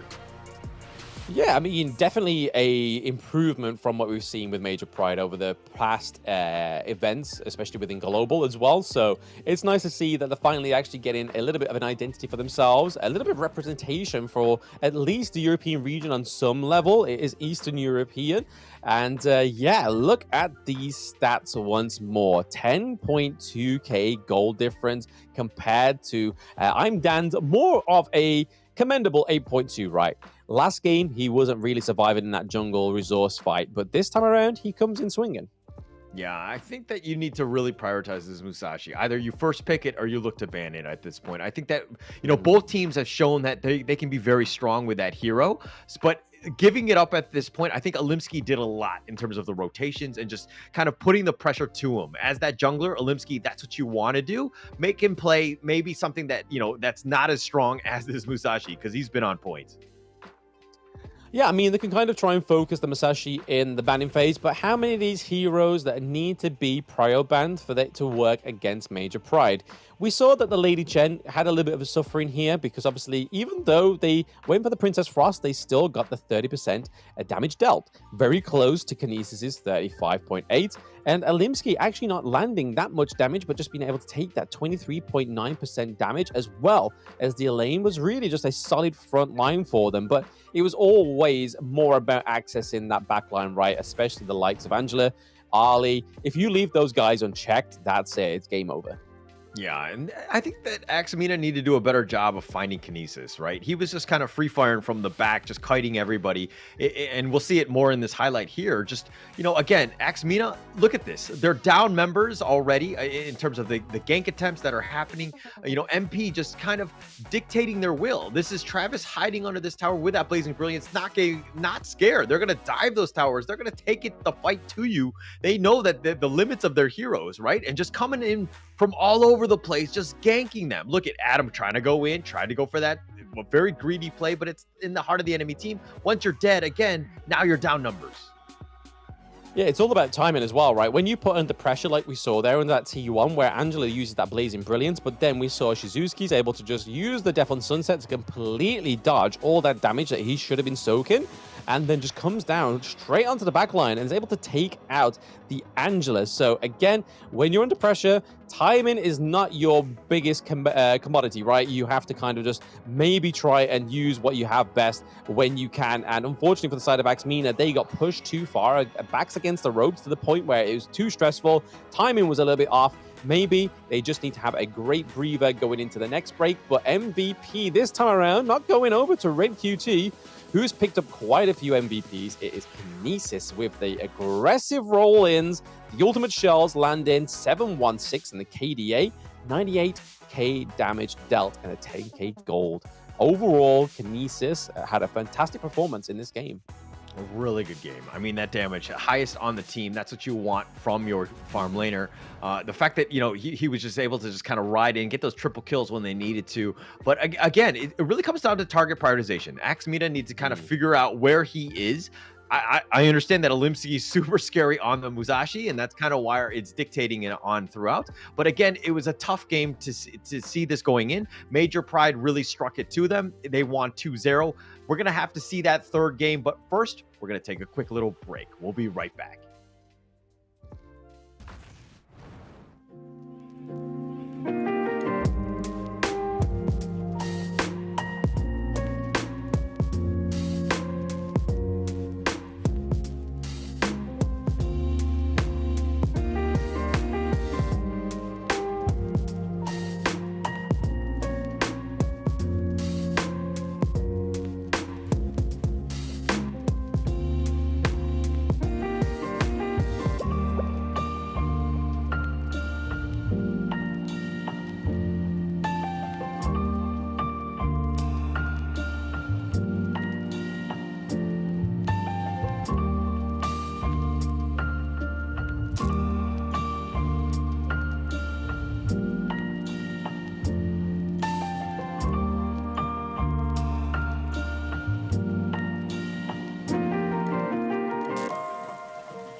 in the EMEA Grand Finals. Major Pride up 2-0 up against MENA. MENA right now struggling, Blam. Again, we talked about how they can maybe get back in with the draft, but they had a second try at this one. Didn't have a great one. But Blam, what's your advice going into Game 3 now? Leave the Xiangyu alone, right? I mean, there's only so many times you can draft this into the Clash lane. Yes, they ban out the Byron sometimes. Yes, they ban out the Elaine sometimes. But the Mayin comes through the here and there. You can just kind of come up with something a little bit better, right? If you want to go in with a heavy engage, maybe do the Lian Po into the Clash lane, right? It's not the best one, but as long as you're kind of playing resourcefully and not kind of overextending, you can then just use the teleport mechanic to go down. That's a big tremor smash for the team, right? So much bigger than the Fearless Charge that Zhuang Yu offers, especially when he is the only front line. But we'll see what MENA have in store for us in this Game 3, which could potentially be the last game of this Grand Finals, which would be a huge, huge feat for the side of Major Pride, taking a 3-0 victory. But there we go. The Masashi is taken off, so a little bit more of a targeted ban, right? Yeah, you have to take that away. I think that we just saw it in, 2 games already. Olimsky just piloting it to the T, doing very well with it, just being a nuisance. And MENA, you have your own Imdan Musashi player, but it's one of those things where if we can't get it, we don't know how to deal with it because it's just too strong at this point. Yeah, Dolia not meeting the first ban wave there, so Dolia could come through for the side of Major Pride, exactly so. And over to the side of MENA, we could see something like the Zhang Fei come through, hopefully something a little bit more of a stronger support. The Ming kind of worked, but at the same time, because of so much access to the backline that Major Pride had, it's going to be an issue for them. But the Lady Chen, taken up for MENA. Yeah, they're going to pick this one up. I to be honest, I really like the Zhang Fei pick if they go with it. Instead, they're going to look to just, take away the Lady Soon pick here, trying to take it away from Kinesis, who had a monster game in Game 2. But, we'll have to see if a body can pilot it to the same level. Ooh, my. Yeah, I mean, we've seen him on the Lady Sun already, but Mai Shiranui not getting banned in the first part of the phase. That is a interesting development right here for Red QT. We don't normally see him on the Mai Shiranui. All the time we've seen him is on the likes of the Angela, the Lady Jen, the Princess Frost. That is really interesting to see that they've gone for the Mai Shiranui. I can't wait to see how they play it. Yeah, and it looks like MENA are going to pick up the Ming again. I thought it was a little underwhelming. Plus, in this draft thus far, in the first phase, all of them looking very squishy. Ming really doesn't have that sustainable target. I mean, yeah, you kind of buff up Lady Soon or whatever, but again, very squishy. It's a one-dimensional draft. Very one-dimensional right now. I mean, we'll probably end up seeing the Dune again, right? Or maybe they might pick up the Kaiser for I'm Dan to go for once more. But onto the side of Major Pride, I think the Kaiser would probably be really good at complementing the Dolia, right? Getting those 2 invincible warriors. It's a little bit of a different shift for the side of Major Pride, especially on Olimsky, not being able to just be able to gank every lane. He kind of has to coordinate it a little bit better with his team. He can't kind of just one-man solo the rest of them. But banning out the Dharma, looking at the Clash lane right now is hopefully not going to mean that we're going to get another Xiangyu for the side of MENA because it hasn't worked 2 times. It's going to be almost a case for sanity test, right? If they go for the Xiangyu for a 3rd time, I don't know what to think. Yeah, I mean, look, if they pick it up again, unfortunately, I would. Okay, it looks like they're going to pick the Mayin. I'm happy with it. There's no Xiangyu. So this is one way of getting into this one. But the Mayin, again, same style, I would say. Initiation, Adam tends to be like that. But the only thing is his play style, right? He needs to go in together with a team. He can't be trying to solo these things. Very interesting that we see Olimsky going on to the Monkey. So again, Dream Roll, be able to come through. We know that Monkey can do damage, right? Those bubbles are more deadlier than they look and are perceived to be. But it can also be quite a tanky hero in the jungle. But you can kind of see why he's gone for the Monkey, right? Mai Shiranui and the Elaine. If you went for 3 flashy heroes, it's kind of hard to see where your staple, your focal point is for your team, right? You could be everywhere and anywhere, but nowhere at the same time. Yeah, and I like it how you said that. Yes, I do agree with that. And I think it kind of rounds it out. Again, just being very tanky, right? Something that they kind of have. You have the damage dealers with everybody else.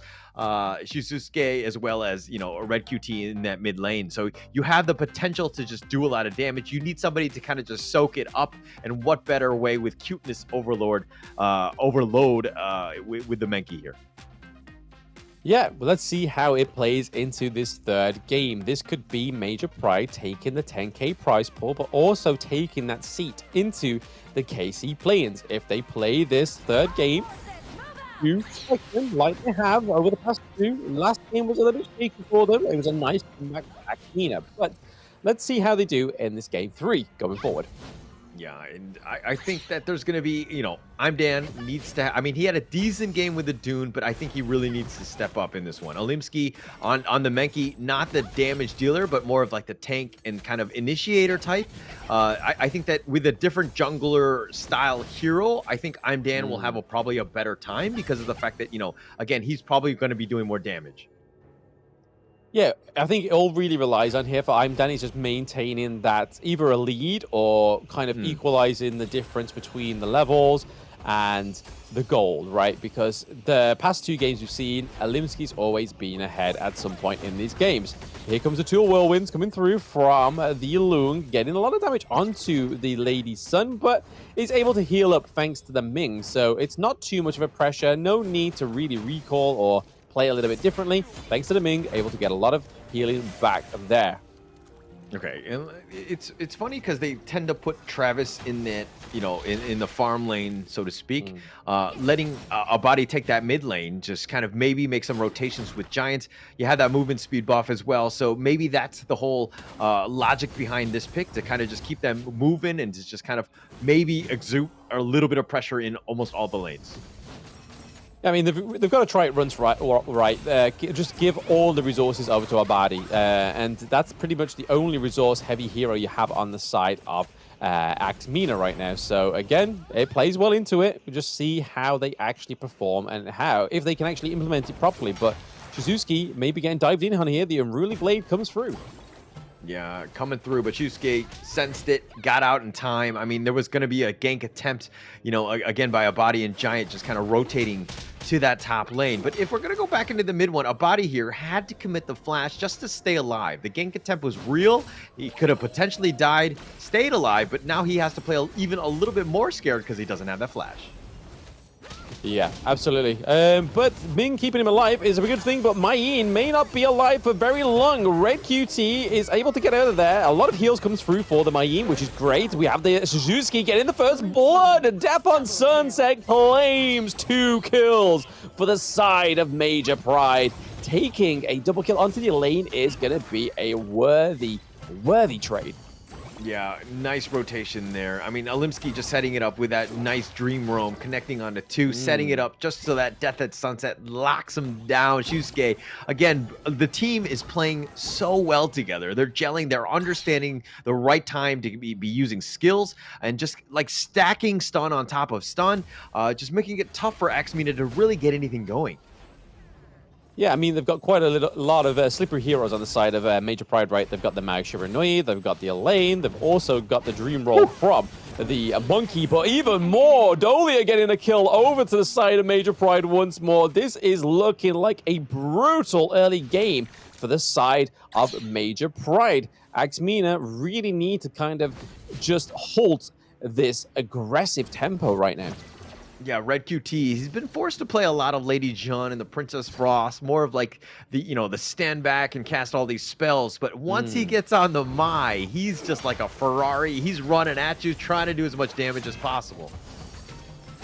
Yeah, we got the Scepter Reverberation coming through for the Mai Shiranui, so again, even more damage coming over for the side of Major Pride. Those first items are very crucial, especially when we get into the first neutral objective. We are seeing that I'm Dan is here with the Dune. A lot of damage already going onto the Tyrant. The Dream Roll coming through. It means that he's able to get back onto the reset. We see that Lady Jen was trying to get the Destructive Deluge onto the Tyrant, but wasn't able to actually claim it at all. Very quick with the Smite was Major Pride.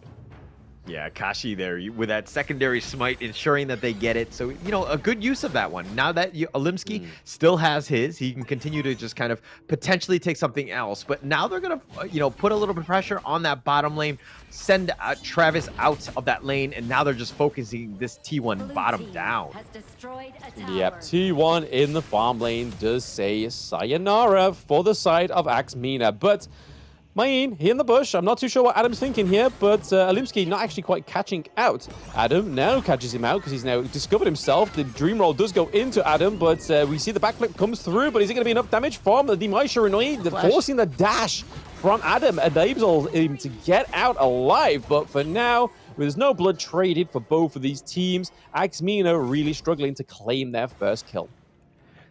I mean, they're playing on the defensive, right? They're just looking to stay alive, using all their skills just to get back to safety. But, oh, they're going to dive onto I'm Dan. Yeah, potential onto I'm Dan right now, but okay, we do see the Death on Sunset, a little bit of a observer not quite catching that whole thing there. The Death on Sunset clearly taking a little bit too high for the cameraman. Yeah, Giant down for the count. And again, just MP just pushing it out. The Flaming Palms even doing some chip damage on that T1 mid. But MP just going throughout, like just rotating from, you know, lane to lane, invading the enemy jungle. You know, Red QT is just kind of made I'm Dan a little uncomfortable, even just trying to take the blue buff there. So this is a situation where MP, you know, again, very good map control. Very, very good map control. Very great tempo as well. A lot of aggression. Pretty much very calmful as well with how they go for these engages. They're not kind of just trying to force a fight. They are making sure they can claim something from that fight at the same time, right?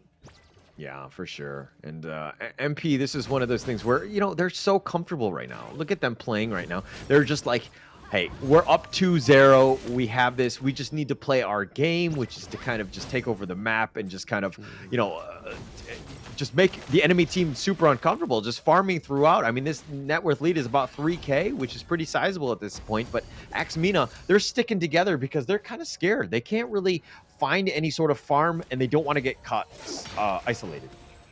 Yeah, it's the biggest symptom of fear, right? When you start to see the team that's quite playing on the back foot there, just sticking together. The Destructive Deluge being wasted there by Travis. We are seeing Red QT go into one-to-one with Adam, but there we go. Shizuki coming in to save the day. Death on Sunset comes through. The execute from the Death on Sunset claims the kill onto Adam. Travis goes down as well.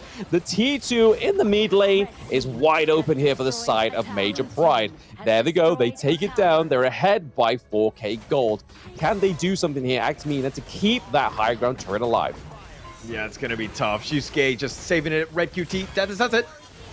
Death on Sunset straight to the back there. He's a little bit too much lost in the source for Shizuki. He's not able to do a lot of damage, though, because the Ming is there, reducing that damage reduction. And also, no one else on the side of Major Pride to actually counteract that same Death on Sunset, right? That dive into the back line. But hey, some more action here. We are seeing I'm Dan lost into the thick of it, but then Kinesis goes down. Travis looking pretty low as well. Giant on the run. Is he going to be able to escape? Red QT gets the fan onto him, but it is going to be Kinesis that takes the kill onto the side of Major Pride. Only Dan and Adam alive. Dan goes down. That is good. I mean, not Dan, sorry. Adam goes down. So that is a triple kill, a 4-1 trade for the side of Major Pride. The high ground turret looking pretty low. Olimsky trying to tank it here when they don't have any minions. Thanks to the Loon's damage, we're able to get the high ground turret. I don't need no stinking minions. I'm just going to tank this. I've got my lingering dream. I'm just going to tank this one. I'm just going to push this one out. But okay, Shusuke, his Death at Sunset literally lives up to the name, right? Every single time he casts that spell, he gets some sort of kill or an assist. He's always been up front. His Death at Sunsets have been perfect. Honestly, claiming many things from the Death on Sunset is probably the staple performance here from the Olimsky. Probably one of the better Olimskys I've seen in the Open Series, to be honest, because again, just the amount of pure positive reward coming from the Death on Sunsets, not really going away with nothing, trying to just make sure you claim something, and whatever it is, as long as it is a objective, a kill, as long as it's given over resources to the side of Major Pride, where they're up already by 9 kills. The only reason they're able to lose a life was Red QT was able to be lost in the sauce a little bit too much with that last team fight, but looking for a little bit of a potential and patient takedown in the T2 in the clash lane. Yeah, Red QT dying that one time. He's going to be my LVP of this game, you know? Just unacceptable at this point. You have a flawless game and you die once? That's unacceptable.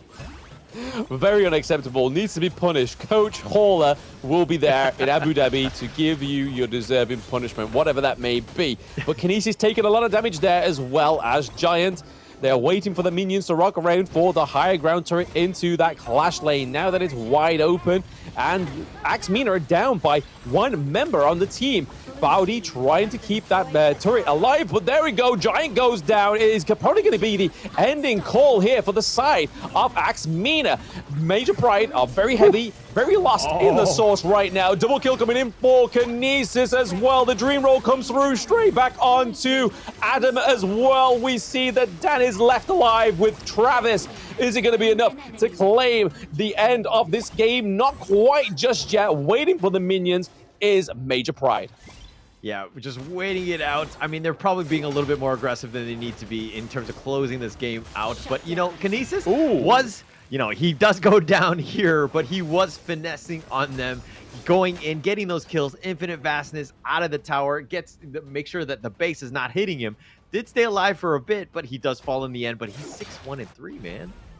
6-1-3, 8.9k gold against the Lady Sun on this other side, Albadi, which is basically 1 point something k difference right now. So again, that's a huge itemization difference. We can kind of see Red QT waiting in the bush there. We also have Alimsky waiting for the dream roll to come through, hoping for a crucial kill theft. Oh, we going to get it. Oh no, the ultimate shell comes through from the Lady Sun. They're able to claim the Tyrant, but that's not going to be enough. That is a double kill over to Red QT. I'm Dan is looking pretty much lost into the thick of it.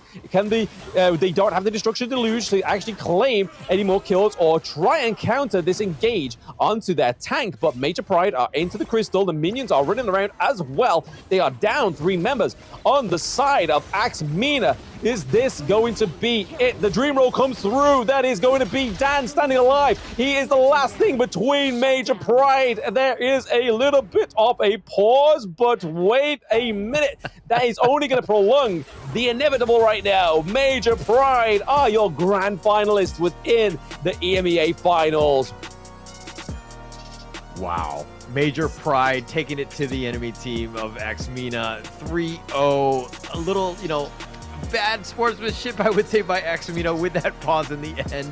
But nonetheless, Major Pride, you can't stop this one. It's going to happen. It's pause or no pause. Major Pride pulling this one out, coming back from the depths of hell you talked about from season 1 of being winless to now being the champion here, winning 10K and proving all the doubters wrong.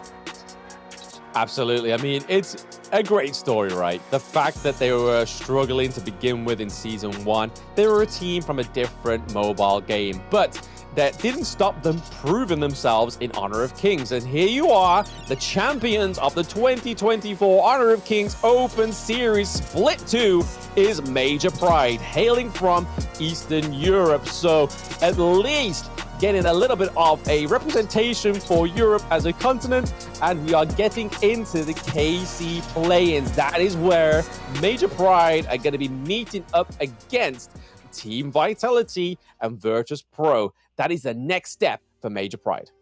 Yeah, and they're looking very strong. I think that they can pat themselves on the back, but again, the work is not done here. We need to just kind of build off of that. We need to ensure that, you know, Major Pride can kind of continue. They looked very strong in that grand finals. We hope to see more of them because, again, even when it looks to the draft, it was hard to find the right bands against them. They're very flexible with their picks, and their synergy is really on point.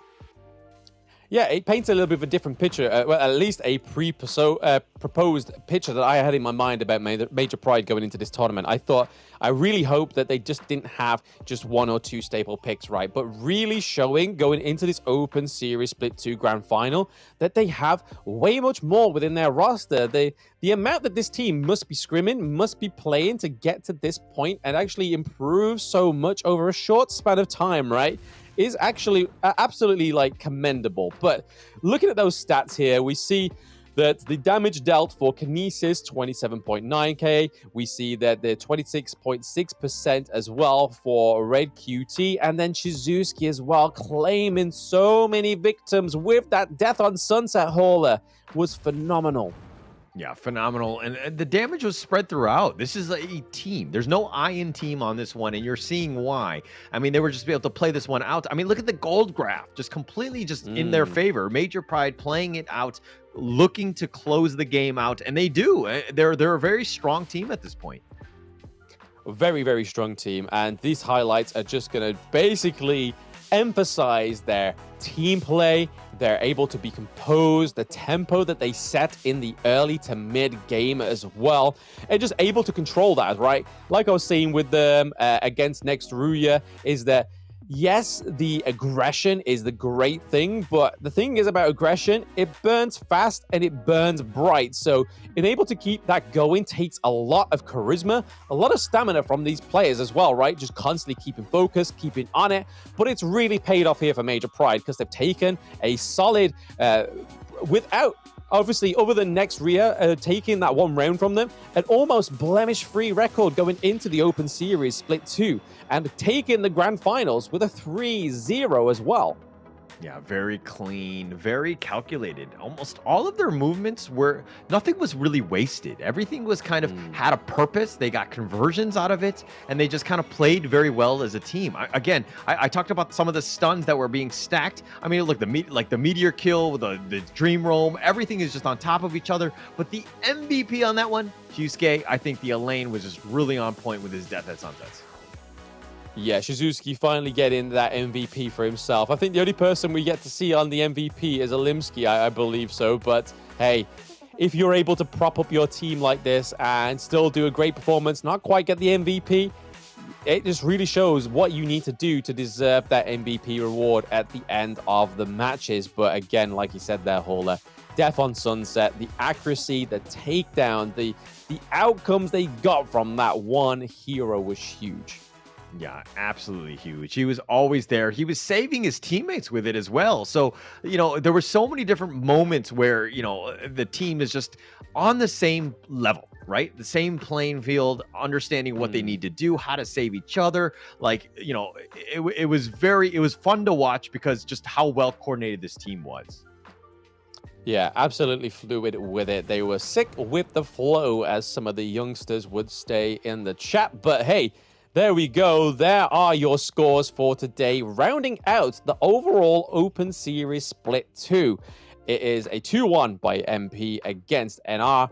Axmina taking a 2-0 against GS Team, but falling short at the end there is Axmina not taking a single round from the team that hails from Eastern European and from Kazakhstan. So again, Major Pride taking all those major L's to begin with, now taking their first tournament, a global one at least, a victory for themselves. 10k prize pool and that KC play-ins. Yeah, and actually, you know, Major Pride has kind of inspired me. I've taken a bunch of losses myself. So I'm wondering if I just come back and I start winning championships. I mean, I could be on the same train as Major Pride, right? I'm as good as them, right? Absolutely. We're all as good as everybody can be, as long as you learn from those losses. But that is it for the Open Series, guys. Not too long to wait for the next little bit of plays, which is the plays in tomorrow. And it is not going to be me. It's going to be Hauler and Kim going forward with the Pacific KC play-ins, which is going to be very exciting to watch. So thank you very much, everybody, for watching. We will be tuning out here, guys, but back tomorrow with some more Honor of Kings esports. Take it easy and see you soon.